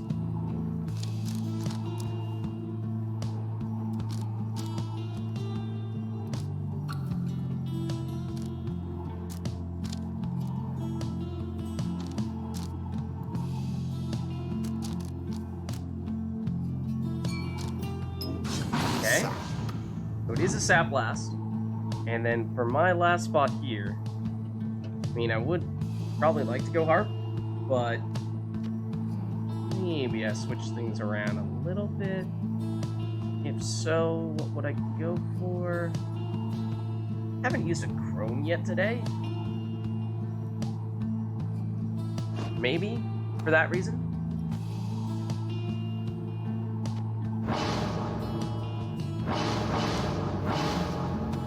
Except, ideally, I would have liked to have put the Quick Throw Talisman on you. So, what do we use instead? When we don't have Prayer Beads, we could turn it into a plunging throw. Not out of the question. Typhoon Bottle is never a bad idea. We'll go for Air Beads. And we won't take Vizpala instead. Sorry, Vizpala. Next time, maybe. Here we go. Now begin. Yeah, I thought I remembered you use Saboteurs every once again. The flame is stricken. Also, the random song just so happens to be Pyre's theme, so I'm sorry, but you're going down.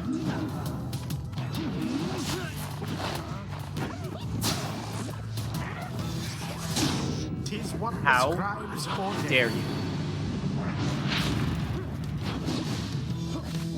Tis taken. Who? True. A rather cunning trick. Oh, that's not where I wanted to go. Or at least, did not expect you to do that. Hockey pucks doing their thing. Big time. Oof. Oh, you got me. Thought I got you. Cast throw. from afar into the Pyre's flame. For the Pyre Hearts. Into the adversary's flame. That was a little silly.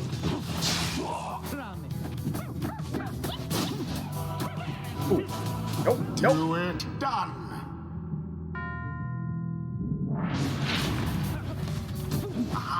I keep on jumping straight into your sap. The fires wane. Alright, this time I'm not gonna jump into the sap. How very That's the goal. fortunate for I did jump into the other Savage, though.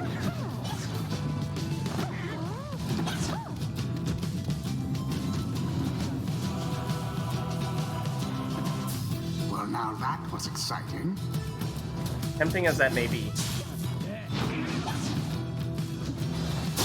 Oh, you took Vengeful Vow on it, though.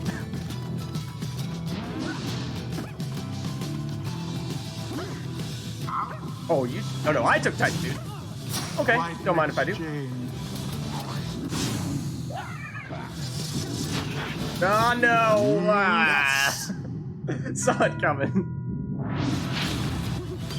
Now go on. And again. There we Flung go. with force That's of more will. like it. I think we are just about tied right now. No! If I were that one, I'd be rather angry. Unblockable. I don't think that's on target, though. I think I missed. No. That could have been game.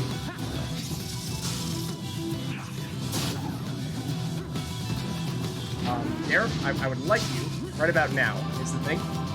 That's kind of the thing. Is I would like you right about now. Thank you. Oh, no! Comes back at the last second. Not much force of throw will is not behind enough. that thrust. Oh,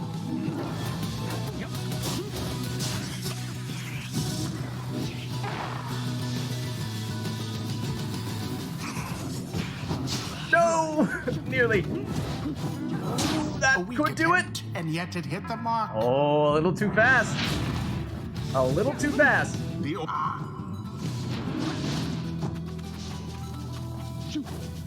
The sacred Oh, but he took rekindling. has kept the flames alive.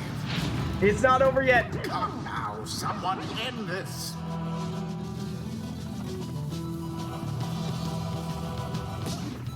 Oof! But the Titan Tooth The for the orb's win! up, and it is done. And it was the difference maker. The Pyre Heart prevail. A victory so GG. narrowly achieved, and thus more glorious. Thus end this night's proceedings. You're right, it was totally... The song just gave me the inspiration that I needed. It was the difference maker. Until the stars align. Ultimately, it did come down to the Titan Tooth. At least on that occasion.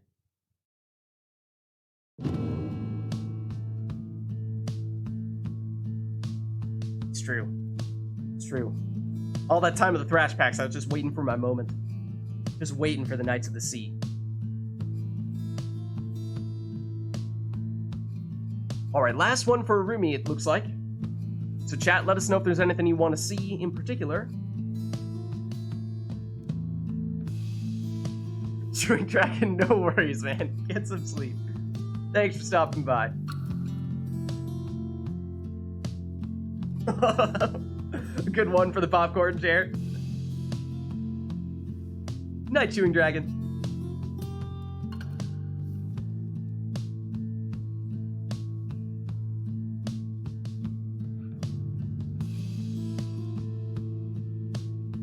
Alright, so will this just be a take whatever you'd like kind of right here? The last one for Arumi, not seeing any requests, so it's looking like that may be the case.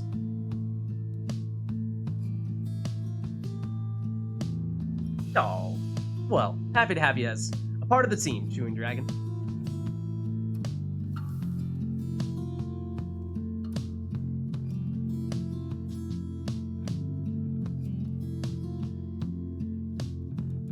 Alright, and it looks like it's just going to be a plain and simple rite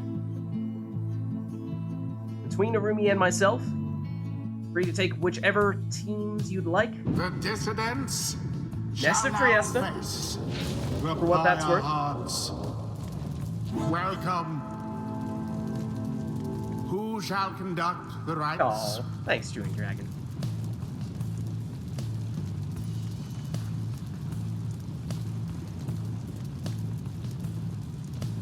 So you can take anything here. In which case, what will it be? Rumi is going for a Prayer Beads harp with Pamitha here. And, well, I mean, that does, you know, kind of mean that I'm probably gonna do something kind of like, you know, like this, and maybe just like throw in say, something like maybe like this, and it did work very well last time. So if it ain't broke, don't fix it. Let's see. Let's take, yeah, let's go last laugh. Do like safe return. Exile. Not the Titan Tooth. Anything but the Titan Tooth. The stuns. You're too good. Oh, don't take my boy from me, though. Don't use Gareth. Don't do this to me. Thank you.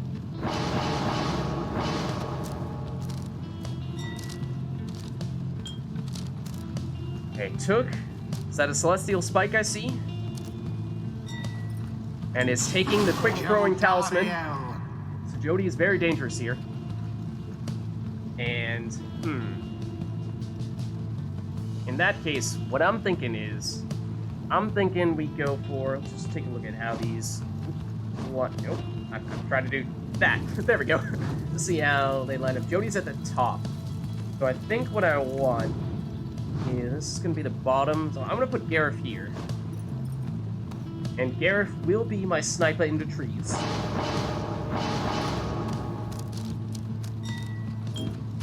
Exile.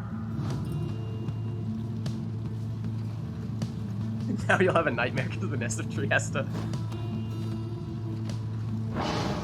And Rumi is also seemingly going for an imp here.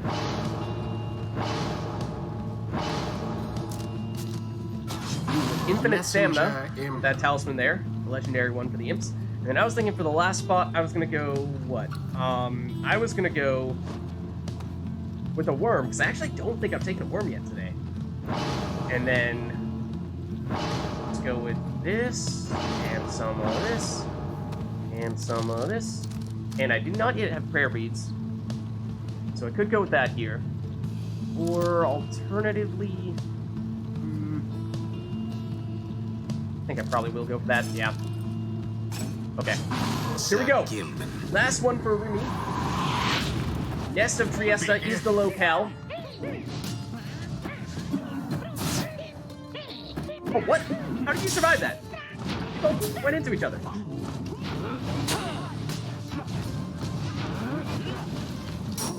There we go. The flame is stricken. Don't forget the portal. Oh, I was supposed to hit you there. I mistimed that.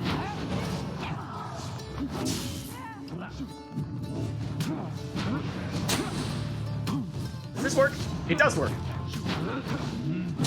In goes the orb. It's a little weird with the savages, but there's some potential for some crazy black magic there, I think. Now to the flame. Oh, I missed on the jump, of all things. Ouch. Odd.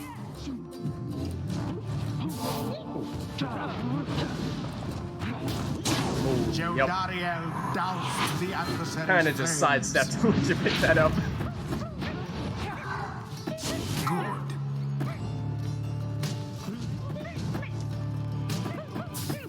That's fine. Oh, I missed though. Except I missed.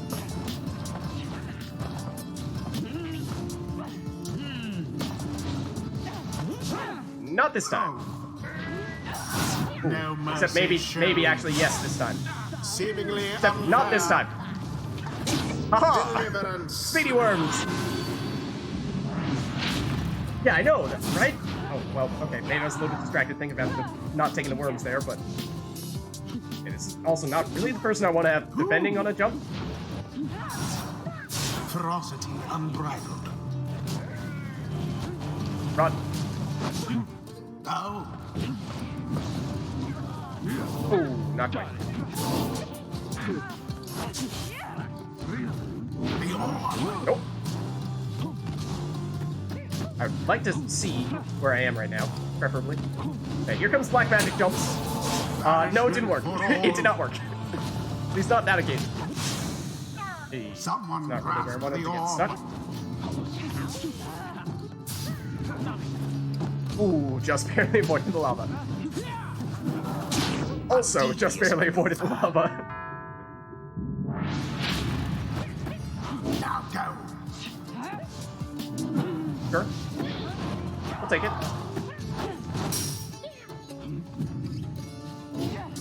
Not really where I want defending, though. Oof. Major oof. Oh, oops. That was the wrong button. Whoa! That is pretty fun, though. Don't really know what's gonna happen when it happens. Vanished. Maybe that. I never.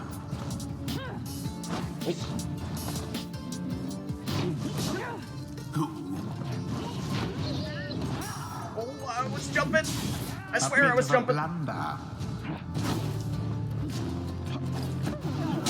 The orb flies true. Getting close. Now end the ceremony. Oh, not quite enough stamina to get the job done. Wrong person. Wrong person. Exactly by the book. Now then. Ooh, okay.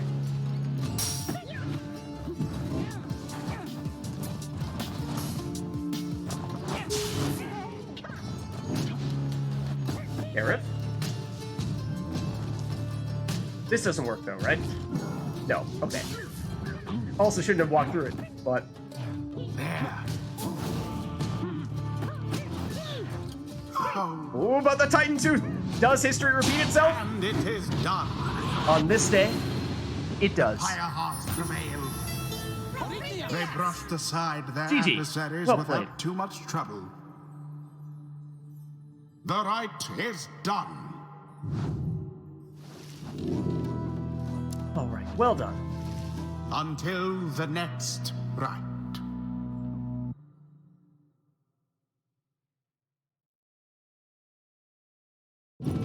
Okay. Thanks for stopping by, Arumi. Long live the Titan Tooth, confirmed. It is great.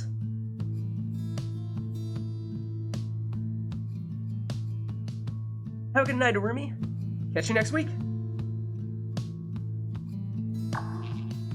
That means we're looking for someone else to swap in here. Ideally someone who's not yet played today, but I think at this point we're getting pretty late in the night, so we might be just looking at people who have already gone. I myself have also been going for a little while, so I'd be happy to swap out if anyone else wants to get in. So at least one, possibly even two people we're looking for here. Anyone willing, able, and interested in jumping in here?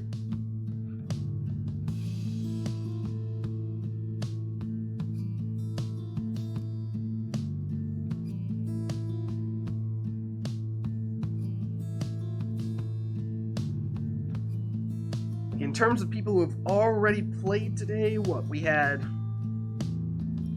Baylor and Lag were first, I think, and so definitely, I think, fair game for either of them to hop back in here.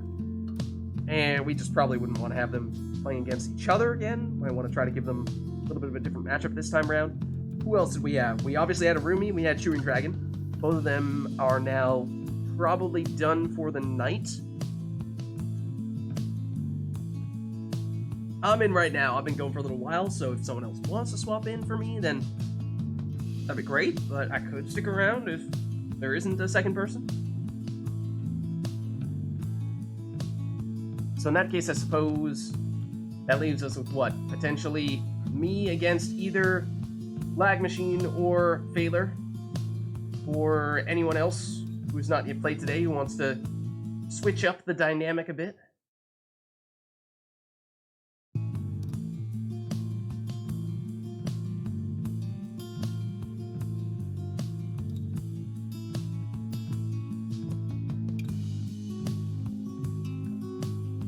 But let me know if anyone is, in fact, interested in making that. Baylor says, I'll hop in. Might as well. Alright. Let me send you the invite then, Baylor.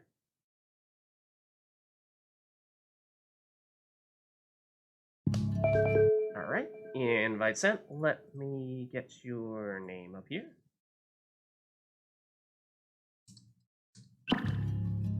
And fade again for you.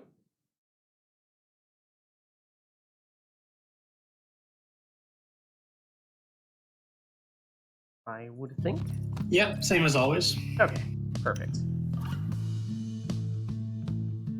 Let me just double check that I am still, yep, still player 2.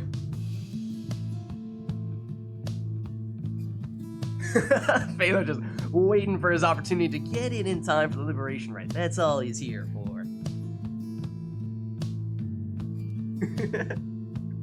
Alright, so let us know if there's anything you want to see for this next right here. Phaler was going earlier, and I've been going for a little while, so I think fair game to throw whatever you want at us.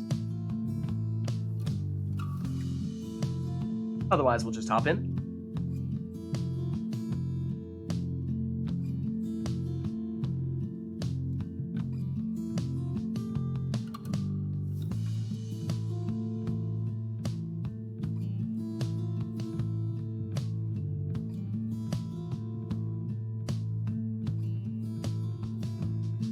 Mel is asking you, Phaler, if you want heads or tails. I'll go with heads. Phaler says heads. That gives me tails, for whatever that means.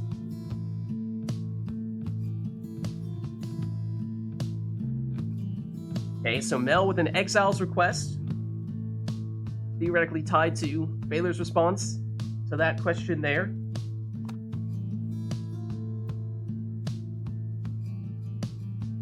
But what does it mean? Oh man, Speedy Volfred for Phaler, quarterback Manly for me. All right. For the record, both of us were on Team Speedy Volfred come Civil War time. But I suppose times, they change.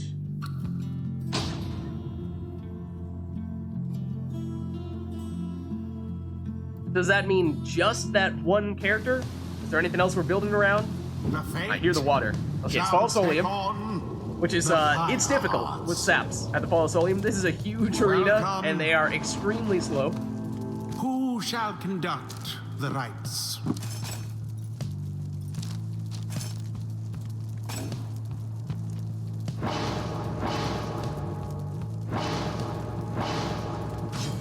Volfred. Okay, so I suppose I will lead off with my captain as well then. And hold on, what did you take with Speedy Volfred out of curiosity from a mastery standpoint? What did you go with? You took double rekindling? Okay. Always do. Okay. I mean, but Numbing Gust is good. But I can't take Typhoon Bottle. Numbing Gust is really strong. I might go Numbing Gust. Yeah. little bit of rekindling. And then quarterback. Sling bullet for Manly. Mel says the other two you can choose what you want. If you want to stay with the theme, then Baylor can choose speedy ones. But I do think that if we are trying to score with our saps, then having some empty portals is going to be pretty important. So Baylor goes with that here, and I may opt to do the same thing. Otherwise, I have one other thing that comes to mind. I'm thinking, what if we were to do a little bit of this? And for you, I mean, how aggressively are we going to be scoring with people other than our sap? Are we just setting up our sap? Is that a thing? Or are we actually going to score I don't sometime? think we need to... That was never part of the request. You score with anyone. I don't score with anyone? Okay. Yeah. I sure don't plan on scoring with my staff, at least. Okay. I mean, maybe if I get super blasphemous, lucky, but okay.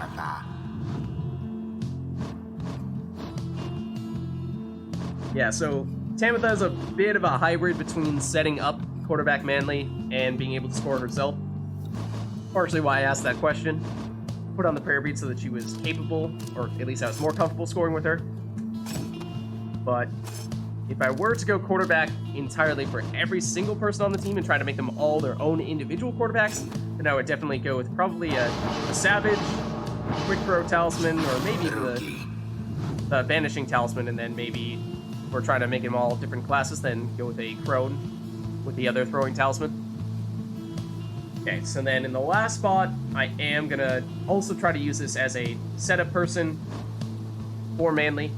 So I'm almost all in on setting up Manly on the quarterbackness, but it is definitely a suboptimal strategy in most ways.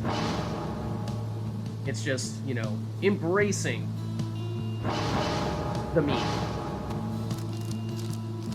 Okay, and if I have any hope of pulling this off, what Talus, I mean, like, Fanthorn is probably the best, but I could deliberately go for Typhoon Bottle just to mess with you.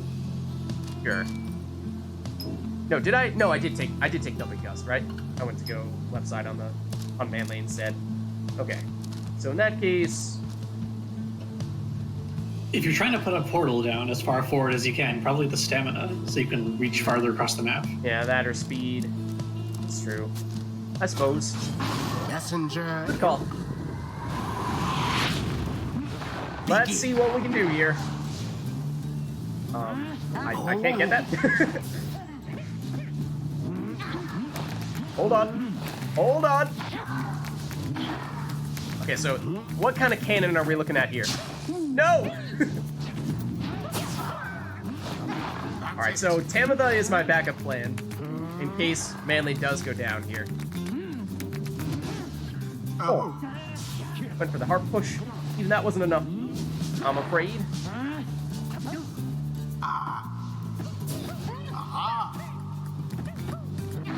And I swear that wasn't even intentional, putting the sapling on top of the portal, but I suppose happy accident in that case.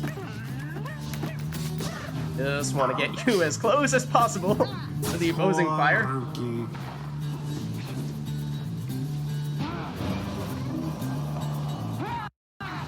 Yo. Oh, so close. Tis taken. Oh, except I do need to defend. That's kind of important. Chastity's pyre is the Got a little first carried to away there. falter. Little carried away with that. Oh, excuse me. So... so, like...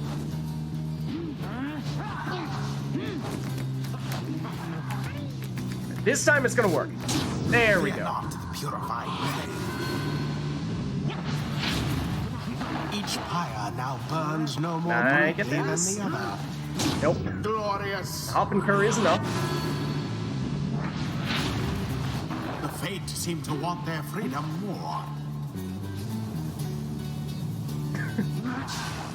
Okie doke. The orb is up. Lanthorn is enough. That is a dangerous portal as well. Oh, nope, nope. I wanted this first. Thank you. Nope, run away, run away, run away, run away! Oh, all the way to the fire. I didn't really want to score because I don't have prayer beads, but sure, I guess I'll take it. Oh, I don't actually need to do this.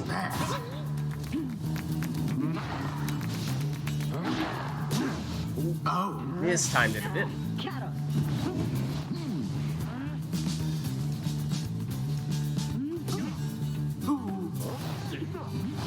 That's it, Manly. Just a second. Get the stamina's back. Still not enough, even with the push. Well, actually, not much pushing happened there, I'm afraid. Come back here. Can I quarterback this? Not from here. Definitely not from here. From here, though, yes, if I had the time.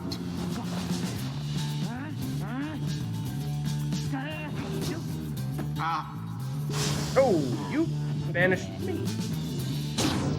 Interesting. Plunged into their fire. We got those curves. They're made for hopping, and that's just what they'll do.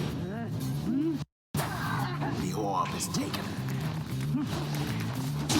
Righteous fire. But the hearts, they can fly.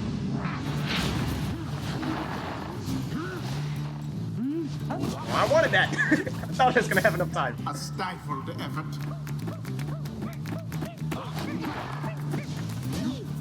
No. Oh, was hoping for the explosion. That would have been nice. Oof. Into the adversary's flame. There we go. As per the sacred law.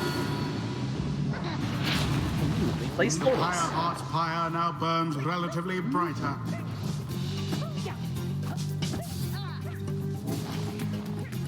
One moment, please.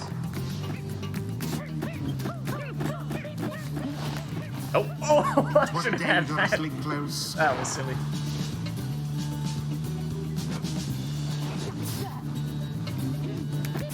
Oh, good explosion. Run! Manly! Not fast enough, I'm afraid.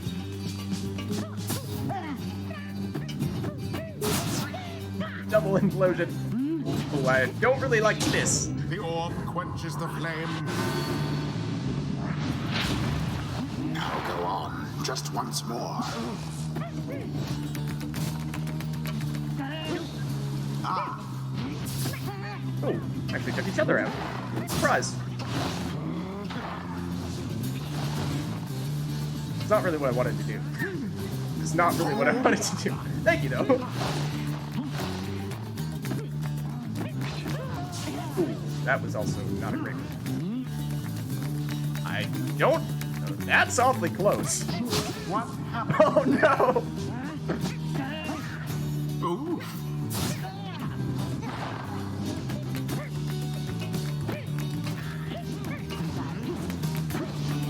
Oh, so close.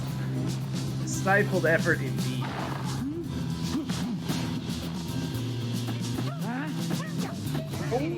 Ooh. Wasn't sure if you're gonna sneak by there or not. There.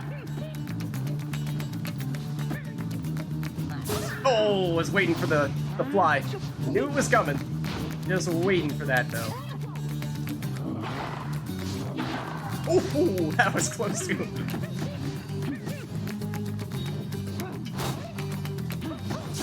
Oh man, so many of these inches away.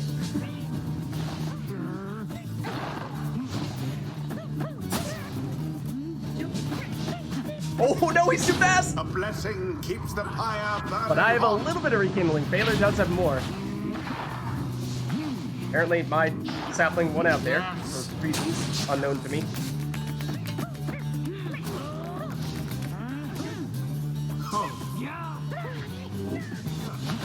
Who is left? You. Is the answer?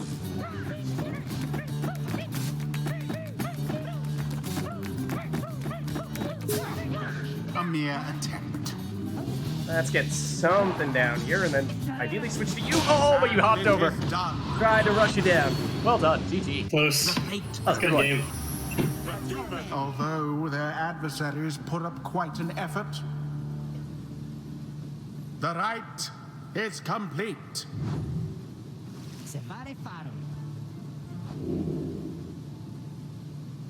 All right, let's head back Until the next rite. and let us know if there's anything else you'd like to see.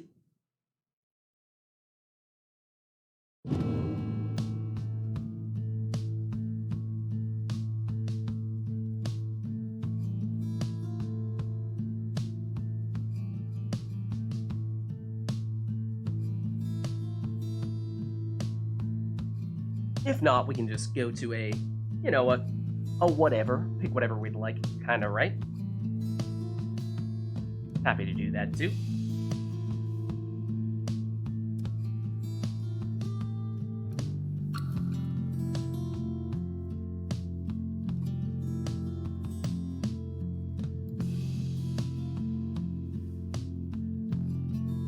Alright, but not seeing any requests here, so why don't we go into the next one? And we'll see where we end up.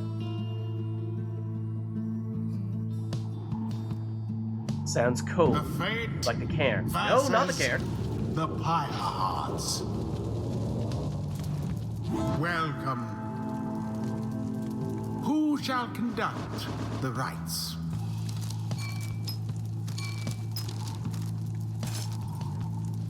Prayer beats Pam. So Phaler should not be surprised to see who's coming next.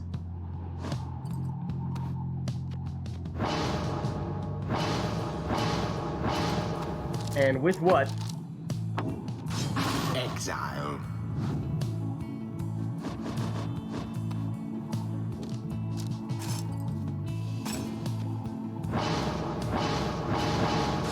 Exile.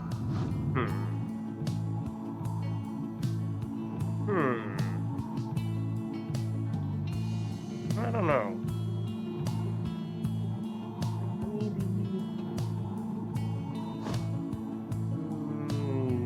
Nah.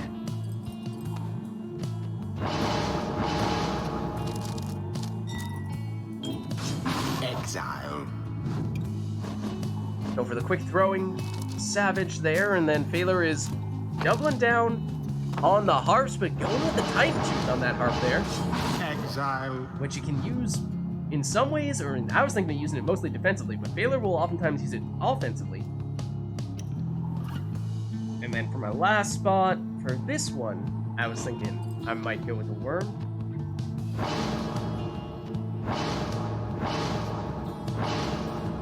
And for you, I suppose we should probably put prayer beads on somebody.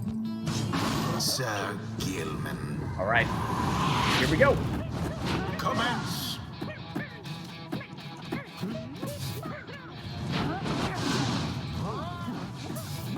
Not quite. Nope. The fate Defending on the jumps for the savages is, it's not easy. Not quite as bad, I think, as, say, the, we double Titan Tooth ourselves. I think the prones are probably a little worse. This is not the situation in which I want to find myself. That's the kind of situation I was saying I didn't want to be in. That's supposed to be Raji's job. Now to the flame. And yet, 3 times in a row, find myself in that spot. Sublime.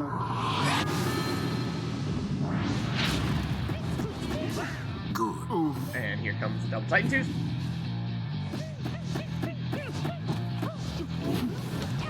Shall it indeed? At least there's something there. I was wondering what you were gonna do this time. That did not get you. Flung with considerable precision. And bring on the double Titan Tooth again. The orb is taken. No law against throwing in the orb. Apparently not. The two triumvirates are neck and neck. Oh, that's not how I wanted that jump to go.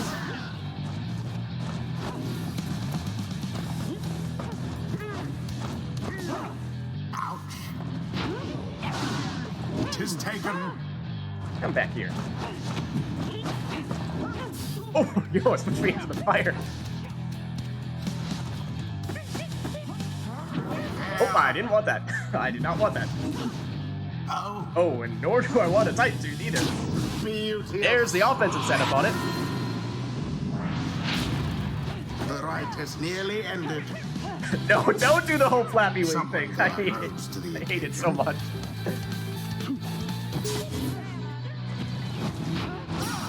Ooh, too late on the jump. And is this a double Titan Tooth? No, this is a single Titan Tooth.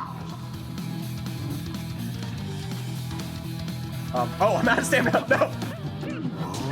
I was like, I'm pretty sure I'm pressing the jump button. Why is nothing happening? Okay, a little concerned. Both pyres now burn with the same strength. That's not gonna be enough. That's gonna get intercepted, I'm afraid. And that's your Titan Tooth, but not my Titan Tooth. And that means you will take it on that.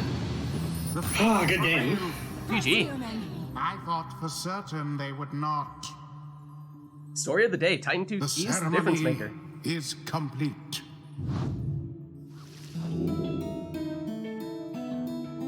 Let us head back. Until the stars align.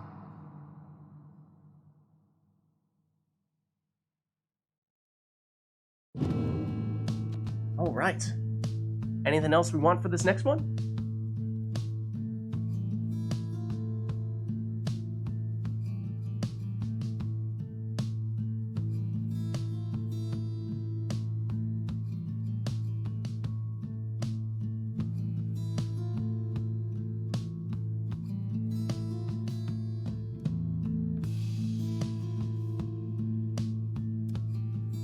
Not seeing anything. So why don't we just get it going?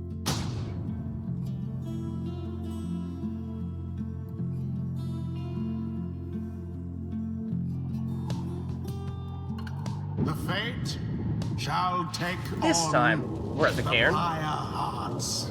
This time with the cold winds. Welcome. Threw me off on the previous one. Who shall conduct the rites? Ooh, quick throw in crone.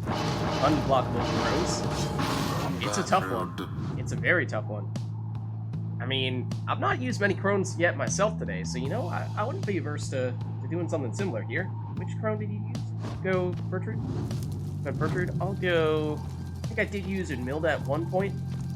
So maybe... I'll lead off with... Warfrit here.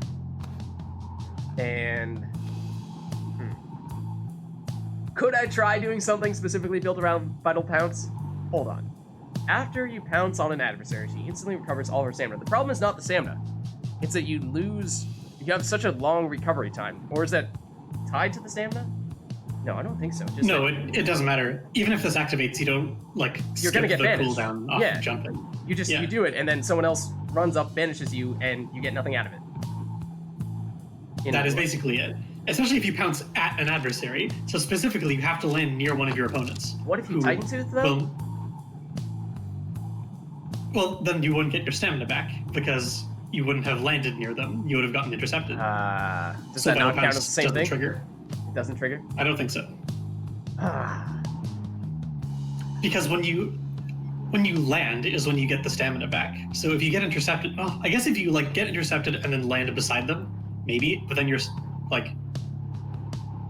have to do your cooldown. Just because their cooldown is longer doesn't mean that yours goes away. Mm-hmm.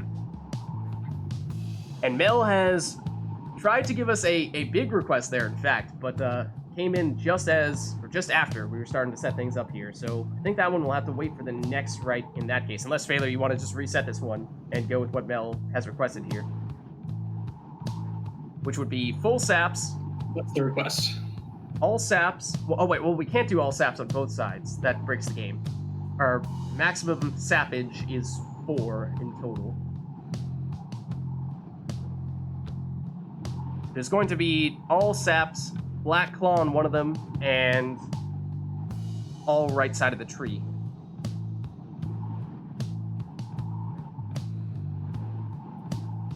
Yeah, that's not possible. Well, Yeah. I mean, if one has Block Claw, then there will be Yeah, me. only 4 tacklings, so it won't break the game necessarily. It'll just take a million years to finish. Yeah, that much is true. All right, so maybe.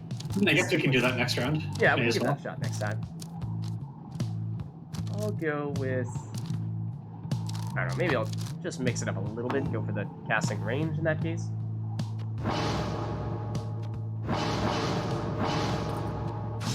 Exile.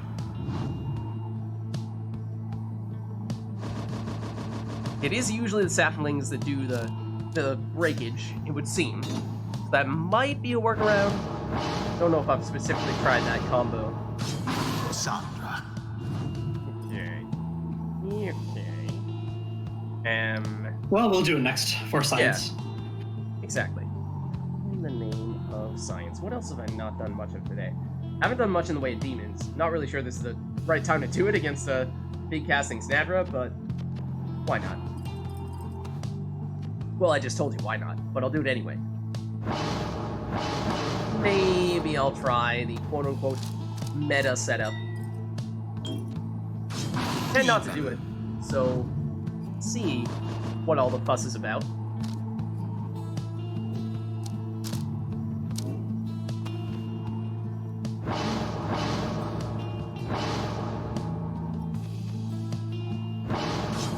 Sir Gilman. Almost the usual worm setup with one difference there.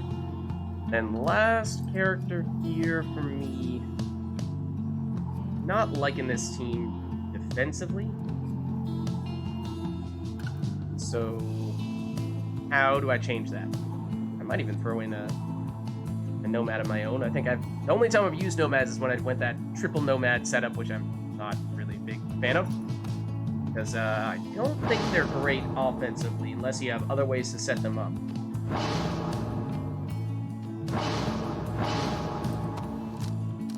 So I'll try the whole goal spacer thing. Still new-ish to me, but does seem as though there's a reason why people like it.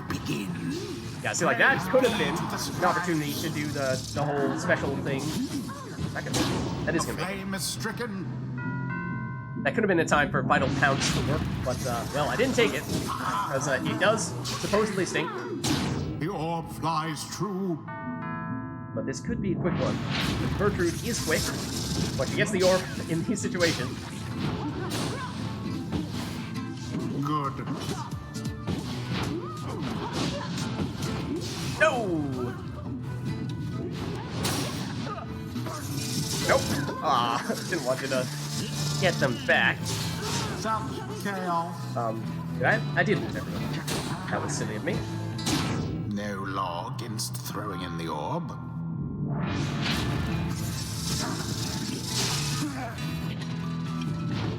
There. What did I take on you? Was it the casting, or the throwing distance? Not that it matters anymore. Ah! A rude predicament for the Pyre Hearts. Indeed. A rude predicament.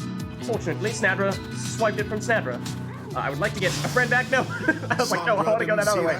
Come to think of it. Oh.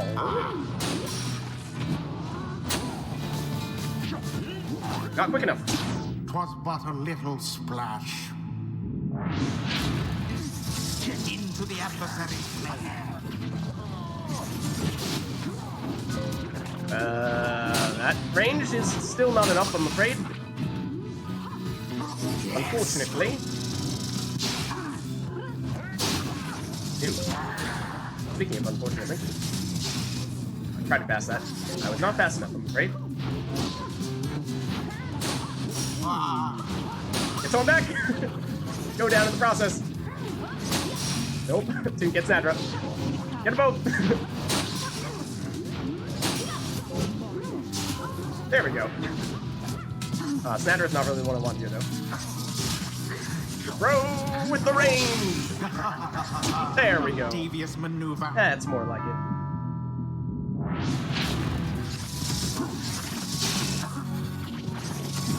Oh, not quick enough.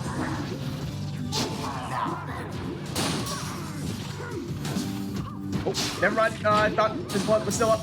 She was not. Oh, you have the orb. Sandra, save us. Oh, This is not the fastest exile we have here. now go.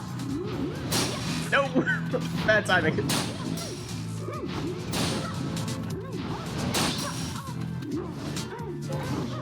Oh, Oh! Oh, missed the well, fire. that was exciting. Narrowly missed it. That's not gonna be fast enough, I'm afraid. Did that one throw it in? I believe that one did throw it in. No more than a lick of flame Caught on. remains. Caught on to what I was doing to stop that.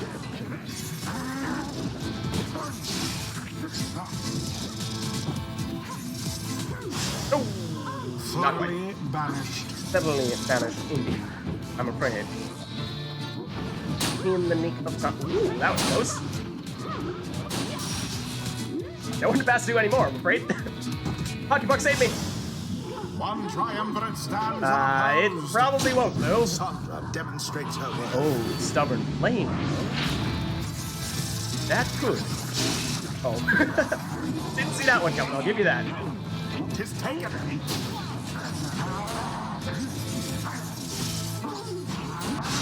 Ooh, so close to bringing back my friend.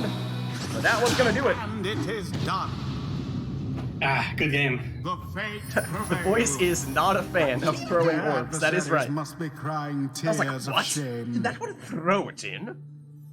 The ceremony My is word. He's so indignant, but like everyone does it. It's not as though it's against the rules. I imagine no Brighton rule back in his against day never Until threw the it in. stars align. I imagine Brighton was a plunge-only man when he conducted the rites. That's true.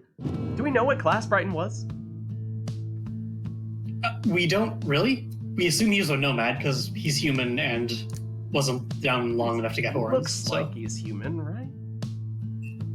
we see a Didn't know picture that. of him. He looks You do? pretty human to me. Okay. I'm just thinking of all the times we see him like looming over the actual arena. But you're right. At one point in time, at least, we do get the little portrait of him, right? Yeah, that's right.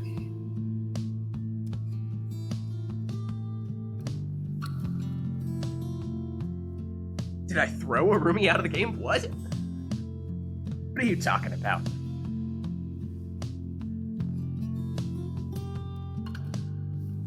Rumi is still technically in Pyre. On your friends list, let me double check. I may not have booted a Rumi. Or maybe Rumi's just playing Pyre solo right now.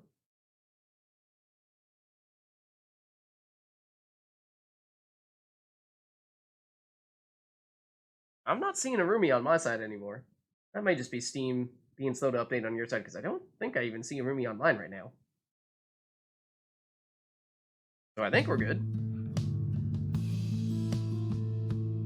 But for this right, you were saying, what was it? It was Saps?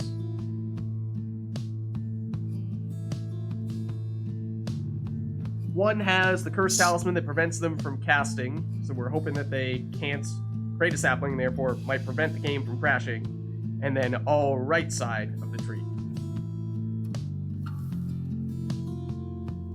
So this may still crash the game, but we're about to find out. In the name of science, let's do it. I don't think it will. I think we'll be okay. But we have to see.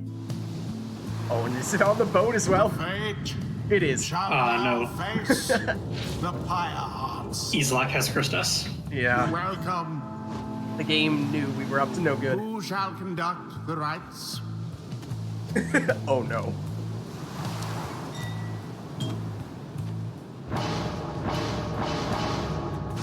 Sir. Okay, so let's see. I'm gonna make. So all right side. I'm gonna make this Speedy Wolfred, because why not? Wolfred.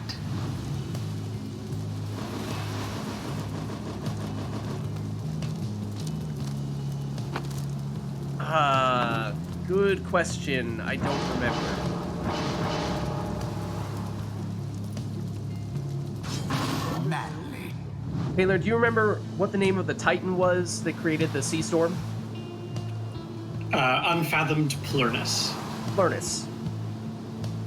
Plurnus. Indeed. Yeah, so this ship we're on right now is the doomed ship Dazraban, and Unfathomed Plurnus was felled by Under King Oris, who threw the ship at her, and she died. Threw the ship at her. That's insane. Roughly. That's epic. Okay, so I think for this one, Palmas, you're going to be the honorary... Which one is it?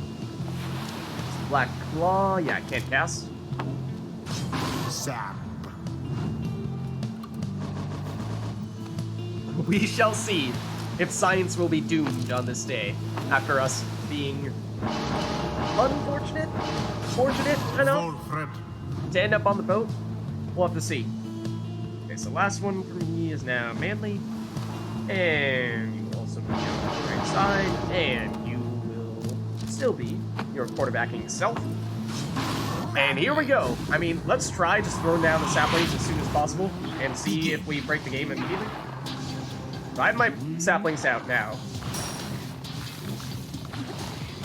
I'll try casting on you, but you shouldn't let me. Okay. Yup. Does that still break things, though? I don't know. No It all sign looks of fine to breaking. me.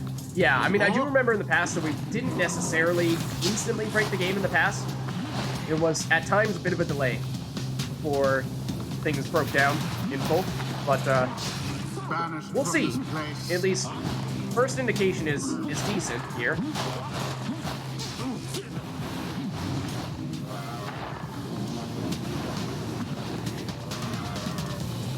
Nope. Looking decent.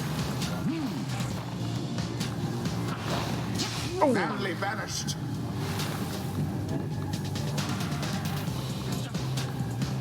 Hadora shrinks quickly. Oh no, he's too speedy. How'd you catch him?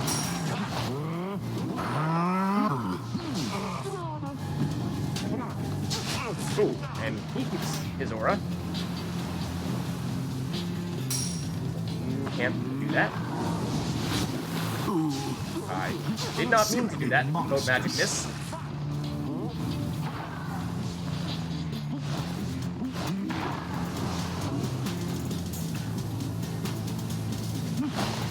Oh, get over here. Sorry, Manly. Speed! The speed kills! That is flying a sapling. Ooh, that's not good. This is my sap that can't make a sapling. Come on. Oh, I blinked out of the way that time. That's not really what I'm looking for. Yeah, this could take approximately 3 eternities. How's that for that one there?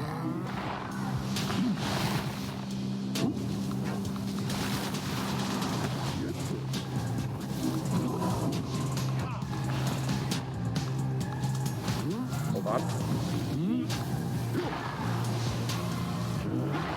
There.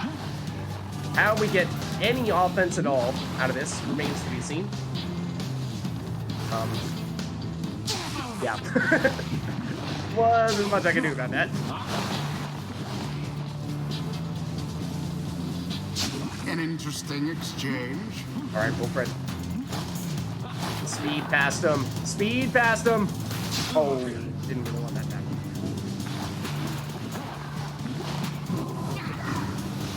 The orb is up.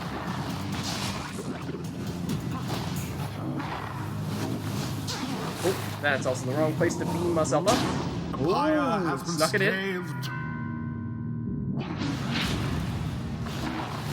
Yeah, I think it's more just, how do you get any offense out of this setup here? Taylor having a little more luck with that than I did to start things off. Because, it's, with saps, with all saps like this, it is almost all momentum. You need to get your saplings in the right spot, Not quite.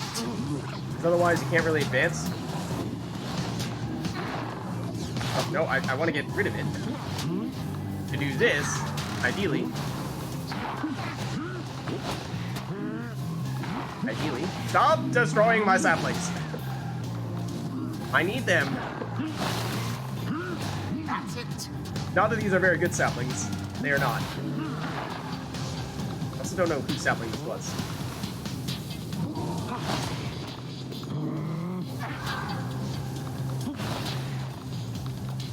Okay, please leave the orb alone for now. No, leave the orb alone for now. We're just gonna ignore that for now. Oh, really? No, no. A nearly negligible effort. You were supposed to leave the orb alone so I could set up my saplings.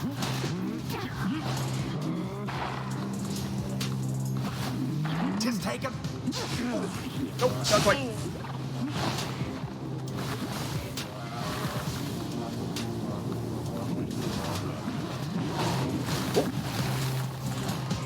Go, Manly. See, like, with no saplings here, I can do almost nothing. I need a sapling to give me a safe haven. And there I can throw it. And that's really the only way to score from this type of distance.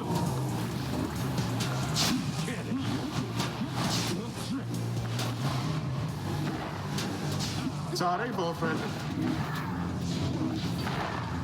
Oh, no, stuck.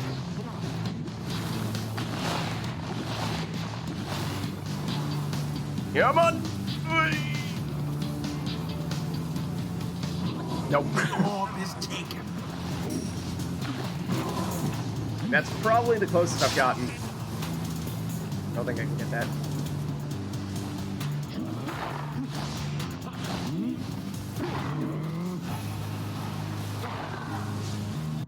Oh, and now the game may have crashed. Cause, oh no. No, still good. Okay. As soon as we start getting all these overlapping saplings. Baylor, I think you can you get this? I definitely can.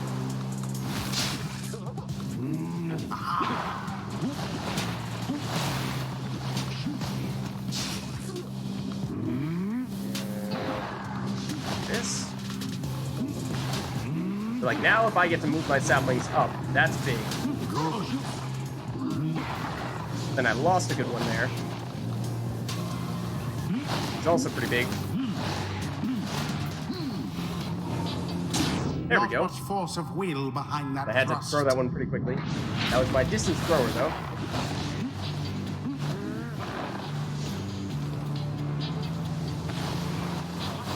I should probably be a little bit more proactive about putting these advanced saplings down there.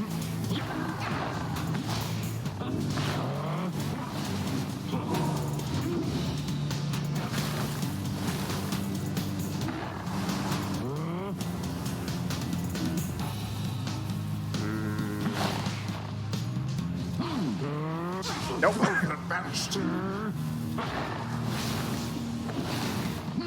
Ooh, good teleportation. The orb.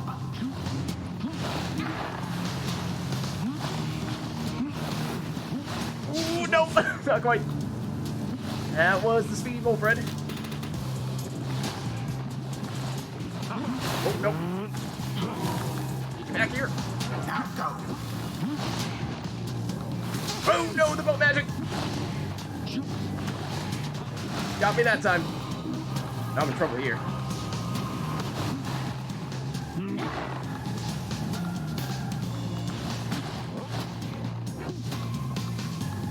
I think I just gotta boot this one out. Get out of here. Oh, no. That one almost got through. Oh, no, it's stuck in the corner. That's not good. That's very not good. Oh, and he got that throw off, yeah. Gone in. Yeah, I think the quick throwing talisman is definitely the way to go. I went with the traditionals. Even if they were maybe not for this, per se.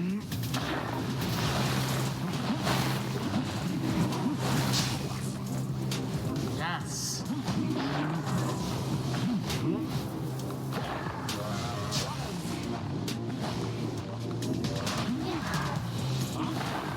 So, like, this is a pretty good haven. Do I have this kind of range, though? Not quite. Not quite good enough.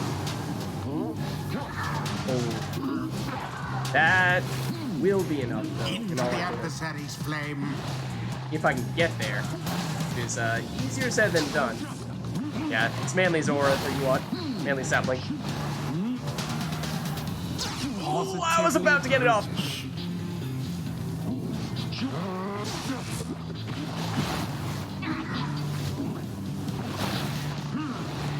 Nope, not enough time. Now get the saplings back down. See who gets better saplings. That's key. But don't commit so much that you lose your opportunity to defend.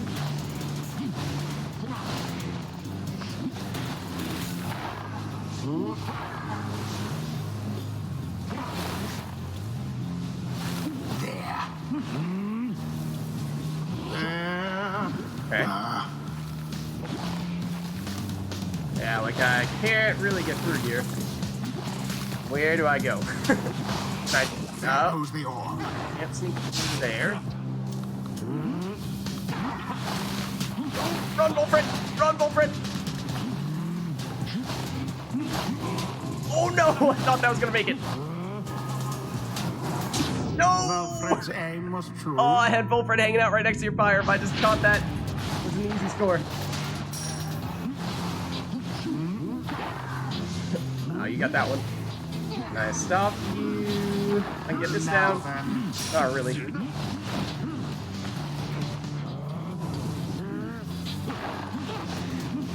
I wanted that.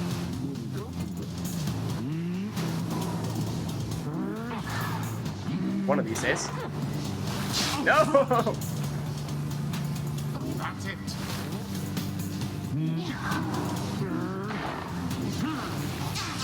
Ooh, that's not good. Nor is that. Nor is that. Here comes all the rekindling. A lot of bells. A whole lot of Love bells. those bells, yeah. The orb is up.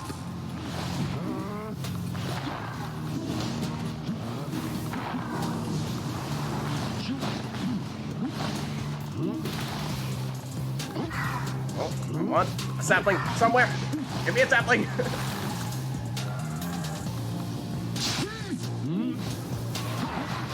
Oh, what a sapling. Both banished. No, also bad. Nope, nope, nope, nope, nope, nope. One back. No, not the right angle.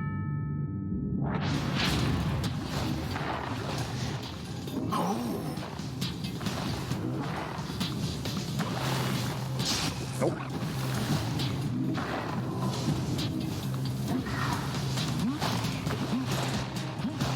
No, I thought he might be speedy enough. Rather angry.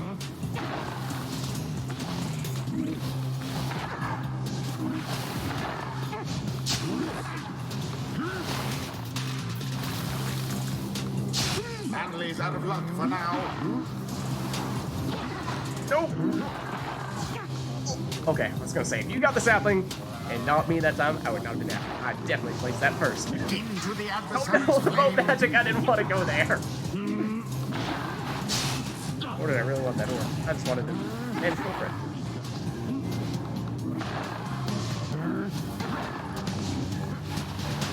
I totally forgot Somebody about get that. the orb.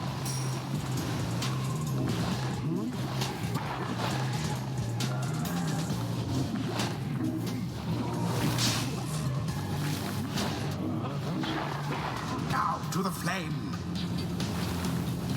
You're not really what I want here.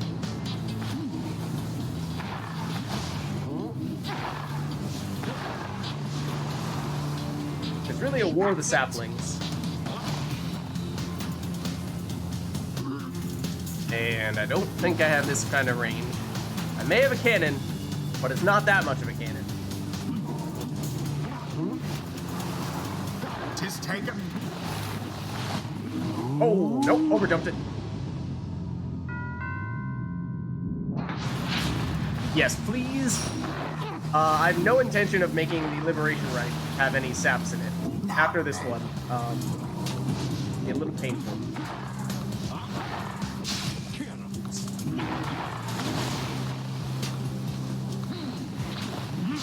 That throw did still get intercepted, okay.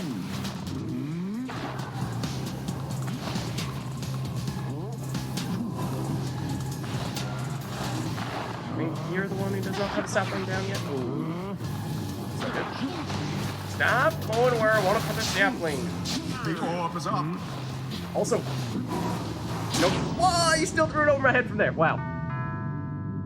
Crazy sap brain. And throw height.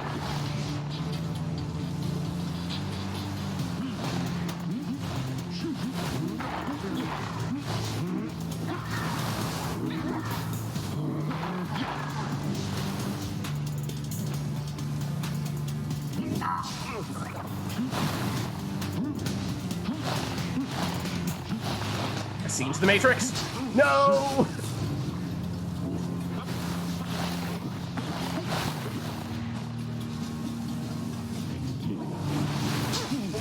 Oh, magic, why you do that to me? The orb.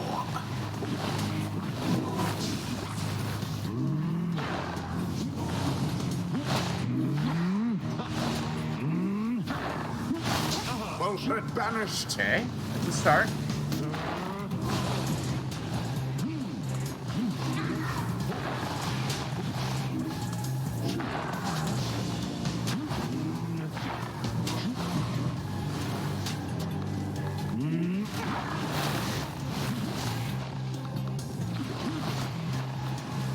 Now go. No, that's bad. No, Fred, you need to get over the water. Come on, dude. Oh, This thing right here. It's killing me. Yep.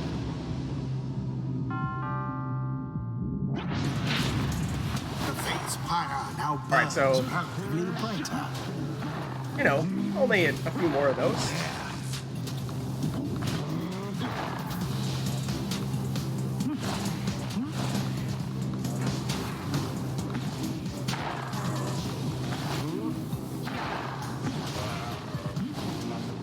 Good. Nope. No good.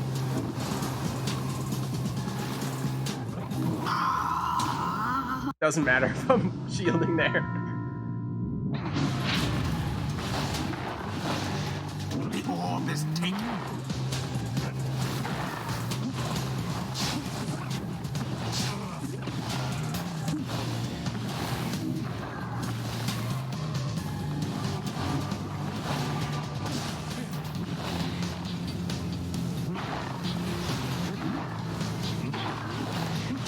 Banished.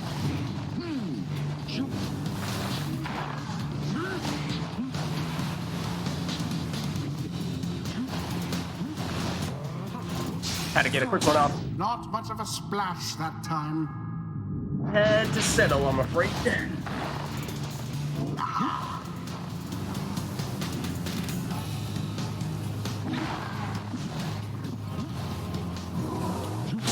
The There we go. orb's engulfed. Little better. Oh, stuck in the water though. Not gonna be able to get this one now.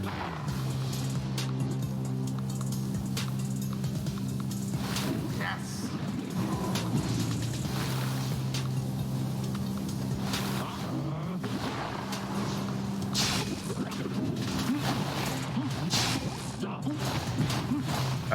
Yep. This water. This water right here is killing me.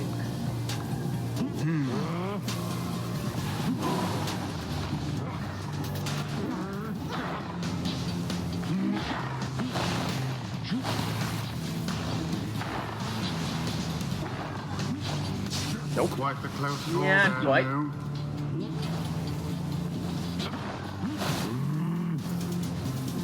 Come on. Nope. Doesn't matter if I'm standing right on top of the Pyre with a shield. Now, Right end of there. the ceremony.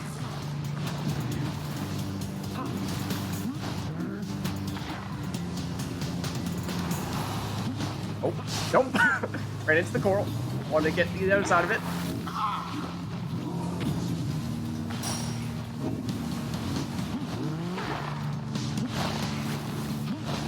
Boat magic. gotta finish things off, display. at least sneaking in a Speedy Bullfred plunge, right? Not fast enough. Not quite fast enough, I'm afraid.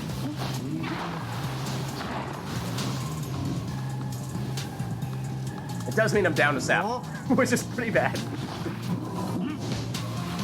Granted, one more and Baylor has it, but still. It's under normal circumstances, not really a situation in which you want to find yourself.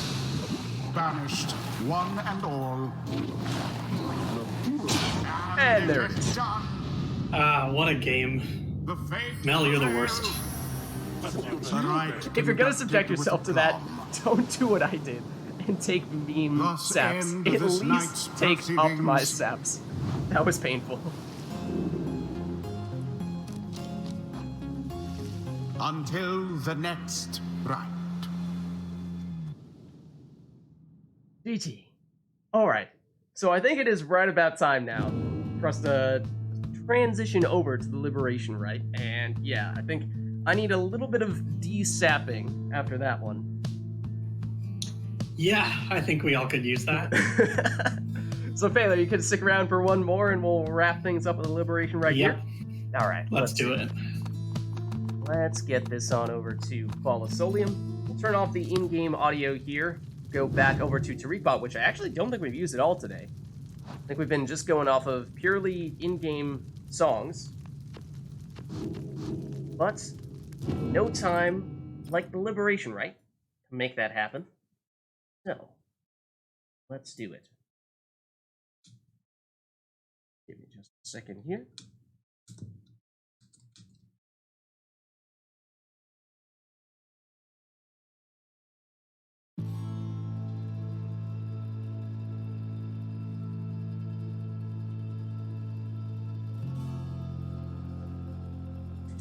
Alright, TariqBot is good to go.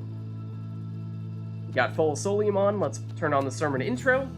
So for this one, we will have no requests. We are just going to have the two of us take whichever teams we want to take to wrap things up with our best possible teams. Finish off the night.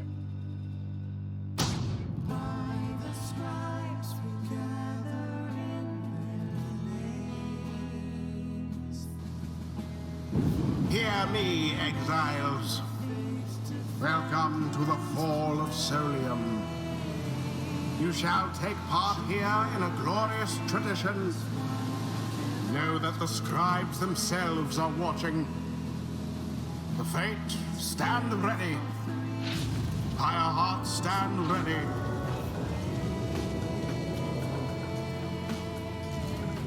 Who shall stand together here this night? Alright, so Baylor will lead things off. Yeah, the bow magic, at least I was struggling a lot with it. I think it would have been pretty different if we'd gone for a different map in which we could focus more specifically on the saps and less on the boat stuff, messing things up a bit. Like a really small arena where the saplings can cover almost the entire thing, that would be pretty crazy. Let's see, this time, Taylor's leading off with it. How dare you? I mean, it is the meta worm setup of sorts. Let's see. Baylor's going meta. A couple weeks ago, I came up with what was at least seemingly a decent counter to it. As for whether I can remember what that was, that's I'm not going meta. Okay. The meta would have Warlock first because you want him to get revived by Wetland Thorn and Avenging Aid first. Yeah. I'll go with this. I'm then. doing something else. Okay. I'll go with something a little bit different as well then.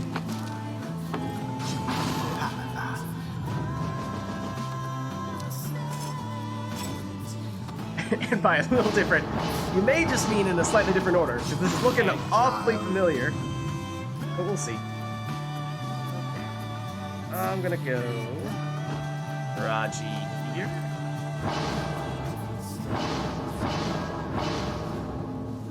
Come on. There we go. I'm gonna go Titan Tooth. Been the MVP of the day today. Titan Tooth has. They're both really similar. I think the biggest difference is largely just the shape. Book is a square or a rectangle, whereas Pit is a circle, or an oval.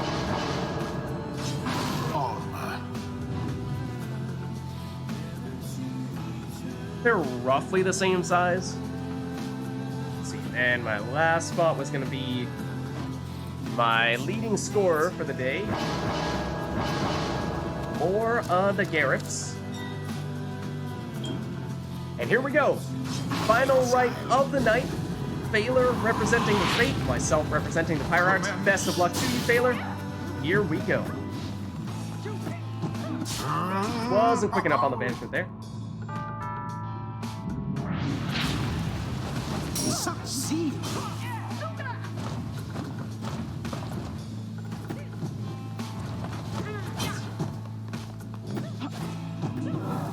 The fires wane. The pyre on each side burns just as true. Oh, there you intercept that.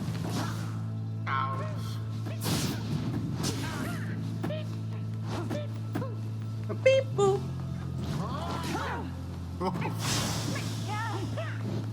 The orb. Nope. Quick throws. Pyre stricken from afar. Perhaps the got scribes it. are favoring the fate. That's no good. That's Drawn with unblockable. force of will.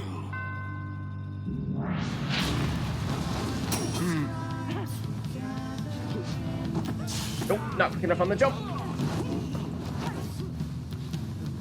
Speaking of the jump, that.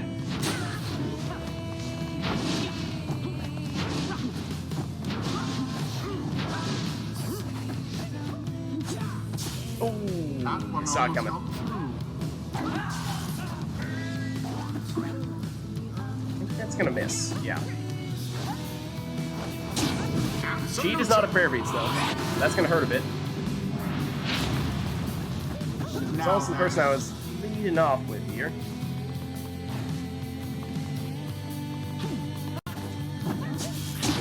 Should have gone for the interception, not the banishment. Got Pam at the back though. Still not enough time.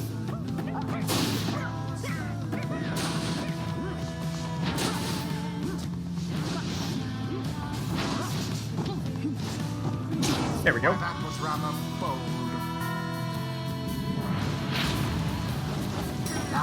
Oh no! I meant to fly. Didn't quite sneak it in there. Gareth, I don't love you in this situation. I mean, sorry. I mean, you're great for the situation. Go get him, Gareth. That's what I meant. In goes the orb. There we go. Once more like that, and we are finished here. Oh, intercepted. Well done.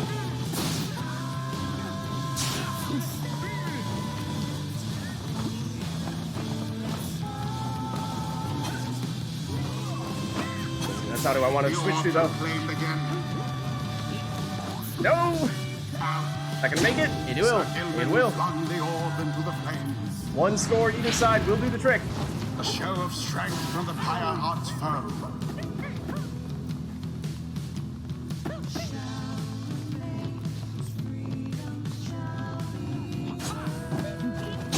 And he goes for the plunge for the victory. Way to go. The Pyre GG. Hearts prevail. Good game. Or you could say they managed to avoid defeat. The rite is done. All right. Well played, Phaler. Until the stars align. And that was, of course, our liberation rite, the last rite of the night. So, thank you all for watching, and thank you all those of you who participated today in the rites. I'm going to duck out of Discord, but I will see you all next week. As soon as I can tab out of Pyre. There we go. That does mean that we are abandoning Tariq Bot, so one moment. Let me throw back on the in-game music real quick here. There we go. Okay. And let me throw on this screen for us.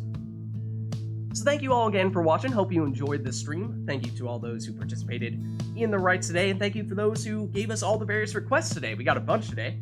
A lot of fun. As for when these Rite Nights are happening, they're of course happening on Sundays at 3:30 p.m. US Eastern Time here on this channel. And if you are interested in getting more involved, the best way to do it is to join the Rite Club Discord server. That is where we are doing all this coordination stuff behind the scenes, so that is the place to be. Other than that, I'm of course hosting these Rite Nights. I'm also posting the VODs for these on YouTube. Vids there. If you missed anything, you can check it out there. Other than that, on